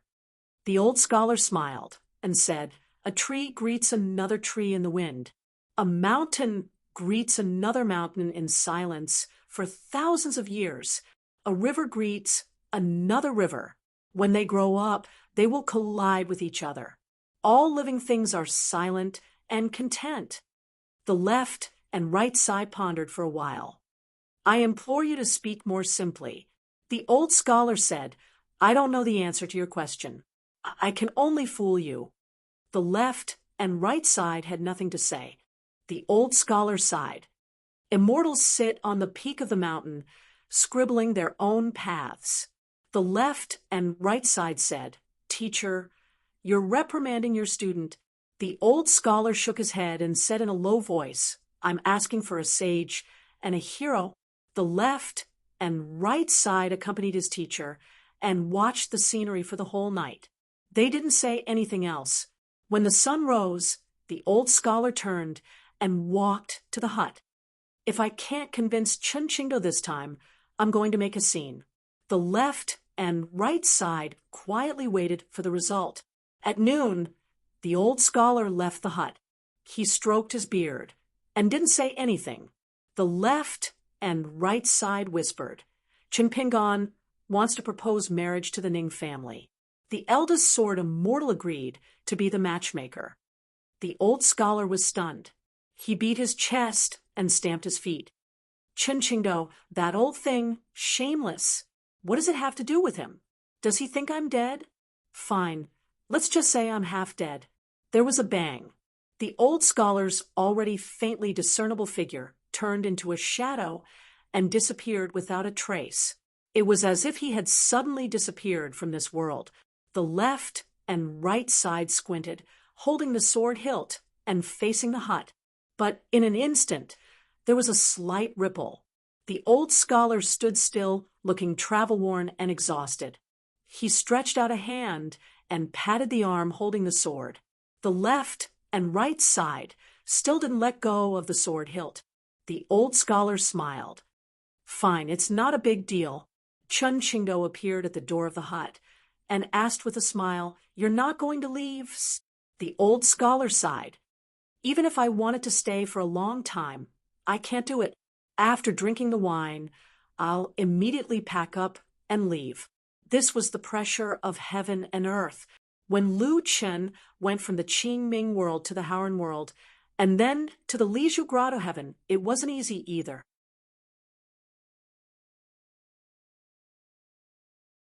Chun Chingdo reminded him with a smile, We don't have Mr. Wenxing's belongings here. I advise you not to do this kind of shady business. The old scholar suddenly understood. That's right. That's fine, too. The great wall of sword aura that didn't fight was actually very peaceful. There were also streams of horses and carriages outside the noble houses, and the barking of chickens and dogs in the small alleys. It was just that there were no civil and military temples or city god pavilions. There was no custom of putting up door gods or spring couplets. There was also no custom of worshipping ancestors. The ruined street was being renovated. The craftsmen were busy. The biggest culprit was sitting on a bench in front of a grocery store, basking in the sun. Ning Yao was chatting with Fan Zhang. Business was quiet and ordinary. Chun Pingon saw that Fan Zhang didn't seem to be in a hurry. He was a little anxious. However, they had only met a few times. Chun Pingon didn't want to speak so easily. He had to be careful when it came to the woman he loved. A big kid came closer and rubbed his nose with his fist. He mustered up his courage and asked, You're Chun Pingon, right? Chun Pingon smiled and asked, What? Looking for a fight? The kid was so scared that he took a few steps back. He was still unwilling to leave and asked, Do you teach me fist techniques? I can pay you. Chun Pingon shook his head. No. The kid insisted, If you think the money is too little, I can owe you. After I learn fist techniques and kill demons, I can pay you back time and time again. Anyway, you're so capable, and your fist is so big. I don't dare to owe you money. Chun Pingon folded his hands in his sleeves. Languid, he asked, What's the point of learning fist techniques? Shouldn't you practice sword techniques? The kid was annoyed. I'm not an innate sword embryo. There's no point in practicing sword techniques. No one is willing to teach me. Even Sister Fan Zhang thinks I'm not talented enough and wants me to be a bricklayer. I've been looking after her shop for a few months for nothing. Chun Pingan smiled. Practicing martial arts and fist techniques is similar to practicing sword techniques. They both cost a lot of money. It's also about talent. You'd better be a bricklayer. The kid squatted on the spot.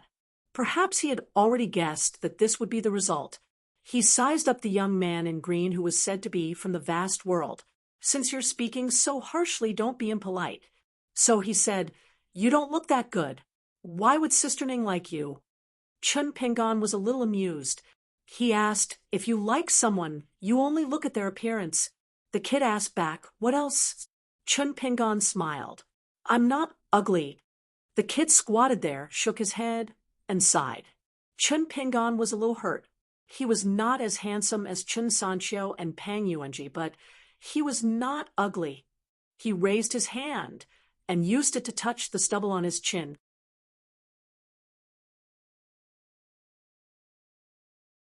It was probably because he had not shaved. With this bold kid taking the lead, a large group of people of the same age gathered around. There were also some youths and some girls further away. Everyone's eyes were filled with curiosity as they looked at the foreigner, who had fought 4 rounds in a row. The vast world was in spring. Here at the Great Wall of Sword Chi, it was autumn, separated by a door. It was a different world. Different seasons had different customs. It was not difficult to survive at the Great Wall of Sword Chi. Even the weakest kid could do it. However, if he wanted to live well here, it would become extremely difficult. Therefore, those who could drink often, even on credit, were not ordinary people. Of course, the descendants of the major clans did not have to worry about food or clothing. It was also very simple to live a life of luxury. Their ancestors had accumulated good karma. They were all sword immortals and sword cultivators who had exchanged their lives for a life of luxury. Moreover, they had to go to war. If they could walk down from the top of the city alive, they deserved to live a good life. Perhaps they felt that Chun Pingan was easier to talk to. Soon, Chun Pingan's stool was surrounded by a large group of people. They chattered and bustled. Those who could enter the city from the inverted mountain usually stayed with the major clans. They did not like to come here. This was the first time Chun Pingan had come to the Great Wall of Sword Chi, and he had chatted with Ning Yao about many things in the city. He knew that the young people who were born and raised here had different attitudes towards the vast world that was just a stone's throw away. Some said that they had to go there and eat a bowl of the most authentic Yang Chun noodles. Some said that there were many good-looking girls in the vast world. They were really just girls. They were weak and had willowy waists. They swayed left and right. In any case, they did not have a single strand of sword chi on them. They also wanted to know what kind of life the scholars there were living. At this moment, there were many questions around Chun Pingan. Chun Pingan answered some of them and pretended not to hear some of them. There was a child who had never been to the south side of the city in his life. He said, "Are there really countless green mountains in your hometown? They are especially green, especially after the rain. When you take a deep breath, you can smell the fragrance of flowers and plants." A slightly older youth asked Chun Pingan about the mountain gods and water immortals getting married. Lord Xing Wang solved cases at night. What were the mountain spirits and water ghosts like? There were also people who hurriedly took out wrinkled but treasured picture books. They asked if the pictures in the books were real. They asked if the mandarin ducks were hiding under the lotus flowers to avoid the rain. They asked if the big houses over there were really nets under the eaves to stop the birds from using them as nests to poop. They also asked if the courtyard of the Four Waters Gathering Hall would really not freeze people in the middle of winter when it rained and snowed. Also, the wine over there was like a pebble on the side of the road. Could one drink it without paying? Wasn't it unreasonable that they had to pay for their drinks here? Also, What kind of place was that brothel filled with women? What kind of wine was the flower wine? What was the matter with the planting of seedlings over there? Why did the people over there have to have a place to stay after they died? Were they not afraid that the living would not have a place to stay? Was the vast world really that big? Finally, a youth grumbled, "You don't know much. You answered 3 questions and 1 answer. To think that you are a member of the vast world." Chun Pingon quietly twisted his wrist and took out the sword nurturing pot.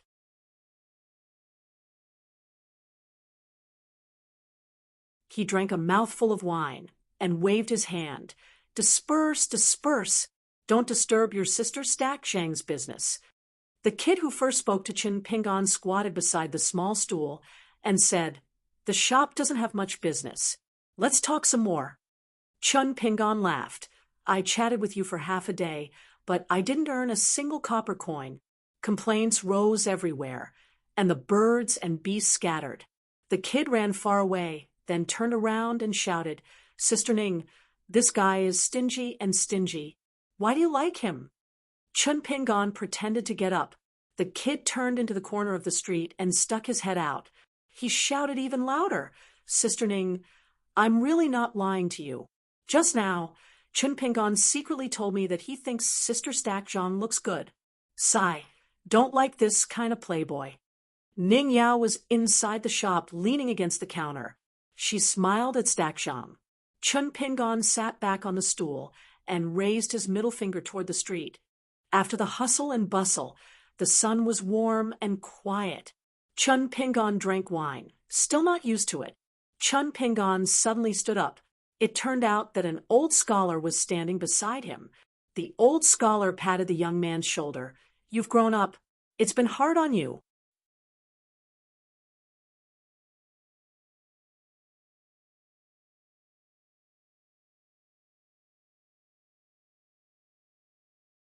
"580. There weren't many scholars in the Great Wall of Sword Chi. There weren't any schools here, so there weren't any teachers. For people like Stack Shang, the children in the shabby alleyways could only learn to read by relying on the large and small slanted stone tablets that were randomly placed in the corners of the streets and alleyways. They could only learn a few words every day. After a long time, if they really put their heart into learning, they could also flip through books and read books. As for more knowledge, they wouldn't be able to learn anything more." Although Ning Yao had never seen the sage of literature, she could vaguely guess the identity of the old man. She did not feel much about it. The only thing she felt was that when she was traveling around the world, she had seen some portraits of the sage of literature in books that had not been completely banned. Those books were mostly the same, whether it was a half-length portrait or a portrait. The sage of literature was portrayed in a dignified manner. Looking at it now, it was actually a thin old man. Stack Zhang was a little puzzled. Ning Yao said, "Let's talk about our own business. Don't worry about them." Outside, it was an unexpected reunion after a long separation. Chun Pingon smiled and did not say anything. The old scholar turned his head to look at the 2 girls in the shop and asked softly, "Which one?" Chun Pingon whispered, "The prettier one." The old scholar was very pleased. He clenched his fist in front of his chest and gave a thumbs up. Chun Pingon asked the old man to wait for a moment. He went inside to inform Stack Zhang and took a chair out. Stack Zhang said that there were no dishes in the shop, so he asked Ning Yao if she could help him buy some. Ning Yao nodded and quickly went to the nearby wine shop to get a meal box. There were a few dishes, cups, and bowls. Chun Pingon and the old man were already sitting on a small stool, using the chair as a table. It looked a little funny. Chun Pingon stood up and wanted to take the meal box and open it himself. However, he was glared at by Ning Yao. She arranged the dishes, placed the wine bowls, and put the meal box aside. Then she said to the old scholar to invite the sage of literature to drink slowly. The old elementary scholar had already stood up and was standing next to Chun Pingon. He was grinning from ear to ear. This was the so-called blooming of flowers. Ning Yao called Stack Zhang to leave the shop and go for a walk together.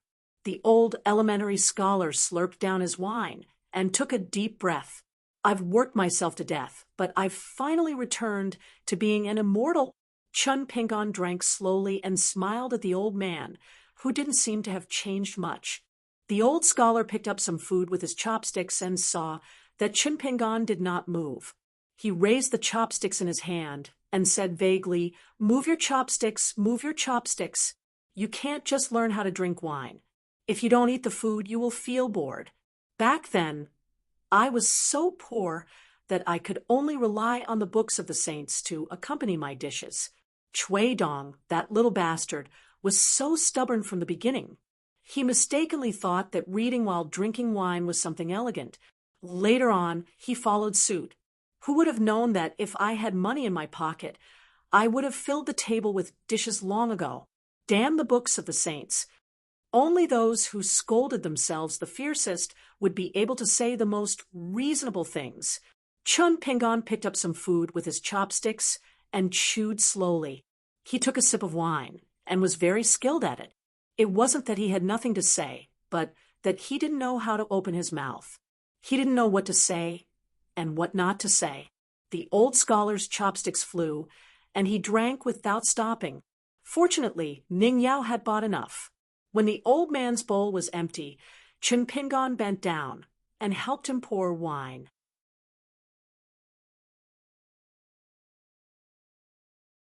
After eating and drinking, Chun Pingon put the dishes and bowls back into the food box.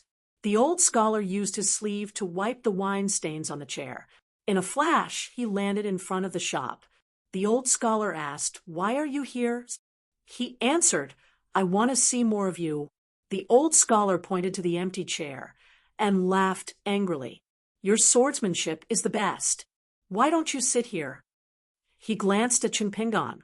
Chun Pingon had no choice but to give up his small stool and walk around the chair to the old scholar's side.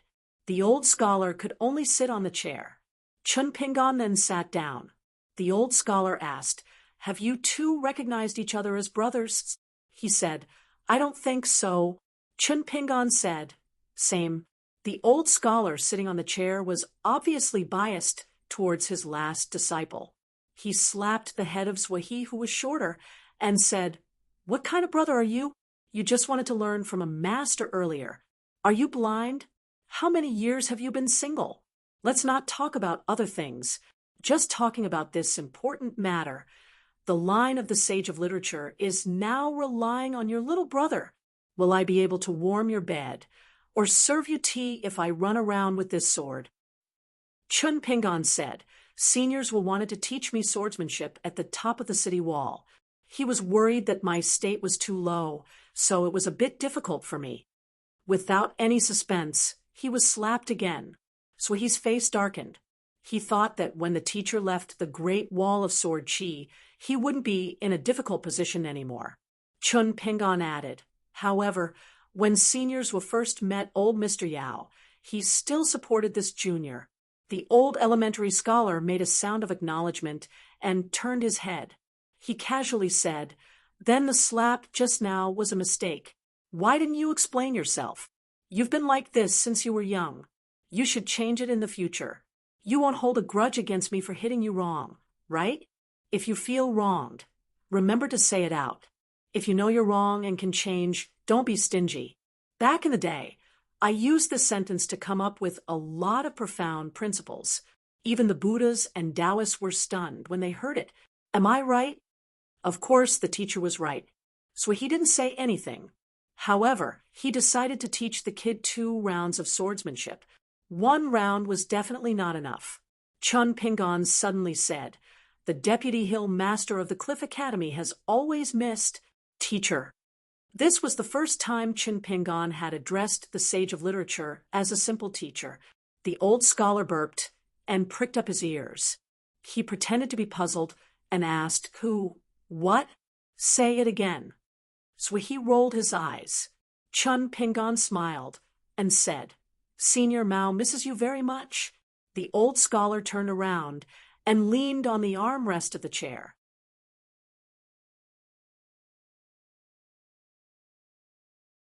He looked at Chun Pingon and said with a smile, Xiaodong, he's most willing to use the stupidest method to teach and educate people.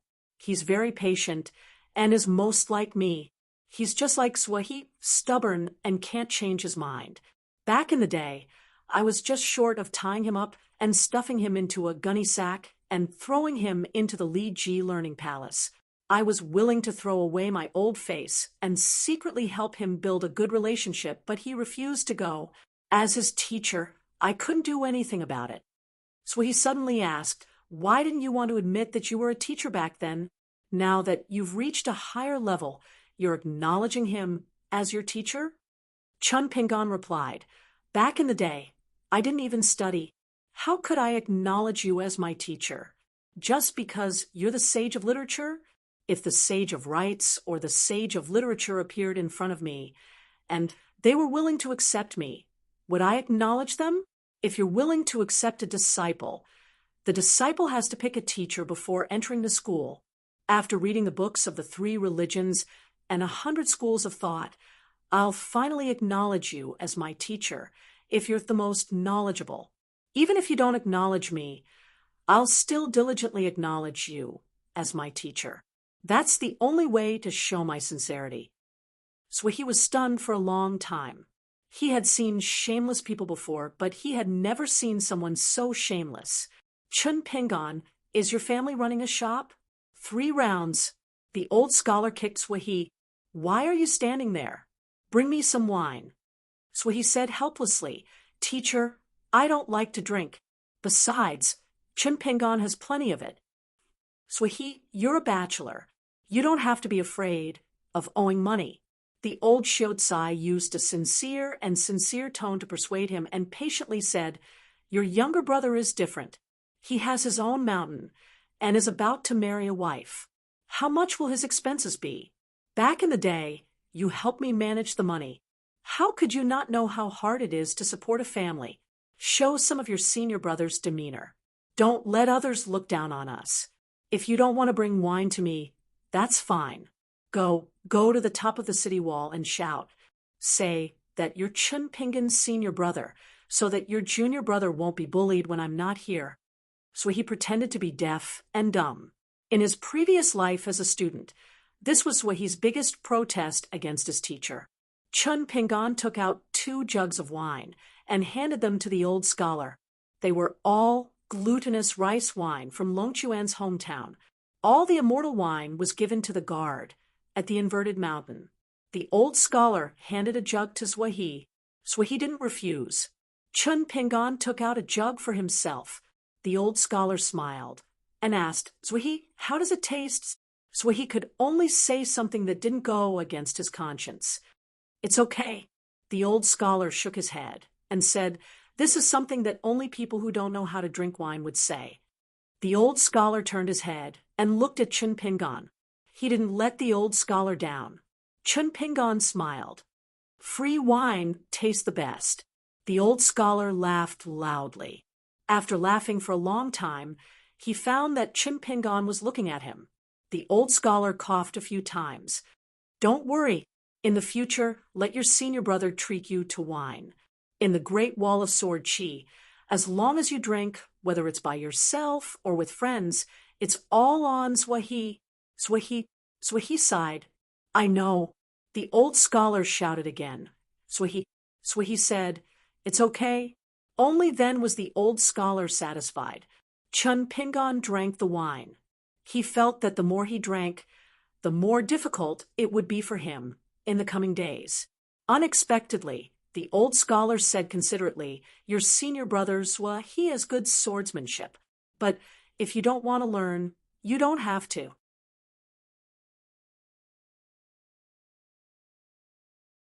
If you want to learn, you can tell him how you want to teach. He won't go too far. So he said, You can start learning now. Chun Pingan said immediately, There's no hurry. So he leaned forward and stared at Chun Pingan. Chun Pingan looked at the old scholar. The old scholar understood and immediately pressed his hands on Swahi's head and pushed him back. He scolded, Give in to your junior brother. Swahi began to drink. It was strange. The sage of literature seemed to treat Swahi the most rudely, but this disciple was always the one who accompanied him the most. Even an unnamed disciple like Mao Xiaodong was puzzled by this. It was just that Swahi's personality was too reclusive. Mao Xiaodong, Ma Zhan, and the others didn't dare to take the initiative to talk to him. At that time, Cui Dong, who hadn't betrayed his master yet, was the most dazzling disciple of the sage of literature. All the academies and scholars of the Central Plains were overshadowed by him. His knowledge was high, his cultivation was high, and his chess skills were top-notch. Even so, he was often scolded by Swahi. As for whether Cui Dong was unwilling or not, Mao Xiaodong and the others had no chance to find out. As for Swahi's knowledge, the fact that he was a direct disciple of the sage of literature was enough to explain everything. It was a pity that his swordsmanship overshadowed it. As a result, when people talked about the late bloomer Zhua, they only talked about whether his swordsmanship was very high, extremely high, or the highest in the world. Many people even forgot that he was the disciple of the sage of literature.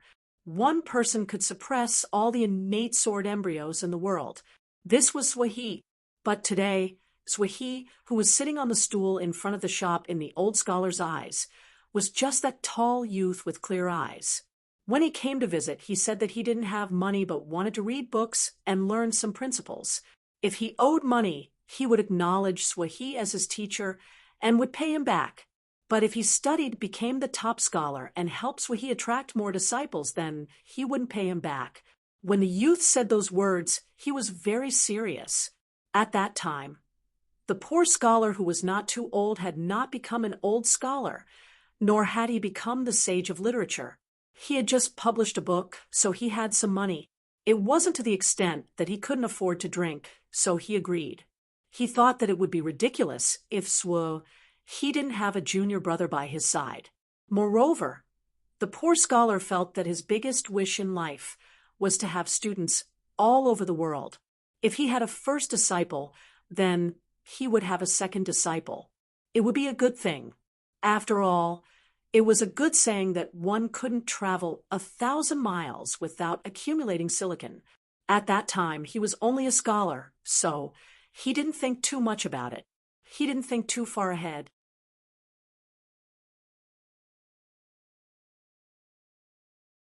He even thought that having students all over the world was just an unattainable dream. It was just like when he was in a shabby alley, drinking half a kilo of turbid wine that he bought at home and thinking about the fine wine that was sold in the big restaurants. Many years had passed, but he could still vaguely remember that there was a restaurant manager's daughter who seemed to be very beautiful. Looking at her from afar was like drinking wine. You couldn't look at her for too long, or you would be intoxicated. Therefore, in the future, there was a Confucian sage who interpreted one of the old man's books. He described the old man as a sanctimonious man and was too old-fashioned. He changed the original meaning of the book a lot, which made the old scholar very angry. It was natural for men and women to be attracted to each other. Humans were not plants and couldn't be emotionless. Moreover, even plants and trees could turn into spirits. Humans were not sages, so how could they not make mistakes? Moreover, sages also made mistakes, so they shouldn't expect ordinary teachers to be sages everywhere. If such knowledge became the only one, it wouldn't pull scholars closer to sages, but gradually push them away. The old scholar went to the Confucian temple and tried to reason with them. The other party was also very stubborn. Anyway, he listened to everything the old scholar said, but he didn't quarrel with the old scholar. However, it was precisely this kind of saint who was suspected of being unreasonable, who, at the cost of exhausting his own cultivation, forcibly held up the entrance to the vast world. It was only when the old elementary scholar, and the scholar, holding the immortal sword, appeared in front of him, that he finally put down his burden and quietly passed away. He smiled knowingly at the old elementary scholar and passed away. His soul was completely scattered, and there was no afterlife to speak of. Life was so sudden. They looked at each other and smiled. The old scholar finished a pot of wine. He didn't hurry to get up and leave the chair. He hugged the wine pot with both hands and basked in the sun of another world. Suyu said softly, "Teacher, you can leave now. Otherwise, the Ascendant Realm monsters in this world may come together to stop you from leaving." Chun Pingon was just about to get up and speak. The old scholar raised his hand and gently pressed it down.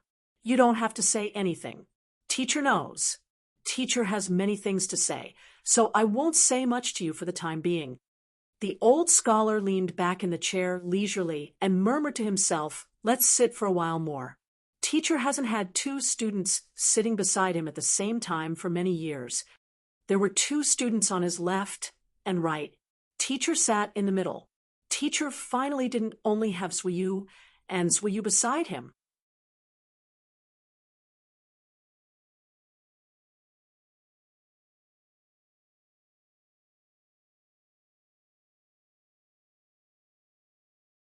"581. Autumn went and winter came. Time passed. If he did not raise his head and see the outline of the great wall of Sword Chi in the south, Chun Pingon would have mistakenly thought that he was in Paper White Blessed Land, or that he had drunk Yellow Liang Blessed Land's worry-free wine. Even though Chun Pingon practiced diligently and did not slack off every day, and could even be said to be very busy, Chun Pingon still felt that it was not enough, so he asked Grandma Bai to help him. Unexpectedly, Grandma Bai was not willing to give her all, and at most taught the future son-in-law some boxing moves. Chun Pingon could only reluctantly practice boxing, and called Grandpa Nalen to the practice field in the Mustard's small world to familiarize himself with the flying sword of a pure jade realm sword cultivator. At the same time, he roughly learned the art of concealment and stealth from this assassin who had fallen from the immortal realm, and many exquisite techniques that involved the fundamentals of cultivation. Close in the day is like moving in the night. Only sword cultivators could do this, which made Chun Pingon feel a little regretful. Besides this, whenever he was free, Chun Pingon tried to go to the wine shop every day to take a look. Every time, he would stay for a few hours. He did not help to sell wine, and just hung out with a bunch of big kids and young girls, continuing to be his storyteller. At most, he would be the calligraphy teacher and recitation teacher, and did not involve himself in imparting any knowledge. Although Chun Pingon had become a hands-off shopkeeper, the head shopkeeper, Stack Shong, did not complain. This was because second shopkeeper Chin was the one who was responsible for making money. Now, it was time for him to be lazy. In the end, Stack Shong had only taken out some capital and put in some rigid effort. Moreover, after the successful opening of the wine shop, there were many more tricks. For example, after hanging the couplets, there was a new horizontal scroll. "Those who drink my wine can break through the realm." The shopkeepers of the restaurants and wine shops on the street were about to collapse, not to mention that they had stolen a lot of business. The key point was that they had obviously lost their momentum. This led to almost everywhere in the wine shop of the Great Wall of Sword Chi to hang couplets and horizontal scrolls. But after looking around, many drunkards and sword cultivators felt that this place was the best, or the most shameless. After almost all the wine shops began to copy, this shop began to have a new method.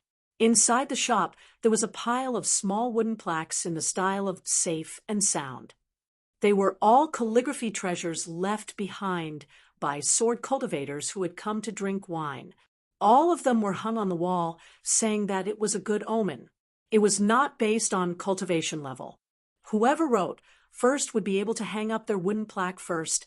The front of the plaque would be written with the name of the wine shop's customer. If they were willing, they could write on the back of the wooden plaque. They could write whatever they wanted.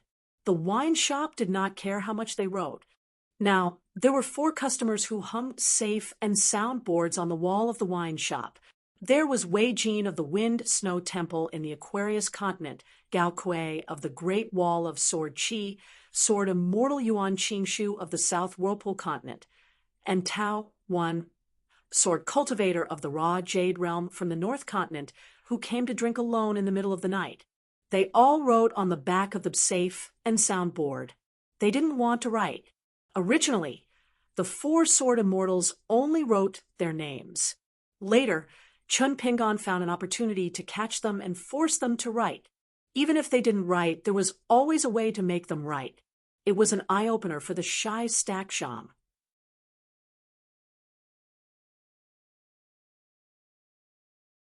It turned out that business could be done this way. So Wei Jin wrote, "Trapped by love, the sword can't be drawn." Gao Kui, a man with one eye and a big beard, wrote, "The flowers are beautiful, the moon is round, and the people live long." The elegant and carefree Yuan Qingshu wrote, "Here the world knows that I, Yuan Qingshu, am a sword immortal." Tao Wen, the sword immortal, was the most tactful. When he heard that he could drink a jar of bamboo sea grotto heaven wine for free, he wrote, "The wine here is cheap and excellent. It's even better if you can buy it on credit." Among the genius sword cultivators of the youngest generation, there were more than 10 people, including Pang Yuanji, Yan Zhua, Chen Sanqiu, and Dong Huafu. Of course, there was also the little girl Guizhujiu. Other than writing her full name Guizhujiu and her nickname LV Duan, she secretly wrote, "Master sells wine, disciple buys wine." The relationship between master and disciple is touching and everlasting. There were also many sword cultivators of the earth immortal realm who couldn't bring themselves to write, but most of them just left their names and didn't write anything else. What's more, Chun Pingon didn't take care of the business. So Stack Shang really didn't know how to open his mouth. Later, Chun Pingon felt that this wouldn't do. So he gave Stack Shang a few slips of paper, saying that if he saw any sword cultivators of the nascent soul stage who were pleasing to the eye, especially those who were actually willing to leave behind their calligraphy, but didn't know what to write, he could pass one of the slips to them when they paid the bill. Therefore, an old sword cultivator of the nascent soul stage, who had a rough personality and didn't know much about literature, saw one of the slips of paper. Originally, he was still pushing Stack Shang to put on airs with the shopkeeper, but he didn't expect that he would immediately change his attitude and secretly keep the slip of paper. He asked Stack Shang to quickly bring him a wooden token and wrote the poem with the serious attitude of facing a big demon. When he left, he even bought an extra jar of the most expensive green immortal mountain wine and deliberately suppressed his sword, Aura. As he drank to his heart's content, he staggered away and sang loudly. Over and over again, it was the poem, "The Emergence of New Ideas." I wrote it myself. In the past, it's not enough to praise me for being a romantic. After drinking to my heart's content, Sun Mengqin came to pour wine for me. After a night, among the drunkards and gamblers of the Great Wall of Sword Aura, this nascent soul stage, sword cultivator, who could write poems for no reason, became famous.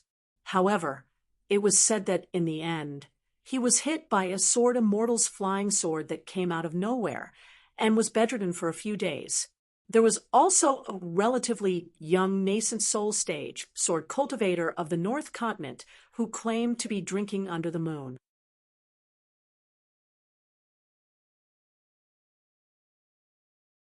He wrote a sentence on the wooden token. "Half of the sword immortals in the mortal world are my friends. Which woman in the world isn't shy? I used wine to wash my sword. Who doesn't say that I'm a romantic?" The wine shop's bamboo sea grotto heaven wine was divided into 3 grades. A jar of snow cost money and had the lightest taste. Even better was a jar of wine that cost 5 snow. However, the wine shop announced to the public that in every 100 jars of wine, there would be a valuable bamboo leaf from the bamboo sea grotto heaven. The sword immortal Wei Jin and the little girl Guizhujiu could prove that this was true. The first-class green immortal mountain wine cost 10 snow, and it was not guaranteed that one would be able to drink it. This was because the wine shop only sold 1 jar a day. After it was sold, no one would be able to drink it. The customers would have to come again the next day. For a time, The small wine shop was overcrowded. However, after the hustle and bustle passed, there were no longer many sword cultivators squatting on the ground to drink and fight to buy wine. However, the 6 tables were still full. Although Stack Zhang was already very satisfied with the shop's income, he could not help but feel a little disappointed. As Chun Pingon had expected, after the shop became famous, it became very difficult to buy wine. Many restaurants and wine shops would rather break the contract and compensate Stack Zhang than sell the original wine. It was obvious that they wanted the shop to cut off its source of income. Once there were a few customers who bought wine, but did not sell it, the business would go downhill. It would be a short-lived hustle and bustle, and the business would not last long. Stack Zhang could see the imminent problem, and the second-in-command, who had left everything to him, was naturally even more aware of it. However, Chun Pingon did not say anything. When he arrived at the wine shop, he would either chat with some of the regular customers and get some wine to drink, or he would be a storyteller at the corner of the street and hang out with the children. Stack Zhang did not want to trouble Chun Pingon with everything, so he could only think of a way to break out of the situation. Late one night, Chun Pingon and Ning Yao came together to the shop that was about to close. There were no customers drinking wine. Stack Zhang took out the account book. Chun Pingon sat to the side and took out a piece of snow to spend money. He ordered the cheapest jug of wine. When the shopkeeper drank, he had to pay. This was the rule. As Chun Pingon drank, he carefully checked the account book. Yenzhua and the others had already agreed to drink together today, because it was rare that Chun Pingon was willing to treat them. Chun Pingon and Ning Yao sat on a bench. Yenzhua sat alone. Dong Huafu and Chen Sancho sat together. Yenzhua looked at Chun Pingon, who was carefully flipping through the account book, and then looked at Stack Zhang, who was sitting to the side. He could not help but ask, "Stack Zhang, do you feel that Chun Pingon does not trust you?" Chun Pingon smiled. He did not raise his head to speak. He just raised his wine bowl and took a sip. He admitted that he was not honest, so he was willing to punish himself. Stack Zhang said exasperatedly, "What nonsense are you talking about? Don't you have to follow the rules when doing business? We are friends in the first place. That's why we're doing business together. Don't tell me we're not friends if we settle our accounts clearly. Who doesn't make mistakes? When the time comes, whose fault is it? If you make a mistake, it's fine. It's fine. If you are not wrong and I am not wrong, then the business will be ruined. You can't live with the money." Yenzhua felt wronged. "Stack Zhang, you are too biased. How can you be friends with Chun Pingon and do business together? Didn't I get beaten up in the past for nothing?" Stack Zhang smiled.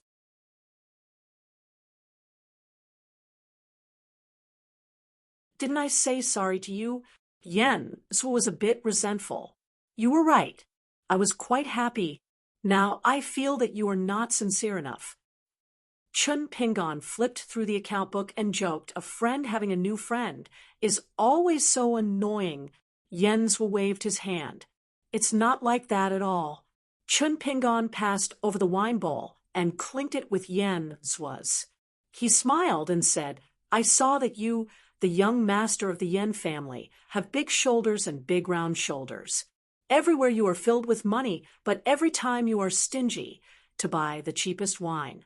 You are not as generous as a young girl, so I casually talked about you."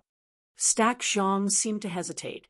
Finally, he gathered his courage and said, "Yenzhua, Sancho, can I discuss something with you?" Yenzhua was a bit puzzled. Chun Sancho seemed to have guessed it. He smiled and nodded. "It can be discussed." Yenzhua's eyes brightened. "Pull us in? Like I said, those jars of wine in your house, I glanced at them, and then I thought about the customers coming in and out every day, and I knew that there were only a few jars left. Now all the restaurants, big and small, are jealous, so the source of wine has become a big problem, right? You don't even need to look for Sancho. He's a pampered young master who doesn't do any household chores. He's a master who only knows how to lie down and enjoy life. He doesn't understand these things at all. I'm different. I've helped out a lot of my family's businesses. It's not difficult for me to help you get some lower-cost raw wine. Don't worry, Stakshong. We'll do as you say. We'll follow the rules. I won't lose too much of my family's business. Stak Zhang's expression was complicated. Chun Pingan felt a little helpless. He closed the account book and said with a smile, "There are two kinds of happiness when a shopkeeper makes money. The first kind is when the celestial coins are safely in his bag. Every day when the shop is closed, he calculates the profits on the abacus. The second kind is when he enjoys the feeling of being able to make money even though it is not easy. Fatty Yen, tell me, isn't this the truth? You are carrying a sack of silver to the shop. I don't think Stakshong is willing to calculate. Fatty Yen, you can just tell me the number."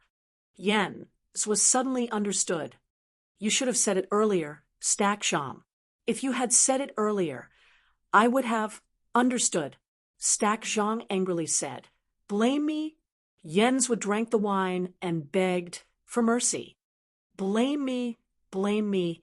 Chun Pingan began to change the topic. He told Stakshong about the reasons for profit and loss and things to pay attention to. In fact, it wasn't that Yenswood didn't understand this principle. He should have understood it long ago.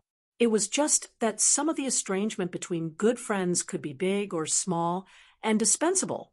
Some unintentional words that hurt others were not willing to be intentionally explained.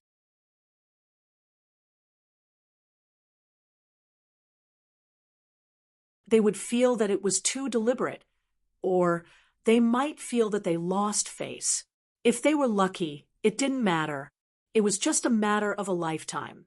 A small matter was a small matter. If there was something more important to do to make up for it, it didn't matter. If they were unlucky, they would no longer be friends. If they were unlucky, they wouldn't say anything. Everyone, including Ning Yao, had their own barriers to overcome. It wasn't just Stakshong who was born in a shabby alley among all their friends. Chun Pingan was just taking advantage of the opportunity to speak tactfully. As a bystander, he helped the two see through and say it out loud. If it was too early, it wouldn't work. If it was too late, for example, Yen Zhua and Stakshong each felt that Chun Pingan was their best friend. It wouldn't be too appropriate. These thoughts couldn't be said. If they were said, there would be less wine and only water left. Therefore, Chun Pingan could only think about it himself.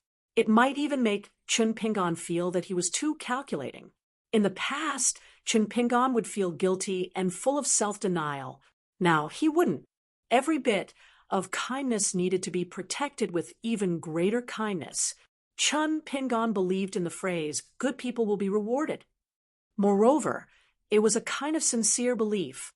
However, he couldn't only expect God to reward him. In life, he had to deal with people everywhere. In fact, everyone was God.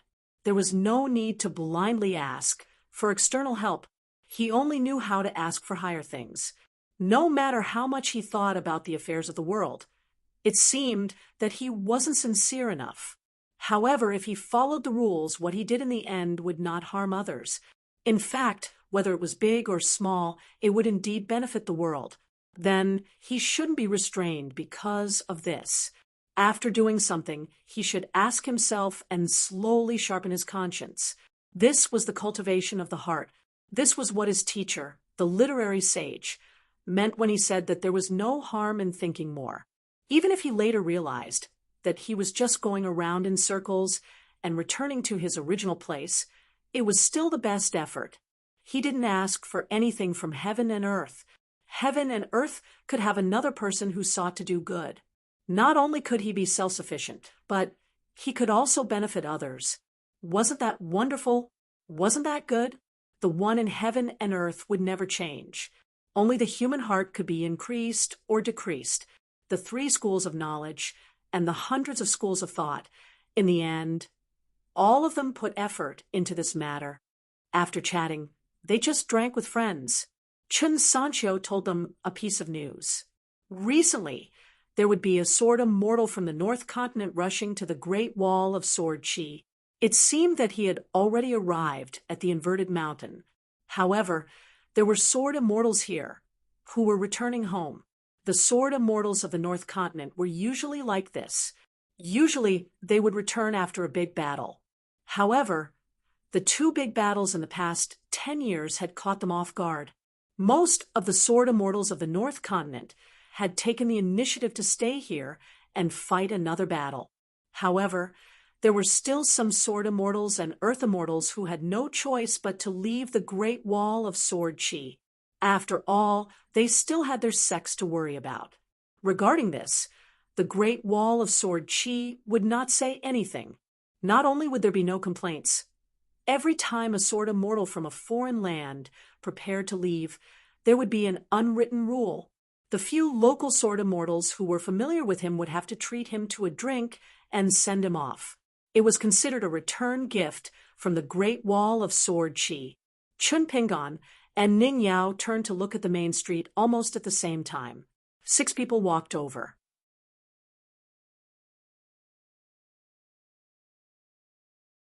They were all sword immortals. One of them was a female sword immortal. Not only did Chun Pingon recognize her, but he was also quite familiar with her. She was the sect leader of the North Continent's Fuping Sword Lake, Li Kai. She had once said that after the newly ascended sword immortal Lu Jinglong of the Taihui sword sect, he would come to the Great Wall of Sword Chi to fight. Besides fulfilling his promise with his good friend Li Yu of the Taixia Peak, he would also kill another great demon for the latter, who had failed to break through and had passed away. Chun Pingon only recognized one of the other 5. He was a tall old man with snow-white hair and a beard who was walking at the front. He had a bad temper. Back then, Chun Pingon had seen and heard with his own eyes that this old man had called the old sword immortal by his name and loudly questioned why Chun Pingon had killed Dong Guanpu. This old master of the Dong family had almost fought with the old sword immortal. He had said, "Others are afraid of you, Chun Pingon, but I'm not." Therefore, Chun Pingon had a deep impression of this old man. He was also curious about Dong Guanpu, who had been casually killed by the old sword immortal. This was because, according to Ning Yao, Dong Guanpu's little grandpa Dong was actually a very nice person. It could only be said that this was the so-called every family has its own difficulties. In a great wall of sword chi, there were too many talented sword immortals and even more disturbances. Dong Sangung and Li Kai, who had just arrived at the Great Wall of Sword Chi, seemed to have come for this small wine shop. Chun Pingon looked at the other 4 sword immortals and guessed the identities of 2 of them. They were the sect master of the Taihui sword sect, Han Huizi, and the patriarch of the ancestral hall, Huang Tong. Chun Pingon and the others had already stood up. Dong Huafu called Dong Sangung old ancestor and then said something fair. "The shop doesn't keep records." Dong Sangung stared and said, "Don't you have money on you?" Dong Huafu shook his head and said, "I never spend money when I drink." Dong Sangung laughed heartily and said, as expected of a descendant of the Dong family, in the entire Great Wall of Sword Chi, only the sons of the Dong family would do such a shameless thing. Stack Mountain could not help but tremble. This old man was the head of the Dong family, Dong Sangung. He was the old sword immortal who carved the word Dong on the city wall. The most annoying thing for Alliance in the past was to spar with Dong Sangung. If he could dodge, he would. If he could not, he would ask Dong Sangung to pay. If he did not pay, he, Alliance, would obediently stand beside the thatched cottage on the city wall and take a beating. He would not go to the city wall and disturb the sword immortal's rest. Fine, he would lie on the roof of the Dong family's ancestral hall. Dong Sangung waved his hand and put 2 tables together.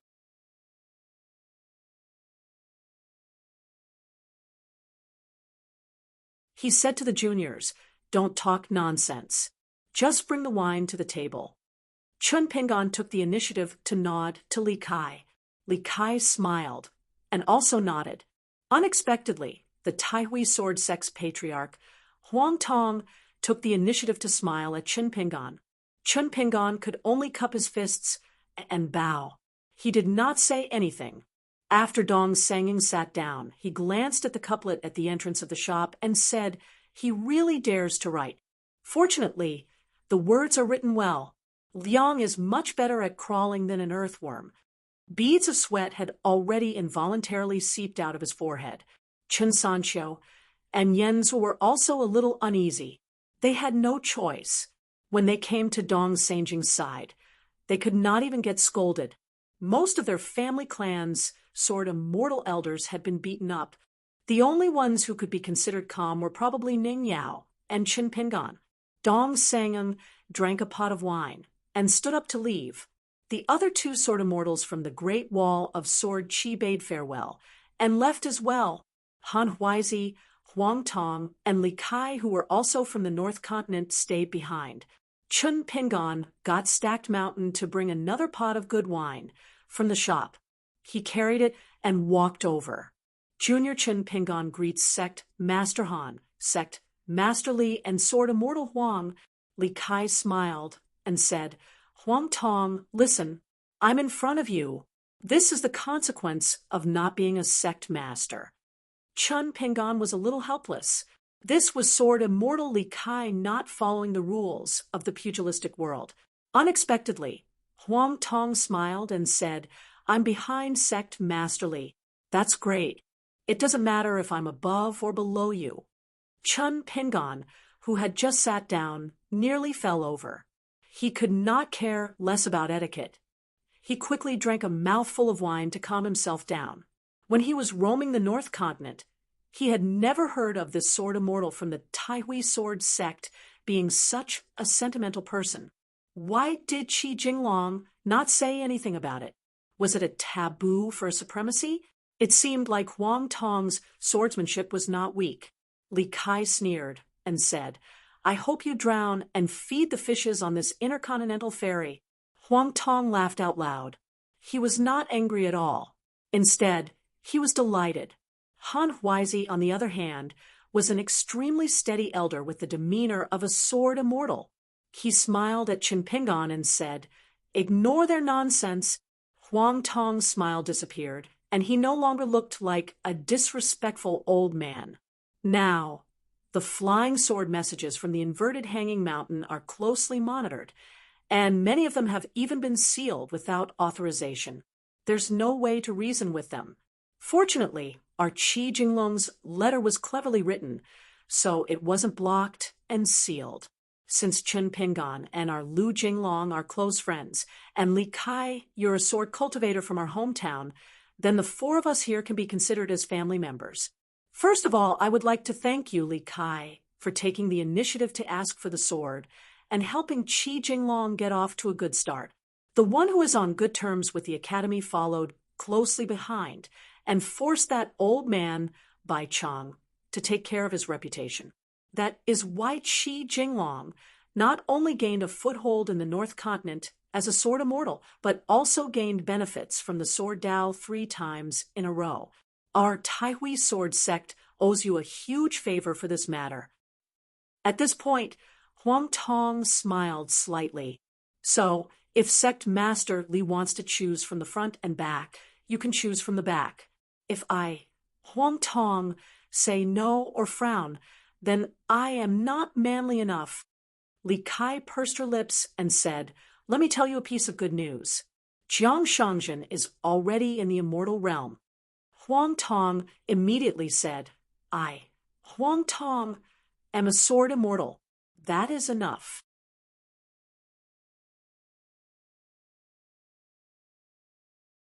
So what if I am not manly?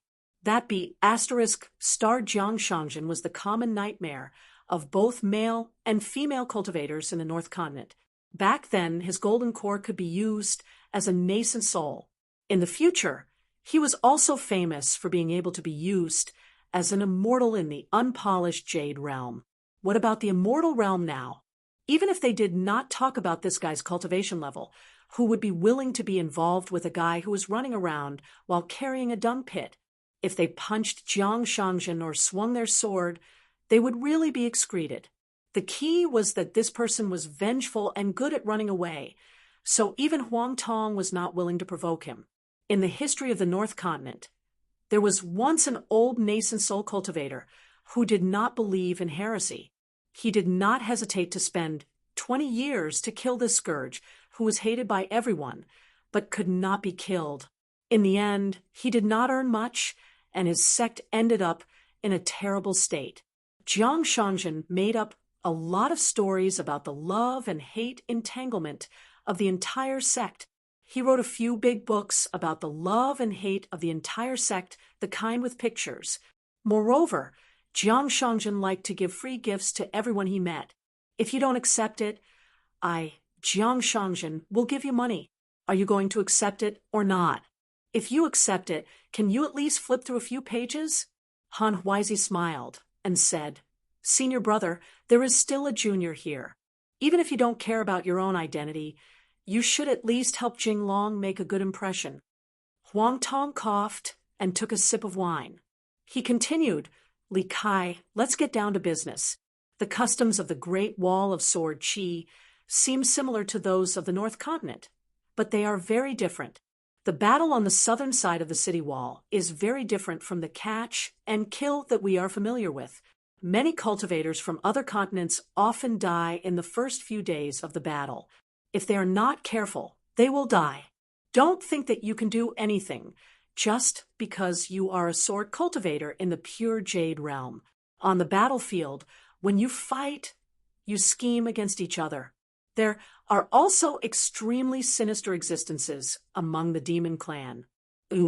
Huang Tong twisted his wrist and took out 3 books from the items in front of him. 2 of them were old, and 1 was new. He pushed them towards Li Kai, who was sitting opposite him. These 2 books are engraved from the Great Wall of Sword Qi. One is an introduction to the demon clan. The other is similar to a military book. The last one is my experience after experiencing 2 great battles. Let me give you a piece of advice. If you don't memorize these 3 books by heart, then I will propose a toast to you. When we reach the North Continent's Tai Hui sword sect in the future, I will not sacrifice Li Kai for your death in battle. This is because Li Kai is asking for death.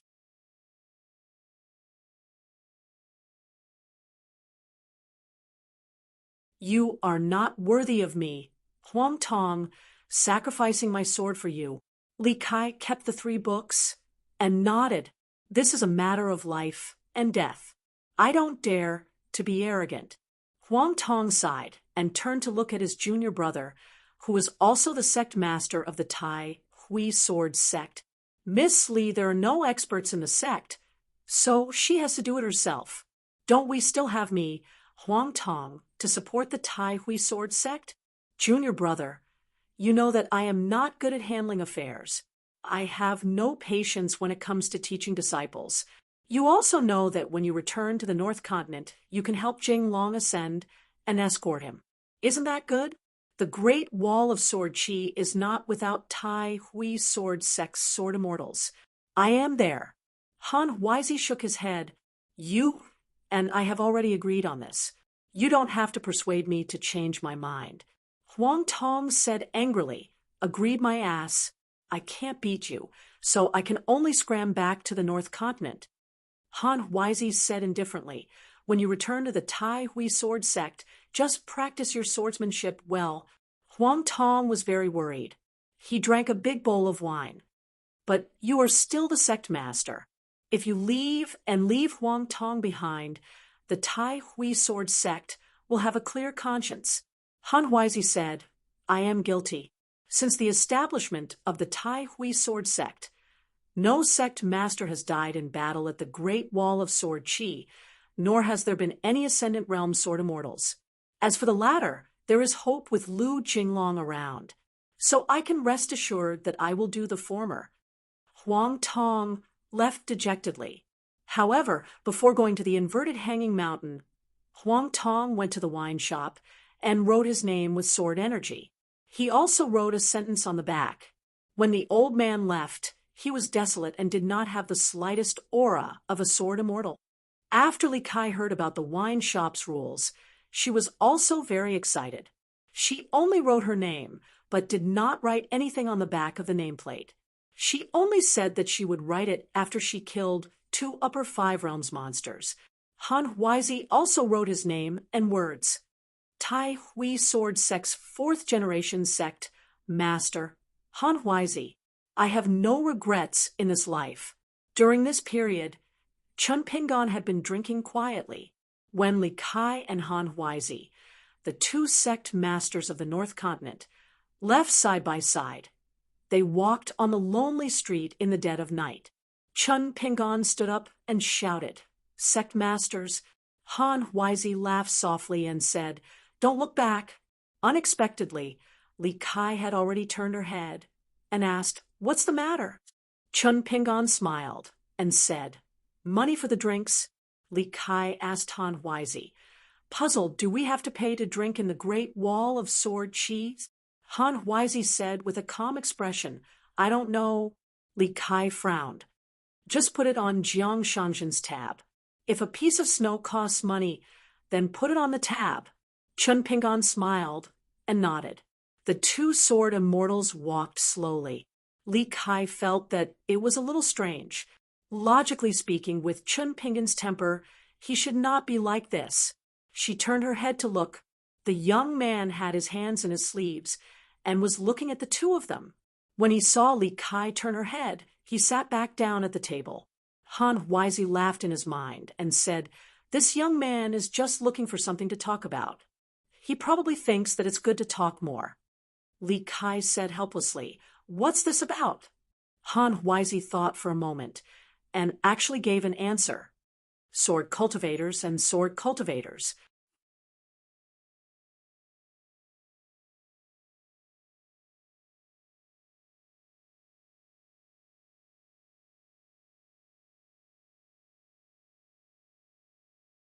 "582. When Ning Yao and Jiao Zhang returned to the shop, Jiao Zhang suddenly stopped, not daring to go forward, because Jiao Zhang was in awe of the man who suddenly appeared in front of his shop. The other party was a famous great sword immortal left and right. Ordinary sword cultivators from other continents, no matter how bad their temper was in their hometown, had to restrain themselves at the great sword Chi wall. Senior left and right was different. As soon as they arrived at the great sword Chi wall, a local immortal realm sword immortal stationed at the top of the city wall tried to ask senior left and right, who was regarded as the best swordsman in the vast world.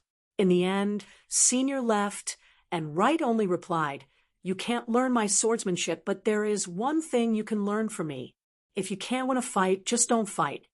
At that time, the hidden official also said, "Seems like it." The highly anticipated spar on top of the city wall didn't happen. After the shock, Jiao Zhang was full of curiosity. Why did the other party restrain his sword Chi? The whole city knew that sword immortal left and right always had sword Chi lingering around them. During the war, they used sword Chi to open a path deep into the demon army's hinterland. It was also the same when they tempered their sword Chi alone on top of the city wall. But today, the best swordsman in the vast world restrained his sword Chi, and for the first time, didn't reveal any. Ning Yao took Jiao Zhang to go shopping again. Ning Yao knew that old master when Sheng had left, so she returned.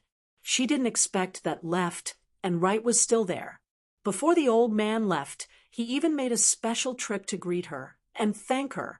Ning Yao was actually a bit confused at this moment. She didn't know what matter. She had to be thanked by an old sage of literature.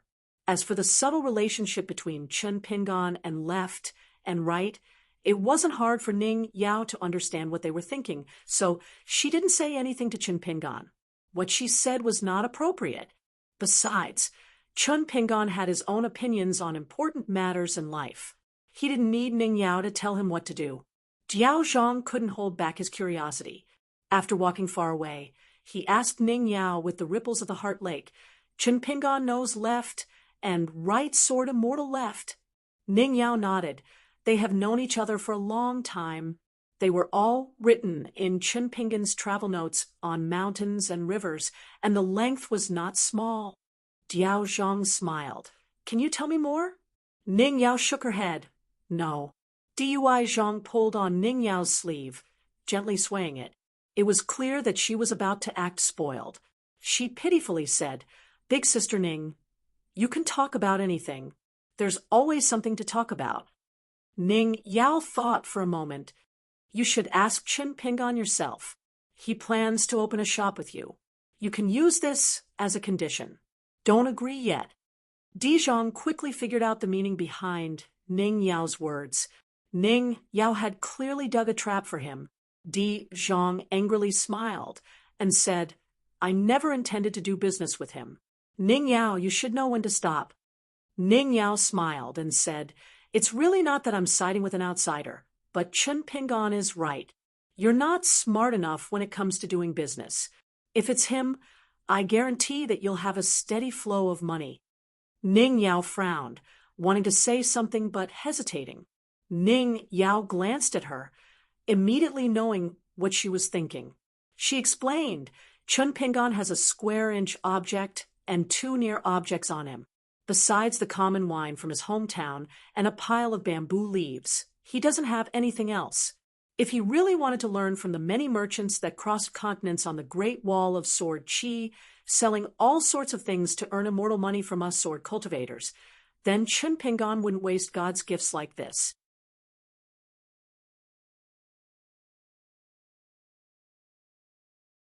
He would have stuffed them to the brim long ago. So, Chen Pingan wants to do business with you. Earning money from his conscience is a habit. Chen Pingan has liked to earn money since he was young, not just because he likes money. For this, I must speak up for him. Diao Zhang was relieved, a smile returning to her face. That's good. Otherwise, I would have scolded him in front of his face for being blinded by lard. I don't want to be a new friend. Not long after the old scholar left, she gently placed the wine jug in her hand on a chair. She didn't like drinking to begin with, and suppressing her sword qi was troublesome. She was the only one in the world who disliked having too much sword qi in her body. Chen Pingan was still taking small sips of wine, looking quite carefree. Suyu sneered, without teacher's favoritism, pretending to be calm and composed. Isn't it tiring? Chen Pingan was determined not to speak. Suyu asked, Previously, I didn't know that teacher would come to the Great Wall of Sword Qi. There was no problem in inviting Chen Qingdou out. Now that teacher is here, why don't you take the initiative to ask? Whether he agrees or not is teacher's business. Whether you ask or not is your etiquette as a student. Oh, Chen Pingan also put down the wine jug and sat on the chair. He folded his hands in his sleeves and leaned forward, looking at the street that was being renovated. He said softly, It's not like I don't know teacher's current situation. Would I make things difficult for teacher by asking? If teacher doesn't make things difficult, wouldn't this student feel uneasy? Even if I feel guilty, if I bring trouble to the entire Great Wall of Sword Qi, pulling one hair will affect the whole body, directly leading to a war between the two sides. When teacher leaves, would he really not feel difficult? Suyu nodded, agreeing with this answer. Teacher worries too much. Disciple should share his worries. Suyu remembered the tall and big Mao Xiaodong, but his memory was a little fuzzy. He only remembered that he was a young man who studied seriously all year round. Among the many registered disciples, he was not the smartest. He studied slowly, liked to ask people questions, and was slow to understand. Cui Dong often teased Mao Xiaodong for being a blockhead who only gave answers but was never willing to explain in detail.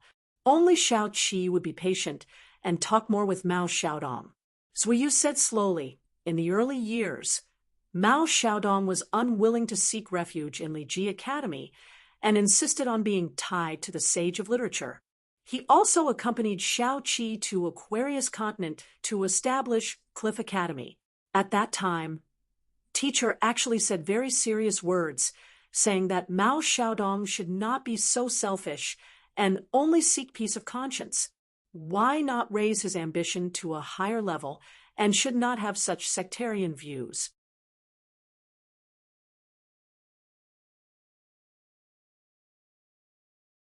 If he could use greater knowledge to benefit the world, it was not important whether he was in the Sage of Literature or not.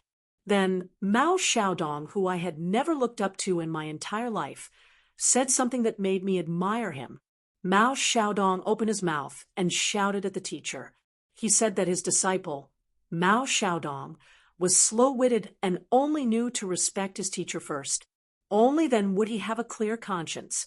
The order of the two couldn't be wrong. After teacher heard this, he was happy and sad, but he did not force Mao Xiaodong to join the Sage of Rites anymore. Chen Ping'an picked up the wine pot again and drank a mouthful.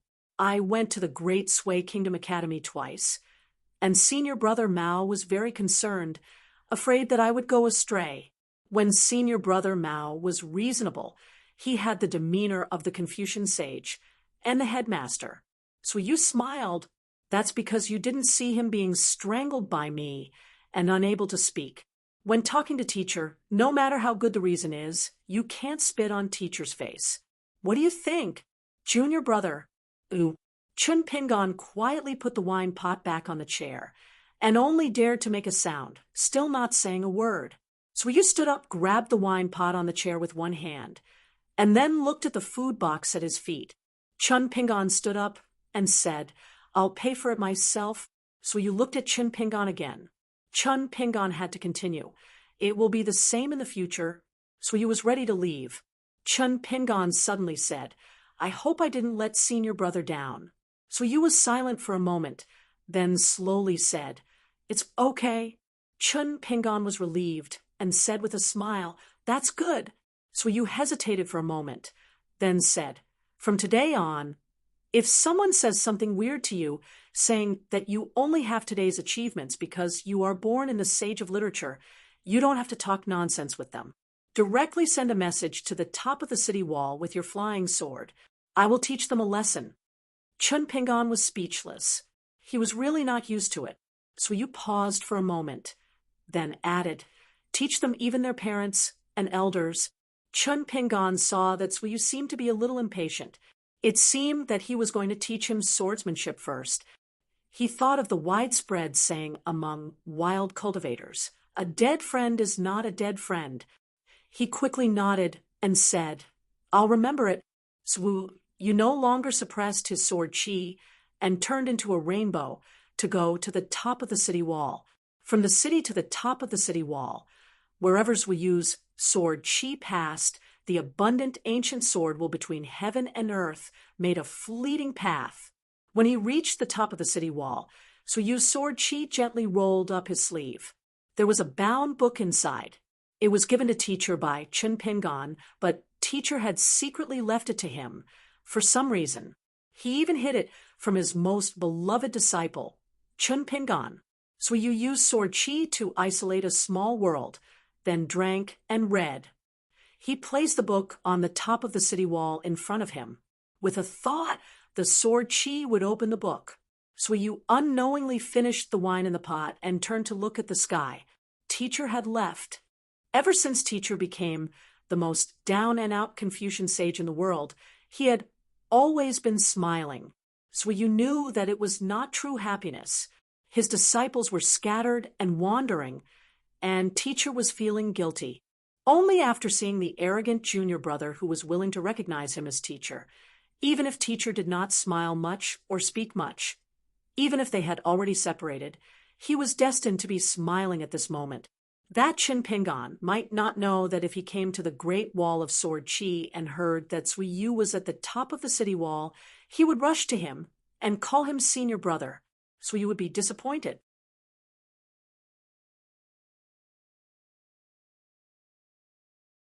Why did little Chi choose such a junior brother?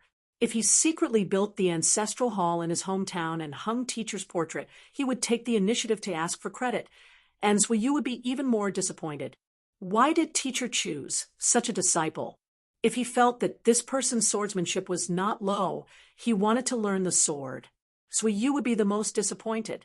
Why did you recognize such a junior brother? But there was nothing. That was the junior brother that Suiyu had been looking forward to for 100 years. In fact, it was even better than the image of the little junior brother that only existed in his imagination. That year when they parted at the Flood Dragon Ravine, Suiyu had not said anything, hoping that Chinpingan could do one thing. Unexpectedly, not only did Chinpingan do it, but he did it very well, traversing the 3 continents and seeing the mountains and rivers. So after Suiyu read the contents of the book, he understood why teacher deliberately left this book to him. So, at this moment, Suiyu felt that when he said it's okay at the door of the shop earlier, would it make junior brother sad? If teacher was there at that time, he would probably beat him up again. Suiyu did not look away for a long time. The way of heaven and earth is broad and deep, high and bright and long. Pity the worries in my heart. The sun and moon pass by, like clouds coming. After Suiyu left without drawing his sword, Chinpingan heaved a sigh of relief. If he said he was not nervous, he would be deceiving himself. He quickly packed up the chairs and put them back in the shop, and then he sat on the threshold, waiting for Ning Yao and Dijong to return. When Suiyu came, he did not make a sound, but when he left, he did not deliberately hide the traces of the sword aura. So most of the sword immortals at the Great Wall of Sword aura should be aware of Suiyu's movement when he left the city. Moreover, Suiyu sitting openly at the door of the shop was in itself a kind of silent message. Before the old scholar appeared on his disciple's left and right, he actually used a magical power to cover the heaven and earth so that only the shop would know. After Suiyu arrived, the old scholar removed the spell. The sage of literature always thought too much, and after thinking too much, they always acted decisively, so they seemed to be the most unreasonable. When Ning Yao and Dijong returned, Chinpingan stood up and said with a smile, "I'm here to entertain guests, Miss Dijong." Dijong smiled and asked, "I won't ask about your identity, but why did the great sword immortals would take the initiative to come here and drink with you? I have to ask, lest I lose all my belongings in the future, and I don't know who I can complain to." Chinpingan said, "To my left and right are my eldest senior apprentice brothers. The one who sat in the middle was our teacher, the sage of literature of the Confucian school."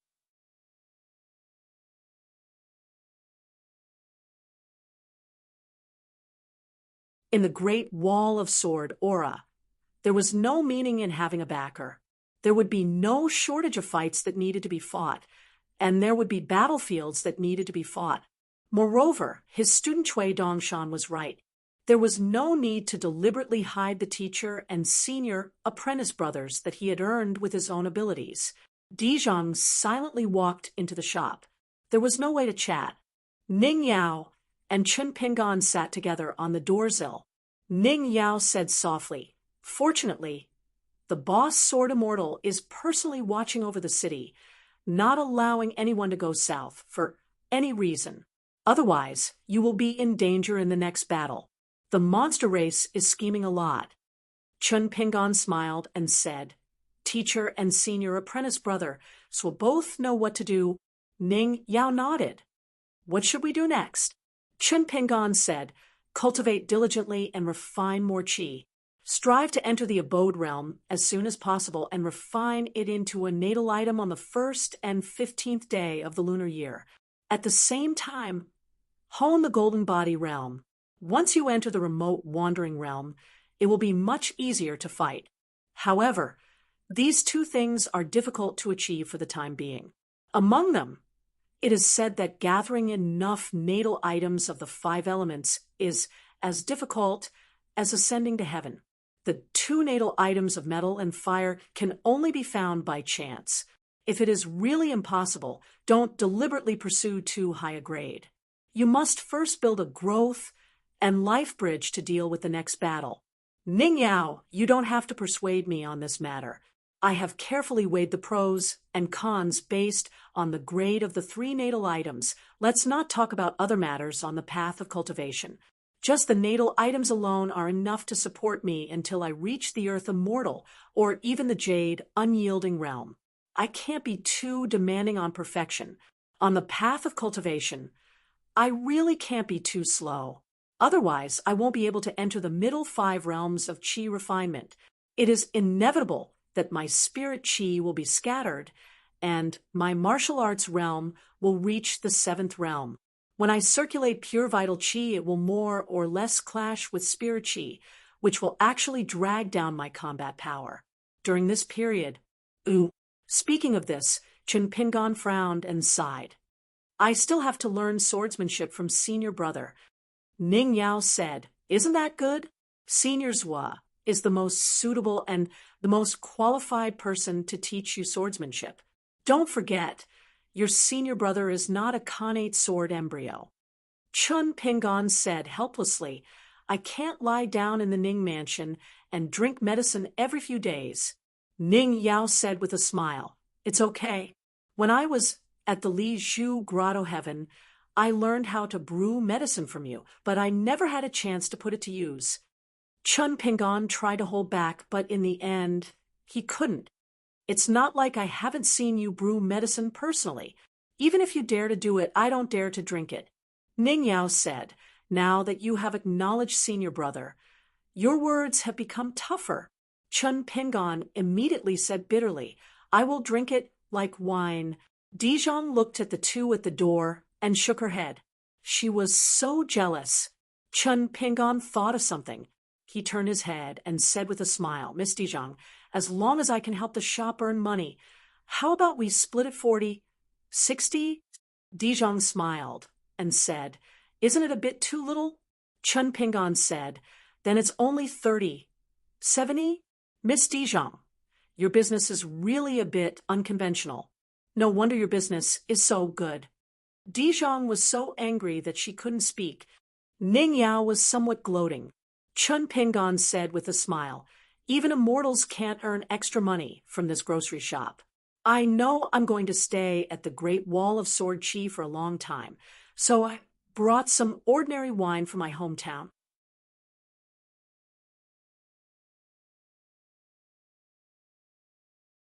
"How about we open a small wine shop together? We only need to put some tables and chairs outside the shop, and we won't have to worry about not having enough seats. As long as the wine is good, squatting on the ground and drinking it is also good." Dijon curiously said, "You said it yourself that it's ordinary wine from the market. Even if we have a lot of drunkards here, even if the shop can sell it, there will be a time when it's sold out. Besides, if the price is too high, it's easy to ruin people's character. I don't have that kind of face to cheat people." Chun Pingon took out a green bamboo leaf. It was full of spiritual energy, verdant and glistening. "Throw it into the wine pot, and the price will soar. But this is the best wine we sell in our shop. For the second best wine, buy that big wine jar and put a few more bamboo leaves in it. I still have this." Chun Pingon opened his palm. It was a liquor worm borrowed from Wei Pai. Talking about business would hurt their relationship. This liquor worm, even in the vast world, was considered a rare thing that could only be found by chance. Wei Pai had also held 3 gods' night touring banquets. In addition, he had hinted that a certain mountain and river god would reluctantly part with it. In addition, Wei Pai had hinted that this god could be absent from the 4th night touring banquet as compensation. Only then was he willing to offer a liquor worm as a tribute. Chun Pingon said with confidence, "I've tried it. Just the liquor worm alone is still not considered a good wine. Compared to the extremely expensive immortal wine, it's really a lot inferior. With the addition of bamboo leaves, the taste of the wine is like the difference between cloud and mud. So before our shop opens for business, we need to collect as much cheap and common wine as possible. The more the better. First, hoard it, and when we have enough, we'll open the door to welcome customers. If we buy our own wine, we probably won't be able to keep the price down. If we buy too much, it will arouse suspicion. So we can give Yen Zhua and Chen Sanqiu some dividends. It's just a token of appreciation, but there's no need to give them too much. They have money, while we two don't." Ning Yao leaned against the door of the shop, looking at the guy who was particularly spirited when talking about business. DUI Zhang was a bit hesitant. She wasn't hesitant about whether or not to sell the wine. She already felt that there was no doubt about this matter. They could definitely make money. It was just a matter of how much they earned. Moreover, it would be the money of a rich sword immortal and sword cultivator. DUI Zhang didn't have the slightest bit of unease in her conscience. It didn't matter whose wine she drank. What truly made DUI Zhang hesitate was this matter.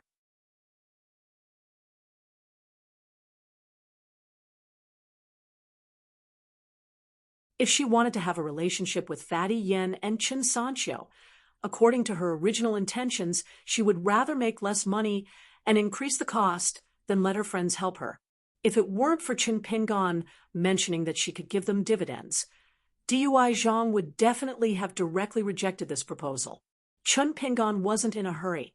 He put away the liquor worm into his sleeves and put away the bamboo leaves into things near hand.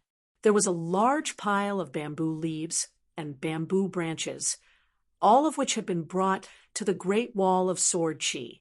He smiled and said, "Miss DUI Zhang, I'll take the liberty to say something.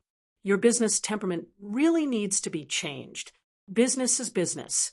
If you feel that it's a business that's unsure of profits and losses, it's best not to pull in friends. This is the right thing to do. But this is a business that's sure to be profitable and doesn't bring in friends. But it doesn't matter. If Miss DUI Zhang feels that it's really inappropriate, then we'll open a smaller wine shop. It's just that the cost is a bit higher. At the beginning, we'll stock up less wine and earn less money. Once we have a lot of money in our pockets, we can discuss this matter again. There's no need to worry at all." DUI Zhang seemed to have fallen into a new tangled situation. She was worried that if she refused the other party's genuine good intentions, Chen Pingan would hold a grudge in his heart. Chen Pingan smiled and asked, "Then we'll consider it a done deal. 370? DUI Zhang smiled and said, 50-50. Wine and a wine shop both are indispensable." But Chen Pingan said, "If I carry tables and chairs and casually set them up in an empty space on the street, wouldn't it also be a wine shop?" DUI Zhang said, "I don't believe that Ning Yao can afford to lose face like this. Even if Ning Yao doesn't care, can you, Chen Pingan, really bear to do it?" Chen Pingan was somewhat speechless. Ning Yao was just about to speak. DUI Zhang hurriedly said, "Ning Yao, we've been friends for so many years. You can't forget your friends just because you have a man." Ning Yao originally wanted to say that she didn't even care about helping to sell wine, so why would she care about this? But since DUI Zhang had already said so, Ning Yao couldn't bear to do it. So in the end, after bargaining, they saw a 40-60 split. The reason was that Chen Pingan said that he had won 4 matches in a row, making this street famous. If he came to sell wine, it would be a golden signboard that didn't cost money and would be able to attract more customers. DUI Zhang really somewhat admired this guy's money-making skills and shamelessness. But in the end, DUI Zhang still asked Chen Pingan, "Do you really not mind selling wine and earning this trivial money? Will it damage the face of the Ning mansion and the Yao family's elders?" Chen Pingan smiled and asked in reply, "Miss DUI Zhang, have you forgotten my background? I don't steal, I don't rob, I don't swindle. I only earn a copper coin. That's all my ability." Ning Yao suppressed a smile. She reckoned that this guy, who only cared about money once the shop opened and there was no market and no one was willing to buy wine at first, he could sell his wine to the boss, the sword immortal. DUI Zhang was silent for a long time, then said in a small voice, "I think this wine shop of ours is quite deceptive." Chen Pingan waved his hand, shamelessly boasting, "The price is written there if you want to buy it or not. When the time comes, there will be no need to worry about sales. Whether we sell or not depends on our mood." Only then did DUI Zhang feel a little relieved. Earning enough money to buy a house had always been DUI Zhang's wish. But DUI Zhang also knew that as to how to earn money, he really wasn't good at it.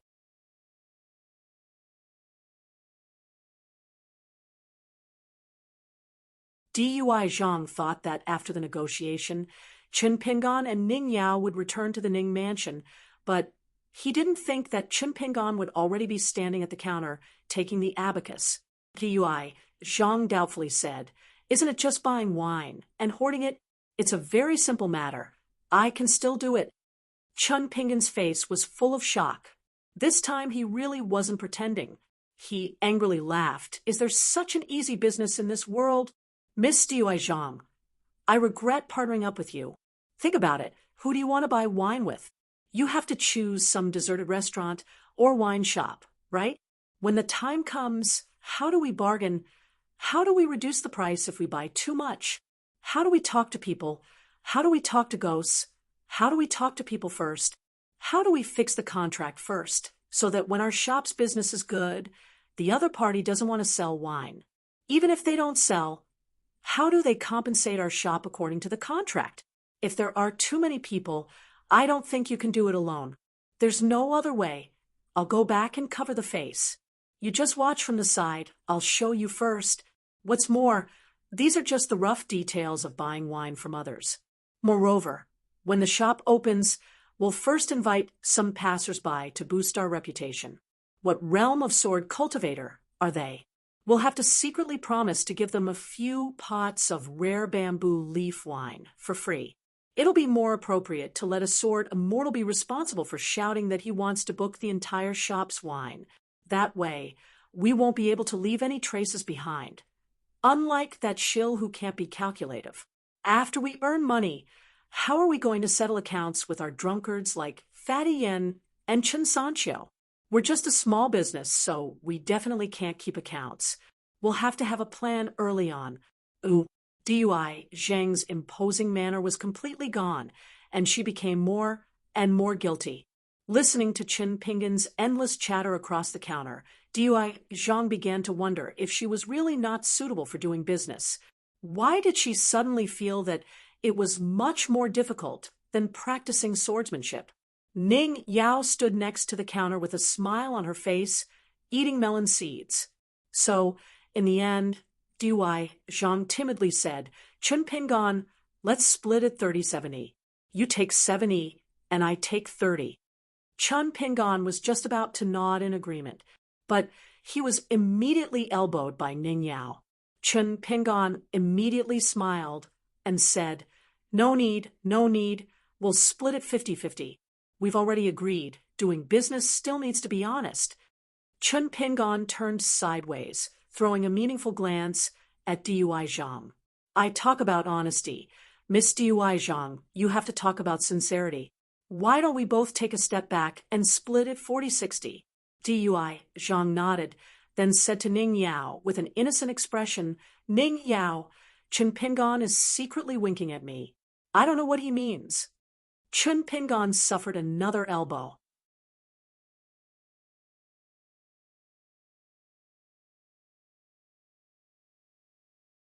He grinned and gave Dui Zhang a thumbs up. "Miss Dui Zhang, you're quite perceptive when it comes to doing business." They talked about many more details. Dui Zhang carefully noted them down. Chen Pingan and Ning Yao left the small grocery store, walking along the edge of the main street.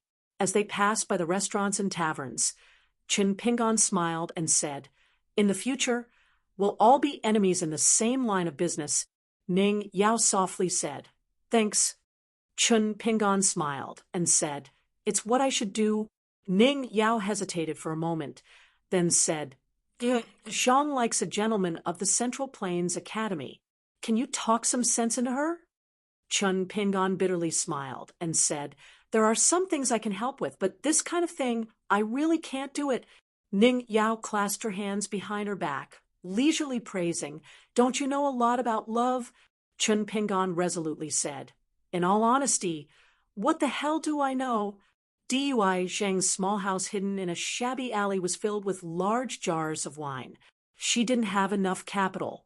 Chen Pingan actually still had 10 grain rain coins as his personal savings, but he couldn't foolishly take out 1 grain rain coin to buy something. it would be easy for people to raise the price to death. So he asked Ning Yao for a pile of scattered snow coins. All the restaurants and shops that could buy cheap and inferior wine were all visited by Chen Pingan and Dui Zhang. These wines wouldn't sell very well in the city streets of the Great Wall of Sword Qi. This was the strange part of the Great Wall of Sword Qi. Sword cultivators who could afford wine were not willing to drink these. Only those drunkards who couldn't pay off their debts would pinch their noses and drink these. But the real immortal wine in the big and small restaurants was really as expensive as flying swords, far higher than that of the inverted hanging mountain, which was only one door away. Even sword immortals would feel the pinch, now that the inverted hanging mountain and the Great Wall of Sword Qi were strictly controlled. Their days were getting more and more difficult. Chun Pingan stooped down and opened a wine jar. The wine worm was soaking in it, leisurely like a small fish.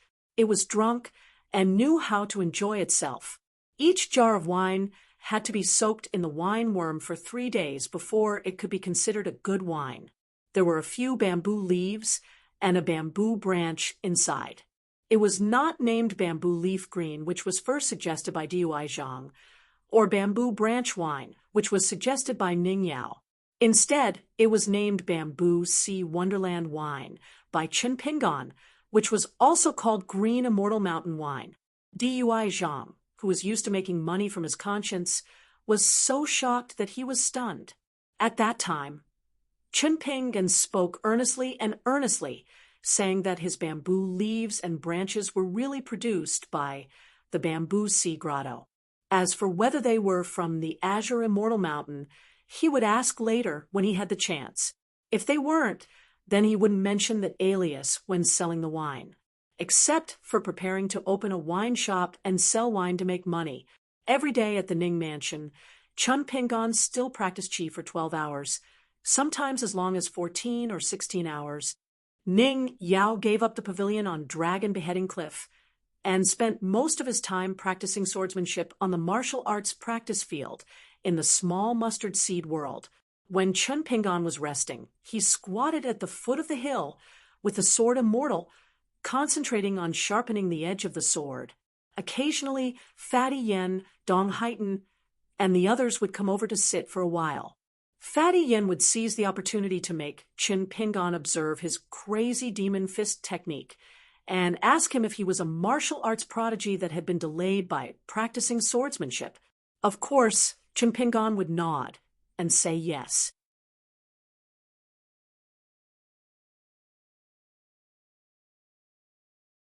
Every time he spoke, the words and reasons he gave were never the same. Chun Sancho felt that it was more unbearable than Fatty Yan's fist technique. Once, even Dong Haiten couldn't stand it anymore. Looking at the disgusting Fatty Yen on the martial arts practice field, he asked Chun Pingan, "Are you telling the truth? Is Yen Zhuo really a martial arts prodigy?" Chun Pingan smiled and said, "Of course not." Only then did Dong Haiten feel a little better. After Chun Sancho heard this, he let out a long sigh, covered his forehead, and lay down on the bench. During this period, almost every day, a little girl with a sleeve full of pastries would come to the entrance of the Ning Mansion, clamoring to be apprenticed to a master. Once, she was dragged into the mansion by Ning Yao and beaten up. With great difficulty, she finally had a day to rest, but unexpectedly, the little girl came again the next day. But this time, she was smarter. She would run away as soon as she was called. She would run back and forth several times a day, since she had nothing to do anyway. Then she would block Ning Yao's way and drag her into the mansion by the ear. She would let the little girl admire Fatty Yen, who was practicing martial arts on the martial arts practice field. She said that this was the fist technique that Chun Pingan had taught her. Did she still want to learn it? The little girl's eyes were brimming with tears, and her lips trembled. She said that, even so, she still wanted to learn the fist technique. The little girl silently wiped her tears and choked with sobs. It turned out that this was the truth that her mother had said. Only those who suffered the most hardship would become the best. Ning Yao had no choice but to let Chun Pingan personally go. At that time, Chun Pingon was discussing a top priority with Bai Mama and Grandpa Nalen. Ning Yao didn't say anything, so Chun Pingon had to follow them to the martial arts practice field in confusion. As a result, he saw the little girl who kowtowed to him as soon as she saw him. He wasn't unfamiliar with her. There were 4 fights on the street, and the little girl was the most noisy one. It was hard for him not to notice her. Chun Pingon couldn't help a little girl casually, so he quickly moved away and said helplessly, "Don't kowtow first. What's your name?" The little girl quickly got up and said loudly, "Guizhujiu." Chun Pingon nodded, raised his left hand, pinched his fingers, and sighed. "Unfortunately, the name doesn't match, so I can't accept you as a disciple for the time being. We'll talk about it later." Guizhujiu said sincerely, "Master, then I'll go back and ask my parents to help me change my name? I also don't think this name is good, so I've endured it for many years." Chun Pingon shook his head and said, "No, I accept disciples based on fate. For the first time, I look at the name first. If it doesn't work, then you have to wait for another 3 years."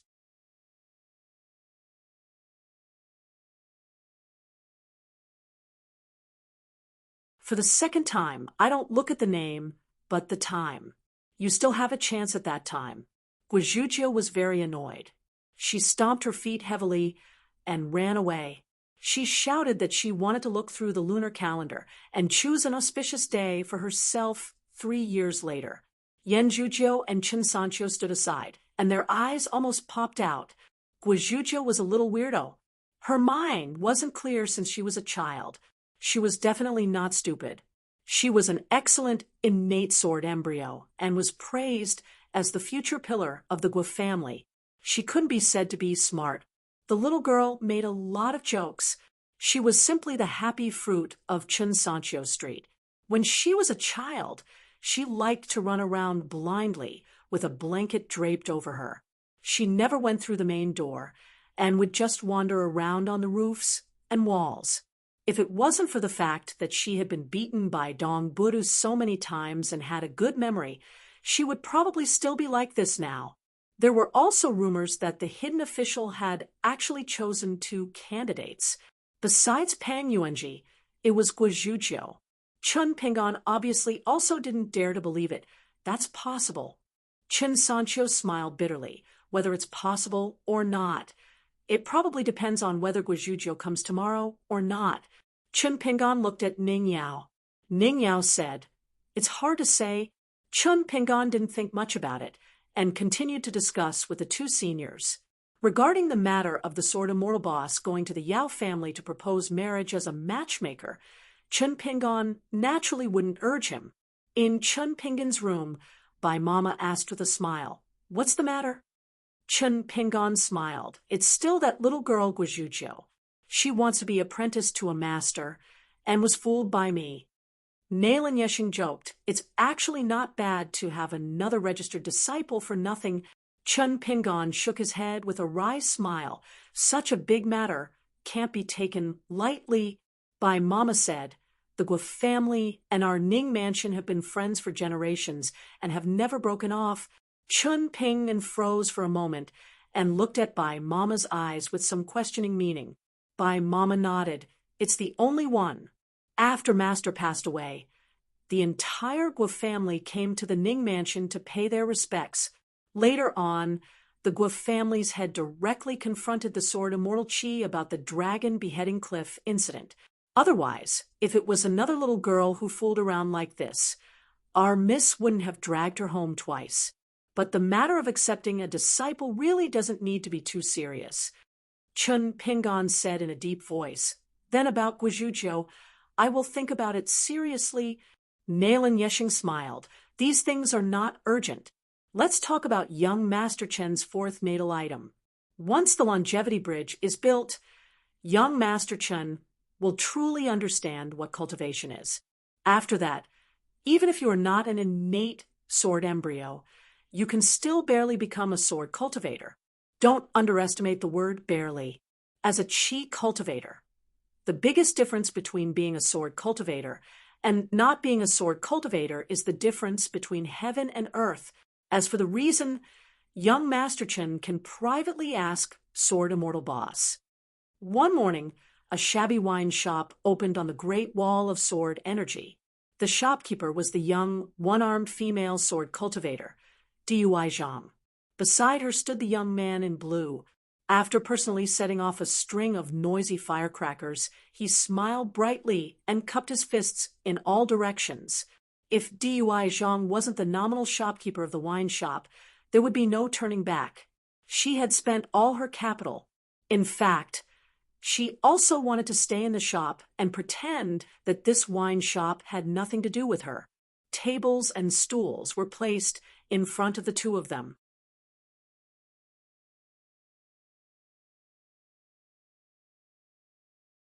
Ningyao, Yanzhua, and the others hid in a store filled with large and small wine jars and jugs. Even someone as thick-skinned as Fatty Yen and someone as shameless as Dong Haiten didn't have the face to walk out of the store. On the main street, the road had just been repaired. The shopkeepers and waiters of wine shops of all sizes stood at their respective doors, cursing and swearing. Outside the door of the shabby little shop hung a couplet. It was said that the young martial artist had personally written it. The Sword Immortal's 3-foot sword looks around in a daze. Where is the enemy? The hero is lonely. 2 tales of wine in a cup. With you we can share the sorrow of eternity. Once drunk, what is money? Good fellow, you pure martial artist Chin Pingon, can't you, a foreigner, have some face? That's nothing. I heard that this little shop sells wine that has something to do with the bamboo sea paradise and the azure immortal mountain. What is money? If it really isn't anything, why the hell are you opening a shop to earn money? Whistles rang out on both sides of the street. In the end, Dijon was thin-skinned. His forehead was already dripping with sweat, and his face was tense. He tried his best not to show his fear, but he couldn't help but ask softly, Chin Pingon, can we really sell half a jar of wine? Chin Pingon smiled. Even if no one really supports us, we'll still have nothing to worry about. And we won't have to worry about making money if we follow my established rules. Before that, if someone comes to buy wine, that's even better. It's normal for there to be fewer customers so early in the morning. After the time it took for a stick of incense to burn, there was still no customer. Dijon became more and more worried. Chun Pingon yelled at the top of his lungs, "Open the door! 1 jar, 50% off. There's only 1 jar. First come, first served." And then someone really did come. Di Zhang asked doubtfully, "Is he also someone you invited?" Chun Pingon was also a little surprised. He shook his head. "Of course not. The person who came was Pang Yuanji." He sat on a bench and said with a smile, "Give me the cheapest jar. Don't forget to give me another 50% off." Chun Pingon turned his head to look at the dumbfounded Di Zhang and laughed softly. "What are you staring at?" The head shopkeeper is personally bringing the wine to the table. Di Zhang hurriedly took a jar of bamboo sea paradise wine and a large white bowl, placing them on the table in front of Pang Yuanji. She helped unseal the jar of wine that hadn't been used for many days and poured a bowl of wine for Pang Yuanji. She really felt that her conscience wasn't at ease. She squeezed out a smile and said in a voice as small as a mosquito, "Dear customer, please enjoy." Then Chin Pingon took an extra bowl and sat at Pang Yuanji's table. He picked up the jar and poured a bowl of wine for himself, saying with a smile, "Brother Yuanji, thank you for your support. I must give you a toast."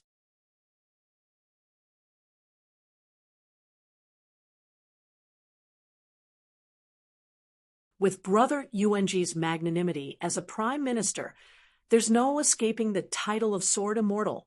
I'll drink first as a sign of respect. Dijon wanted nothing more than to dig a hole and crawl into it. What kind of wine seller would freeload off his own customers' wine? Pang Yuanji waited for Chin Pingon to finish drinking before pouring another bowl of wine for Chin Pingon. However, it wasn't full. It was only a small jar of wine. How many bowls could he drink? Fortunately, the white bowl carefully chosen by this shop wasn't big, so the amount of wine seemed to be sufficient. Pang Yung somewhat regretted coming here. It would be fine if business was slow in the future, but if there were more people drinking, he would be cursed to death. Holding the bowl in his hand, he lowered his head and sniffed. It really did have the taste of immortal wine. It was better than he had imagined. However, this jar of wine was only sold for 1 snow coin. Wasn't the price a little too low? This kind of taste would be at least a few snow coins in other restaurants at the Great Wall of Sword Chi. Pang Yung only knew one thing, not to mention his own Great Wall of Sword Chi. There were no wine cellars in the world that would lose money. Chun Pingon and Pang Yung clinked their bowls together and drank their wine in one gulp. Then Chun Pingon brought out a jar of wine and placed it on the table. He smiled and said, "Half price, 2 jars of wine. I'll only charge brother Yung 1 snow coin." Pang Yung drank the wine in his bowl. The taste of the wine was not bad, so he endured it. Pang Yung drank a jar of wine and picked up the jar of wine that was almost helped open by Chun Pingon.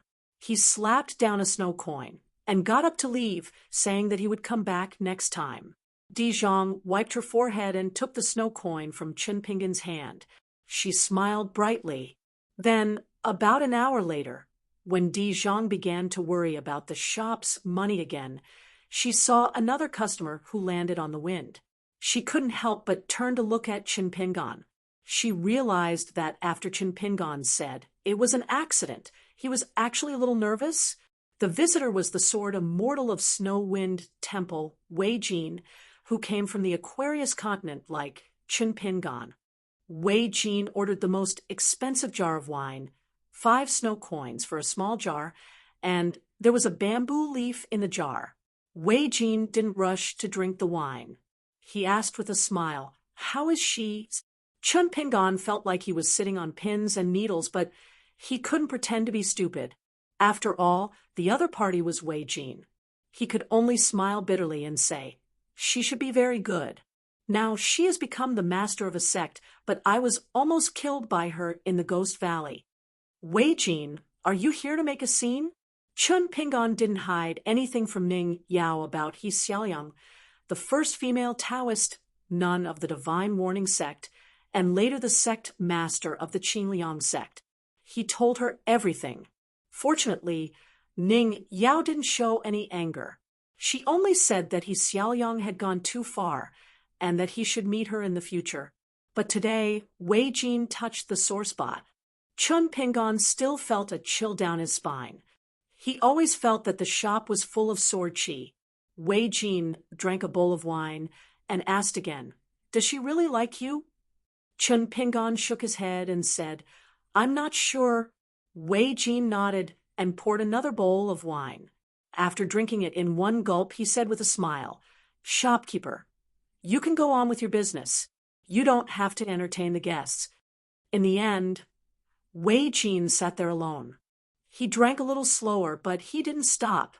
Most infatuated men in the world liked to drink the heartbreaking wine. The person who really cut their intestines with a knife was always the lover, who wasn't beside the wine bowl. Chun Pingon squatted at the door with his back to the shop.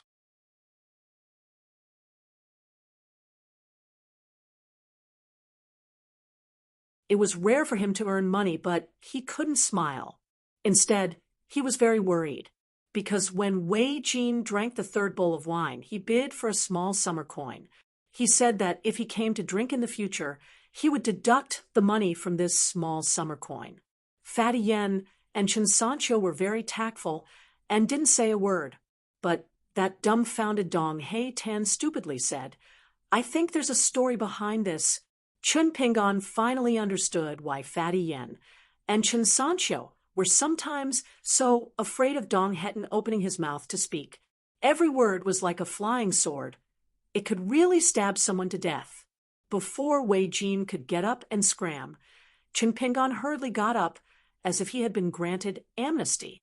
It turned out that the little girl, Guizhuzhou, had dragged a few of her peers over to support them. Guizhuzhou went straight to the point and told Chun Pingon directly that she was hiding something. She respectfully addressed Chun Pingon as Shifu in 3 years and continued, "My friends, and I just found out that a wine shop has opened here. That's why we came here to buy some wine to show our filial respect to our parents and elders. Shifu in 3 years. It's really not that I wanted to drag them here." Then Guizhuzhou gave them a meaningful look.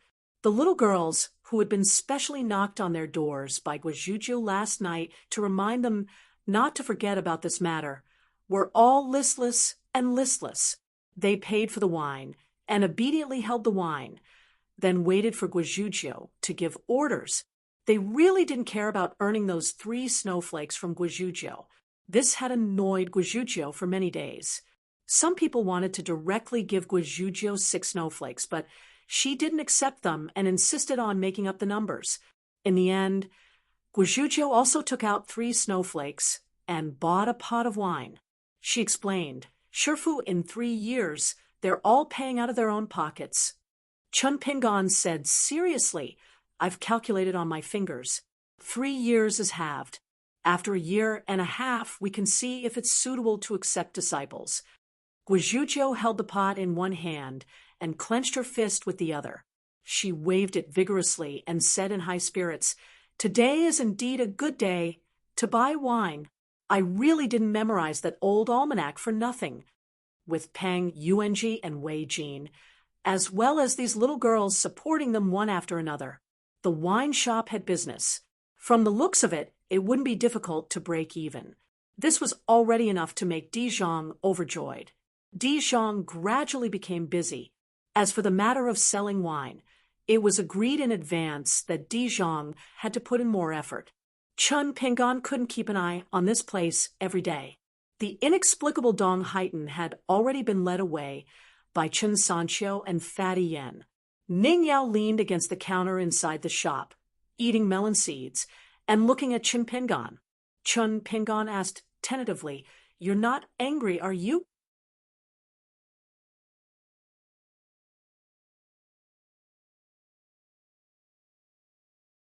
Ning Yao said, "How is that possible?" Chun Pingan said with a sad face, "How is it possible that you're not angry? Or, how is it possible that you're not angry?" Ning Yao blinked and said, "Guess." Chun Pingan sighed, "I'll open a pot of wine myself. Put it on the bill." Ning Yao suddenly laughed and said, "He Xiaoyang is nothing. Is he worth my anger?" Chun Pingan stood in front of her and asked softly, "Do you know why I'm not depressed at all after losing 3 rounds to Chao Ci?" Ning Yao asked why. Chun Pingan smiled and said, "Because Ning Yao doesn't even bother to remember who Chao Ci is." Then Chun Pingan also leaned against the counter and looked at the drinkers at the table outside. "After seeing you, that poor kid who grew up in Mud Bottle Alley has never been short of money." Ning Yao looked at his smiling face, which was becoming more and more obvious. She stopped eating melon seeds and asked, "Are you laughing at me for being stupid now?" Chun Pingan immediately stopped smiling and then immediately realized that he was not the least bit smarter than the little girl. He was also exposing himself here. However, Ning Yao stretched out her hand and Chun Pingan grabbed some melon seeds. Ning Yao said while eating melon seeds, "I'm not angry that so many women like you." After a pause, Ning Yao said, "But if one day you like a woman other than me, I will be very sad. If that day really comes, you don't have to say sorry to me, and you don't have to see me and tell me this kind of thing in person. I don't want to hear it." Chun Pingan reached out and pressed Ning Yao's head, gently shaking it. "Don't let your imagination run wild. It will be very difficult for me to become a person with a high cultivation in this life. There is always a mountain higher than a mountain, and I can only work hard to fulfill the promise step by step. But Chun Pingan is definitely the person who likes Ning Yao the most in the world, so this matter doesn't need to work hard." The wine shop's business was getting better and better.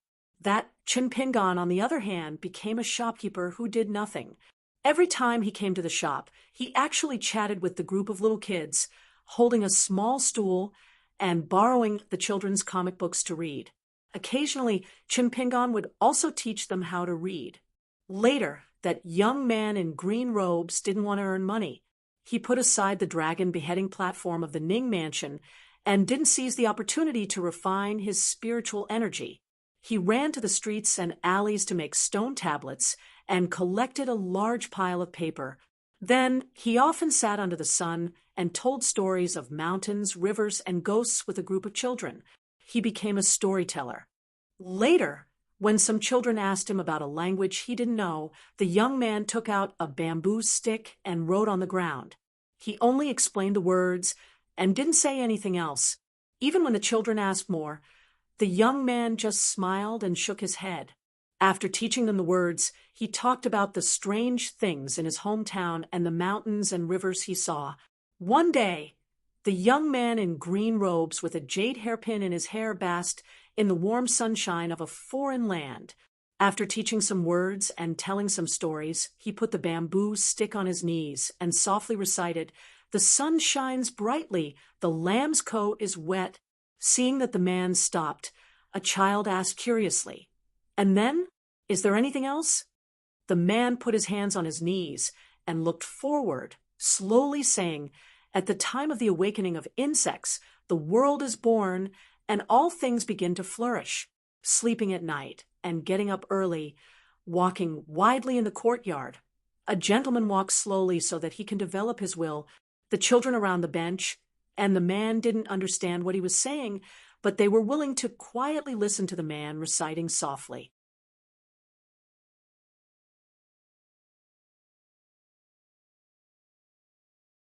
In the remote alleys of the Great Wall of Sword Chi, it was like there was an additional primary school without a real teacher or real children.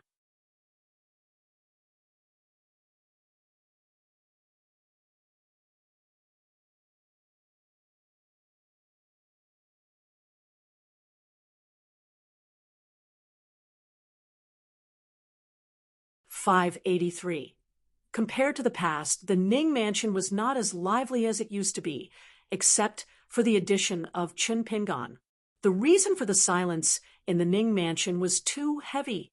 Originally, after the birth of Ning Yao, the Ning mansion had the opportunity to become a top family like the Dong, Qi, and Chun families. Now they were all gone, but there was still a haze that lingered. On the other hand, the old sword deity Dong Sengeng personally came out to serve the homecoming wine of the Taihui sword sex sword deity Huang Tong. There were a total of 6 sword deities sharing a table and drinking wine.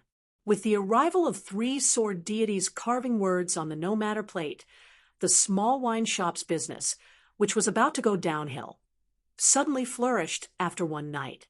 There were many sword deities squatting and drinking wine.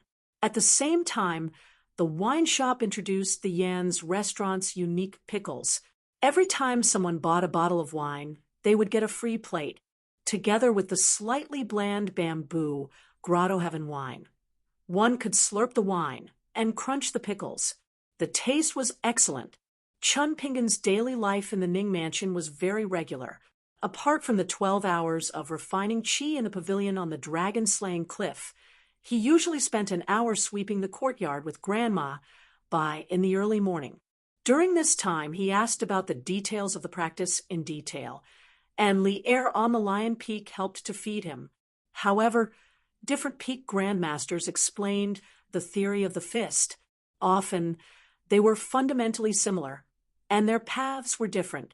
The old woman would often talk about the details, and then she would practice the moves herself. Chun Pingan followed suit. The old woman was actually very pleased because Chun Pingan had already used her fist in the fight on the street. Bai Lianshuang's fist art was the opposite of most of the fist intent in the world.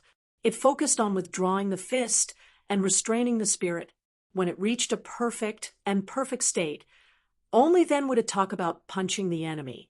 Every day at noon, he and Nailan Yeshing would familiarize themselves with the flying sword of a Jade Realm sword practitioner in the mustard small world. It would take about an hour. At midnight, there would be another practice. This was Nailan Yeshing's request.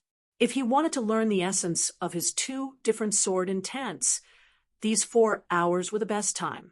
Learning swordsmanship from Nailan Yeshing was not as bad as learning martial arts from by Momo. He would often get injured. In fact, Nalan Yeshing had a sense of propriety when it came to swordsmanship. Chun Pingan's wounds were all minor, but Bai Momo felt distressed every time. Once, Chun Pingan was slightly injured. After practicing swordsmanship at midnight, they drank 2 cups of wine with Grandpa Nalan, according to the old rules. As a result, Bai Momo scolded Nalan Yeshing. Nalan Yeshing just reached out his hand to cover his wine cup, not daring to talk back. Actually, Chun Pingan and Ning Yao had talked about sword practice before, hoping that Grandma Bai would not worry about it. But for some reason, the old woman, who could be said to be well-educated and reasonable, was unreasonable on this matter. The one who suffered was Nalan Yeshing. Later, when she heard that Chun Pingan's bottleneck had loosened and showed signs of breaking through, the old woman endured her heartache and reluctantly let go of Chun Pingan, who had no merit but only worked hard. Chun Pingan had privately asked Ning Yao about Alliance's modification of the 18 stops. Why did he only teach so many people? Ning Yao's expression was solemn. She said that it was not that Alliance did not want to teach more people, but that he did not dare to. Chun Pingan was sitting in the pavilion at that time. He woke up with a start and broke out in cold sweat for the first time.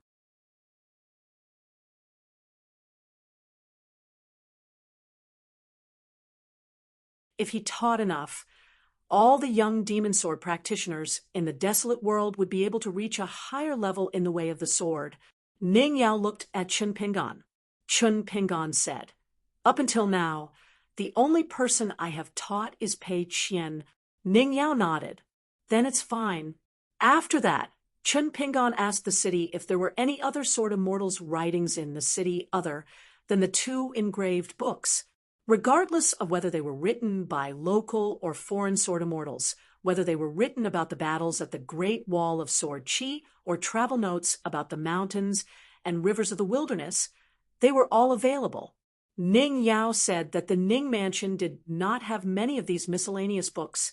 Most of the books in the library were from the 100 schools of thought, but they could try their luck at the Mirage in the northern part of the city. Chun Pingan hesitated.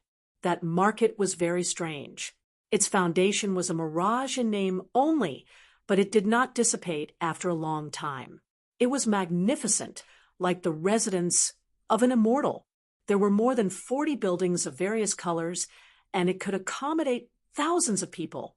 The city itself was heavily guarded. For outsiders, it was not easy to enter and leave. Hence, the vast world's merchants who had long been trading with the Great Wall of Sword Chi were all doing business there. They had all sorts of items, antiques, treasures, and heavy weapons. Every 100 years, the Mirage Tower would turn illusory. The cultivators who lived there would have to leave once. They would have to wait for the Mirage Tower to materialize again before moving in. Ning Yao had once encountered an assassination attempt there. Grandma Bai had also fallen from the 10th realm to the peak realm there. A pure martial artist was not a common Qi refinement warrior. From this, one could see how dangerous and tragic the assassination attempt was. Chun Pingan did not agree to go there with Ning Yao. He only wanted to get people to help him collect books and spend money. Otherwise, what was the point of earning money? If one did not use all means to kill, one could only talk about the speed of cultivation. Even if Chun Pingan did not compare himself to Ning Yao, and only compared himself to Stack Cliff Chun Sancho and the others, he would still feel inferior. Once, Yen was said that he would pass on the skills of his master to the little girl Guizhuzhou. Chun Pingan squatted at the side, ignoring the nonsense of the adult and the child. He only raised his head and glanced at Chun Sancho and Dong Huafu, who were practicing Qi in the pavilion. With the longevity bridge as the bridge between the big and small worlds, the flow of aura was so fast that it was too much for the eyes to take in. Chun Pingan felt a little worried when he looked at it. He always felt that he was not worthy of the feng shui treasure land of the dragon beheading cliff.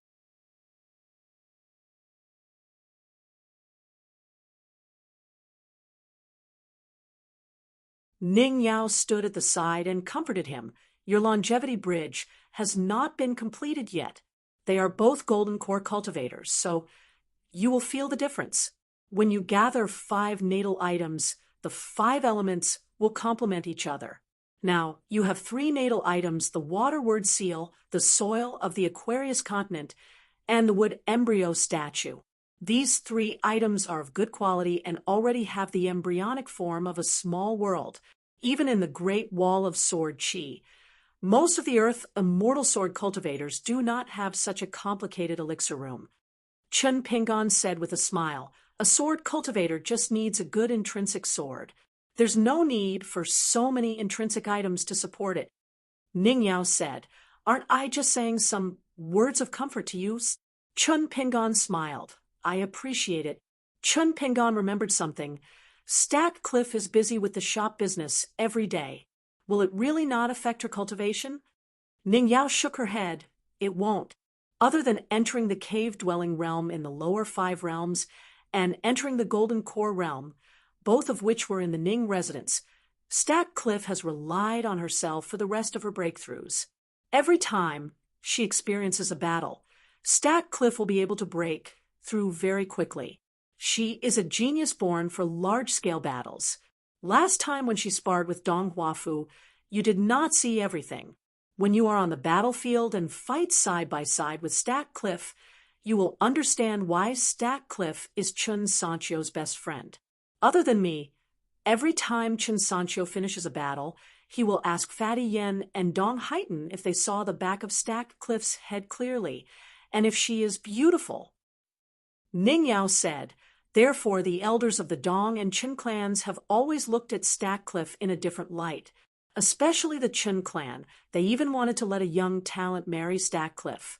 Chun Sancho's elder brother nodded in agreement, but Stack Cliff did not agree.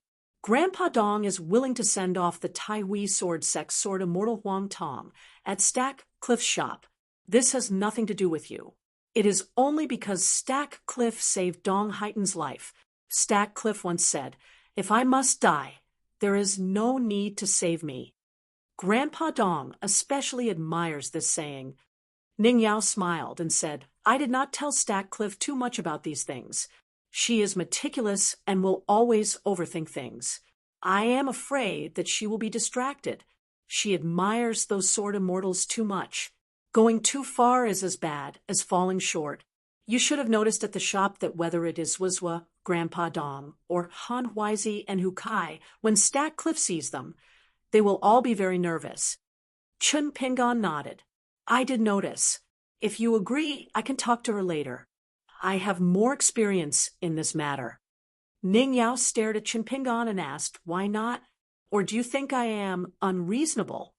Chun Pingon stretched out his hands and pinched Ning Yao's cheeks. How is that possible?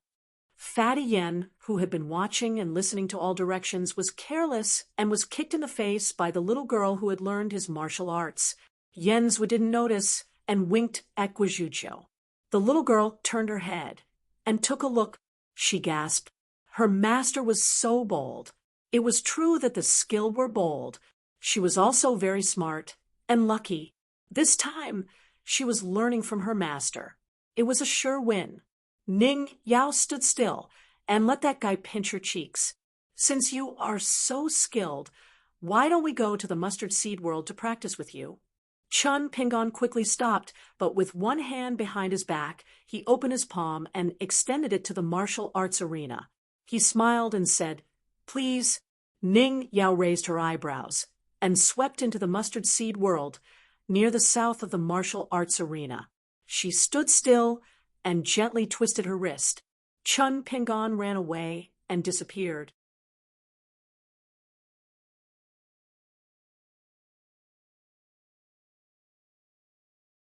Ning Yao did not chase after him. She just took out her flying sword and strolled in the mustard seed world. It was not even sword practice. It was just that she had not let her flying sword see the world for a long time. The matter of cultivation was not worth mentioning to Ning Yao. Guizhuqiu said in a daze, judging the situation and being able to adapt, my master is really a man.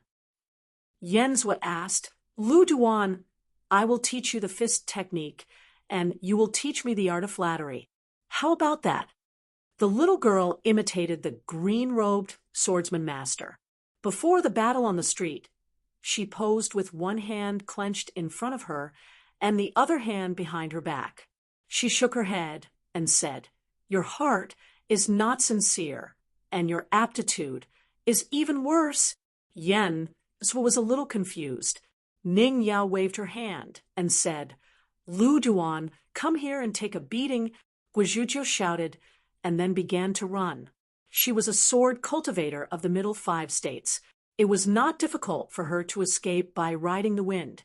She was just not as smooth as her future master. The disciple was not as good as her master. There was no need to be ashamed. Unfortunately, Ning Yao reached out and grabbed Guizhuzhou. A fine sword aura wrapped around Guizhuzhou and pulled her to her side.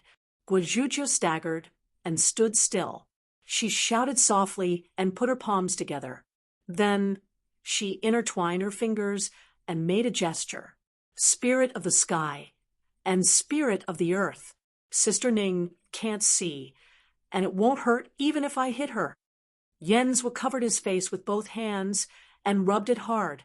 He said to himself, "If you want me to take a disciple like Lu Duan, I would rather take her as my master." If Guizhuzhou thought that she could escape with this, she was underestimating Ning Yao too much. The little girl left the Ning residence with a bloody nose and a swollen face. She bounced around and asked elder sister Ning if she wanted to eat some pastries. She also patted her chest and promised that she had tripped and fallen because she was careless. In the end, elder sister Ning grabbed her little head and knocked on the door. Guizhuzhou, who was a little dizzy, left the holy ground of martial arts by herself. She walked pitifully on the streets. She touched her face, and her hand was full of nosebleeds. She casually wiped the blood on her body. The little girl raised her head high and slowly walked forward. She thought that practicing martial arts was really not easy, but this was a good thing. How could there be a peerless fist technique that could be learned so easily? Once she learned 70 to 80% of the skill, she could forget about Sister Ning. Master's wife was the most important, and Master might not be willing to favor her. She could just endure it. But Dong Bude was an old girl who couldn't get married. She would have to take it easy when walking at night.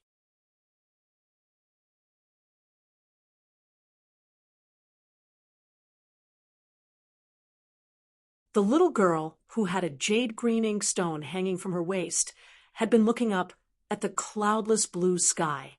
She nodded gently. Today was a good day. On this day, Chun Pingon and Ning Yao went for a stroll to the wine shop in Stack Cliff.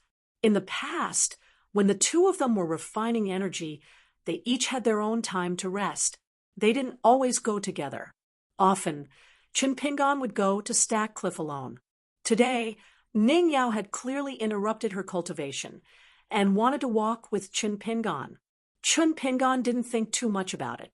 When they passed by the wine shop on the main street, whose business was far less prosperous than his shop, Chun Pingon looked at the large and small horizontal couplets and whispered to Ning Yao, "Your handwriting is not as good as mine, and the meaning is far worse, right?" Ning Yao said, "There is a big restaurant that invited a registered disciple of the scholarly sage. He is a gentleman from the academy and wrote the horizontal couplets himself." Chun Pingon smiled and said, "This is a clumsy business that has only learned a little. It won't succeed. I bet that if the restaurant's business doesn't get worse, the shopkeeper will be thanking the gods. Don't expect the customers to appreciate it. There are more than 70 big and small wine shops here. Everyone sells wine. There are more than 100 kinds of immortal wine in the world. It's not difficult to drink any kind of wine. But in the end, what are they selling?" Ning Yao asked, "What is it?" Chun Pingon smiled and didn't speak. He continued to look around at the content of the couplets that seemed to be shy and blushing. Ning Yao said, "Forget it if you don't want to say." Chun Pingon hurriedly said, "Of course it's for those who buy wine. Those who drink my wine are either sword immortals or sword immortals who are better than sword immortals. In a small shop, there are crude tables and stools, but there are no restrictions. The small wine cup is big. So Stack Zhang said that if he made money, he would have to change the tables and stools. He would have to learn from those big restaurants and make them new and shiny. This is absolutely impossible. Fatty Yen suggested that he use his private money to join us. He took out a large silk shop under his name that was not doing well, but I directly rejected him. First of all, it would ruin the feng shui and ruin the unique style of the wine shop. Second of all, our city is not small. There are tens of thousands of people, including half of his women. How can we not sell silk and satin? So I plan to talk to Fatty Yen and tell him not to add money to join our shop. We will pay to join his silk shop. Here, the only people who are willing to pay are the sword cultivators who like to drink and the women who like to dress up for their lovers. I already have a draft for the silk shop's new couplet. Ooh, Ning Yao slowly said. Alliance said that men who practice the sword can become sword immortals based on talent alone. But if you want to become a good and considerate man like him, you have to suffer the pain of a woman's words piercing your heart like flying swords. You have to endure the pain of a woman leaving and never looking back. You have to drink thousands of pounds of wine that yearns for your soul. Chun Pingan turned to look at Ning Yao and blinked. You're right. For the past 10 years, I've been thinking about someone. Even though we're far away from home, the flying swords of immortals can't reach us. I can only practice martial arts and drink wine to ease my sorrows. In the next moment, Chun Pingan suddenly panicked. Ning Yao's face was somewhat undisguised gloomy. That pair of eyes seemed to want to say something. She was not good with words, so she never said anything, because she never knew how to say words of love. In the past, the youth in straw sandals who took 1 million to reach the inverted hanging mountain was also as clumsy with words as he was.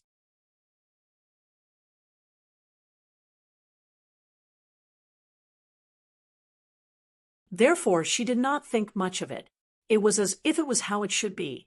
You don't say anything, and I don't say anything, then you'll know.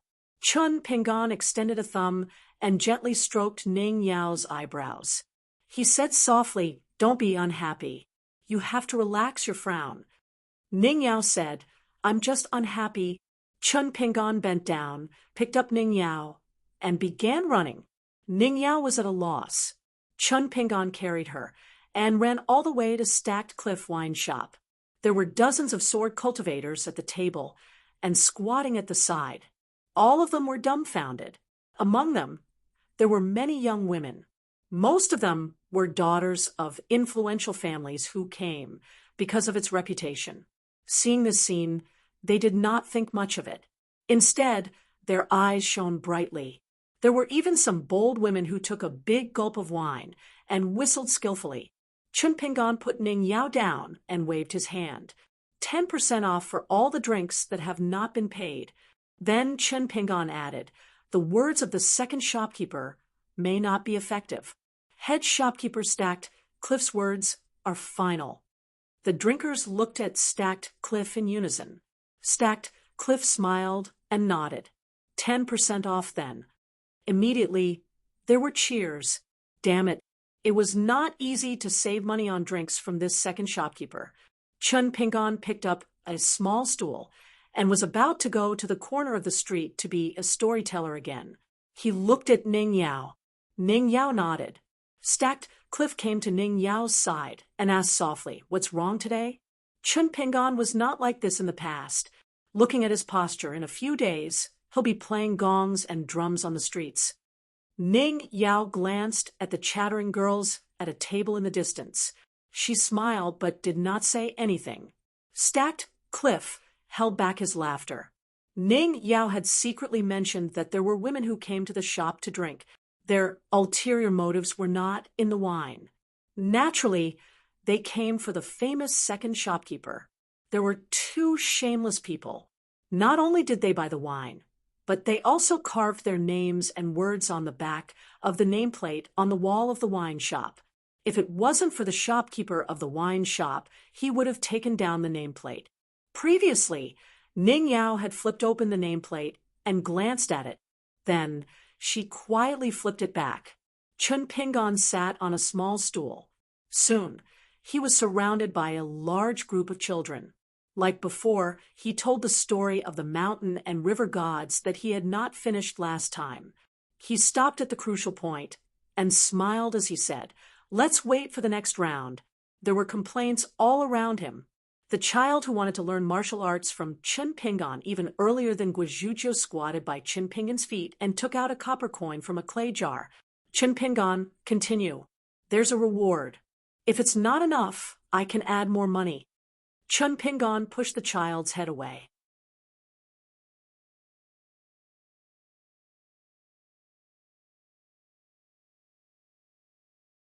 Go away. Then Chun Pingon took out a piece of paper from the tablet rubbing and gently unfolded it. Are there any words you don't know on this? Is there anything you want to learn? A teenager said sullenly, "There are so many words I don't know. What's the use of learning these? It's so boring. I don't want to listen to this. Continue the story or I'm leaving." Chun Pingon looked around. More or less everyone was the same. He was not interested in children who grew up in the shabby alleys. Once the novelty wore off, it would be hard for them to last. Literacy was not useless in the great wall of sword chi. It was useful for those lucky ones who could become sword cultivators. But in the poor families on the streets and alleys, it was just something to relieve boredom. If it wasn't for the fact that they wanted to know what the characters in the picture books said, everyone would have thought that it had nothing to do with those crooked words on the stone tablets. From childhood to old age, until death, the two sides didn't know each other, and they didn't know each other. Chun Pingon smiled and said, "There's no hurry. I'll only explain one word to you today.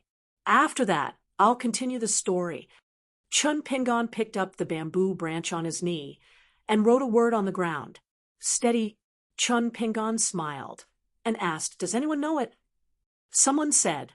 Then Chun Pingon raised the verdant bamboo branch in his hand. It was faintly lingering with spiritual energy. He said, "I'll give this bamboo branch to whoever can help me solve the word today. Of course, you have to solve it well. For example, at the very least, you have to tell me why the word steady has the word urgent when it clearly means unhurried. Isn't that contradictory? Could it be that when the saint created the word, he dozed off and made up this word for us in a daze?" The large group of children stared at each other helplessly. It was already very impressive to be able to recognize the word steady. Who would know this? A little girl hiding sneakily among the crowd whispered, "Future master, I know what it means."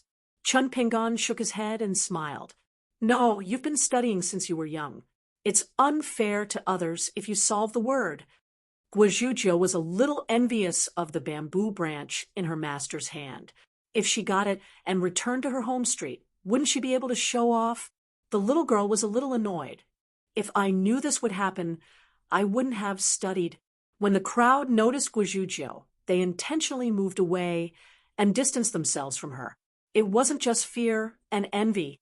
There was also inferiority, as well as the self-esteem that often coexisted with inferiority. The little girl, squatting alone, didn't feel anything. The small inkstone hanging from her waist didn't even matter if it touched the mud. A poor boy with delicate features but with mended clothes gathered his courage. His face was slightly red as he pointed at the word on the ground in front of Chun Pingon. His voice trembled as he said softly, "Haste is steadiness. Haste is actually a fast but slow seedling. There's a small stone tablet in my home's Linksy Alley. There's a saying on it, 'Rice and weeds gather, rich and powerful emperors and marquises.' I've asked Sister Dai Zhang about it. She knows what it means, but Sister Dai Zhang said that she's actually never seen any rice and weeds. I feel that the word stable has the meaning of using resources as the foundation and urgency as the expression. It's just like the new wine shop that you and Sister Dai Zhang opened. It earns money quickly, but it spends money slowly. With enough money, Sister Daizhang can buy a bigger house. Chun Pingon had long noticed this boy. He was the one who listened to stories and explained words the most seriously. The boy was also one of the craftsman's apprentices who had renovated the street.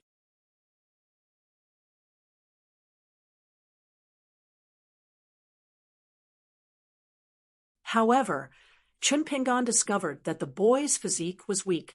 Not only had he lost the best opportunity to practice boxing, he was also congenitally unsuited for martial arts.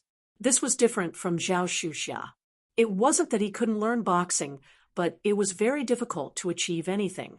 At the very least, he wouldn't be able to endure the pain of the third realm. Chun Pingon still didn't give up. After asking Ning Yao looked at the boy from afar and shook her head. She said that the boy didn't have the aptitude to practice the sword. He couldn't even take the first step. If this didn't work, then everything else was over. Only then did Chun Pingon give up. Perhaps it wasn't that the boy was truly literate. It was just that he had been lonely since he was young and had nothing to do. He had to do something. If he could make himself slightly different from his peers without spending money, then the poor boy would be especially attentive. Chun Pingon smiled and nodded. Zhang Jiazhen, you solved half of the word steadiness, so I'll give you the bamboo branch. Chun Pingon handed over the bamboo branch. The boy, who didn't expect Chun Pingon to know his name, turned completely red. He panicked and shook his head vigorously. I don't want this. Chun Pingon took back the bamboo branch and asked with a smile, Why? Do you want to learn boxing? Zhang Jiazhen still shook her head. It'll delay my long-term work. Chun Pingon said with a smile, Having a true skill is the most important thing to have a foothold in life. Otherwise, it'll be difficult to live a good life.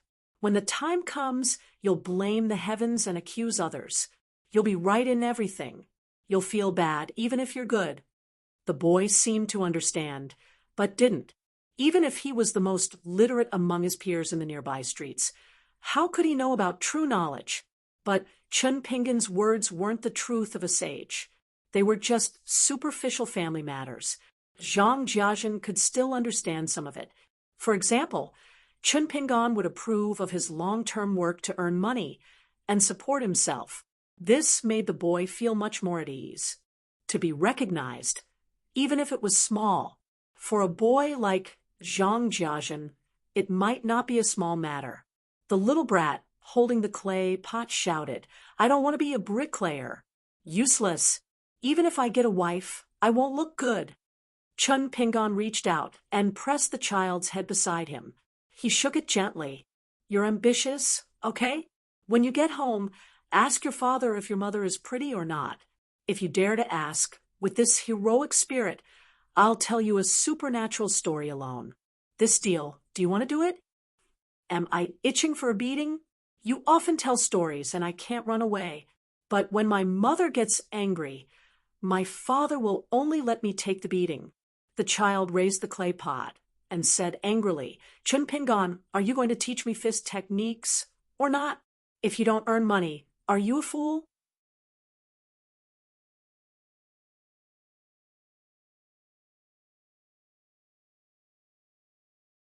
Chun Pingon smiled and said, After I finish the second half of the story, I'll teach you a set of basic fist techniques. Everyone can learn it. But I'll say it first, this fist technique is very boring. Even if you learn it, you'll definitely be useless. At most, you won't feel cold when it snows in winter. The child said, Oh, he felt that it was fine. It would be a waste not to learn it. So he hugged the clay pot tightly. Chun Pingon laughed and said to the child, Why are you giving me the money jar? The child asked, cheating a child's money. Chun Pingon, aren't you embarrassed? An expert like you is really embarrassing. I don't want to learn fist techniques from you. Otherwise, when I become an expert in the future, I won't be like you. Around the small bench, laughter came from all directions. Even the older teenagers like Zhang Jiazhen were envious of the child's audacity to talk to Chun Pingon like that. Chun Pingon continued to tell the story of ghosts and monsters, as well as cultivators who subdued demons. Then he stood up and put the bamboo stick on the small bench. The children also made way for him. They watched the man in green slowly do the six-step stance. Chun Pingon stood still and smiled. Have you learned it? Guajuju watched without blinking. A top-notch fist technique with the demeanor of a master. The child holding the money jar said in a daze, That's it? Chun Pingon nodded. Otherwise? The child gently put down the clay pot, stood up, and unleashed a series of ferocious moves. After he retracted his fist while panting, the child said angrily, This is the fist technique you use to defeat so many little sword immortals, Chun Pingon. Who are you fooling? You walk step by step, and you're so slow that I'm worried for you. Chun Pingon pointed at the word on the ground and smiled. Have you forgotten? Chun Pingon walked through the 6 steps again, still slow, and leisurely throwing out punches. As he walked, he said, All fist techniques and martial arts are obtained from stability. One day, when I've mastered the fist technique, I'll throw this punch again. After the last punch, Chun Pingon stopped, leaned up, and punched towards the sky. The children all opened their eyes wide and looked at the sky. Chun Pingon had already quietly pulled back his fist, picked up the bamboo stick and the bench, and was ready to go home. The child asked in a daze, When you threw this punch, there was no thunder? The others also nodded, feeling that it wasn't fun at all. Chun Pingon smiled. I didn't really throw a punch. The atmosphere became a bit awkward. Guajuju's chi sank into her dantian, and she shouted, Boom. Chun Pingon put his hand to his forehead. It was a bit embarrassing, but he couldn't hurt the little girl's heart. So he forced a smile and gave the little girl a thumbs up. The rest of the children also looked at each other. Let's go. It's boring. Let's wait for the next story. Chun Pingon called Zhang Jiajin. The boy was confused and still came to Chun Pingon's side, anxious. For the boy, this man, named Chun Pingon, was a celestial. Chun Pingon walked slowly, twisted his wrist, secretly took out a bamboo leaf, and gave it to Zhang Jiajin. He said softly, This is for you. You can wear it just like the stance. It's useless. I'm not trying to test you, it's the truth, but as long as you're willing to learn, walk a few more times every day, and this little bamboo leaf can help you resist the cold. It's going to snow soon. It's a cold season. It's easier to work as a worker. It's still okay. Zhang Jiajin clenched the bamboo leaf and was silent for a moment. Am I really not suitable to practice martial arts and swordsmanship? Chun Pingon nodded. Yes. The boy's eyes reddened, and he lowered his head, not saying a word. Chun Pingon looked forward. At such a young age, you can take responsibility for yourself. It's a very impressive thing.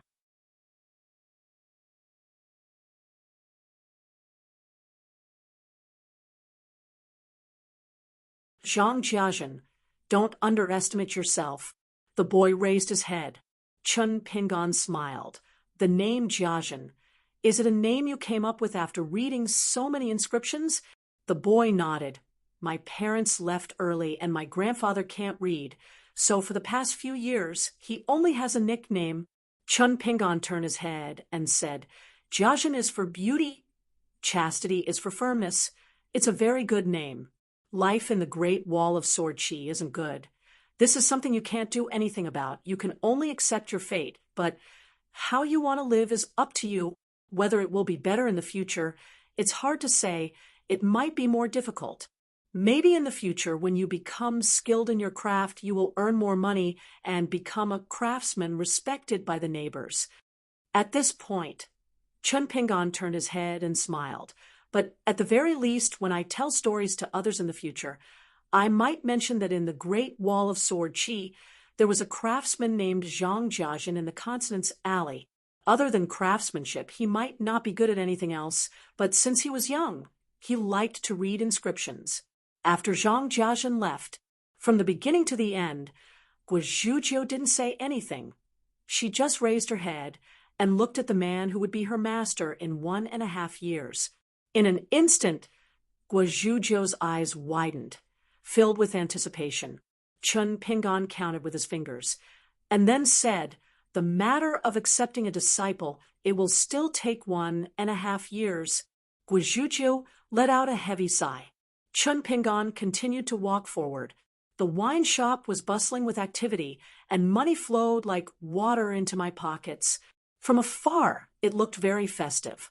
Chun Pingan, who was in a good mood, casually asked, "Have you ever heard of a saying? It is said that only 100 beasts under the heavens can produce a poet whose works will be passed down through the ages." Guozhuzhou shook her head.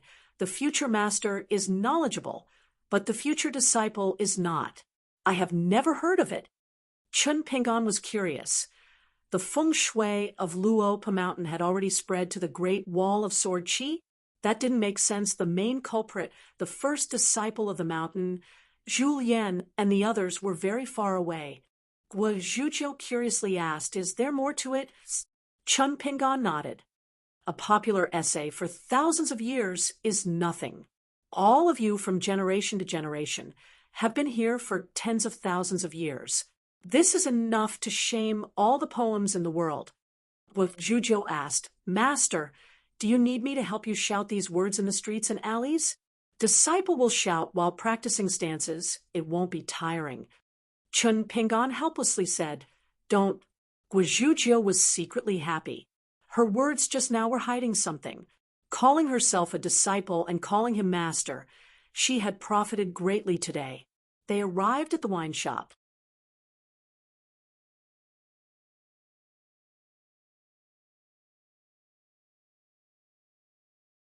Ning Yao looked at Guozhuzhou, who was preparing to leave. The little girl ran up to Ning Yao, smiling. "Sister Ning, why do you look so good today?" Ning Yao looked at Chun Pingan. Chun Pingan bitterly smiled. "I don't teach these things." Guozhuzhou saw that Sister Ning wasn't beating her, so she stopped and went home. When she was young, she felt that there were many things to worry about. When she grew up, she would forget what those worries were. Ning Yao and Chun Pingan returned to the Ning mansion together. Ning Yao asked, "Are you really going to accept a disciple?" Chun Pingan nodded. "For now, it's an anonymous one. The Guo family treats people kindly. It's rare that I can do something for the Ning mansion." Wei Jin, who was drinking at the wine shop, seemed to have remembered something. He turned to look at Chun Pingan's back and laughed in his mind. "I was so focused on drinking that I forgot to tell you. A long time ago, seniors will ask me to pass on a message to you, asking when you're going to practice the sword." Chun Pingan turned to Wei Zhang and shouted, "Head shopkeeper, in the future, when Great Sword Immortal Wei drinks here, you'll get a 10% discount." Wei Jin took out a piece of grain rain money and placed it on the table. "No problem." Ning Yao asked, "What's wrong?" Chun Pingan bitterly smiled. "I have to go to the Great Wall of Sword Chi immediately. Tell Grandma Bai to prepare the medicine jar. If it's too late and you don't see me, go and carry me back." At the Great Wall of Sword Chi, facing the south, he sat cross-legged and closed his eyes to rest. There were many things that he couldn't understand. Even if he could understand some things, he wasn't willing to accept them. So in the end, he chose to stay away from the quarrels of the human world and flew towards the sea on his sword. This wasn't a romantic thing for a sword immortal. In fact, it wasn't pleasant at all. But at the moment, there was one more thing that he couldn't understand. Teacher wasn't by his side, but that junior brother dared to be so bold. You're tuning into the Mystic Fist YouTube channel. Don't forget to subscribe and join us on this journey to catch the most captivating stories.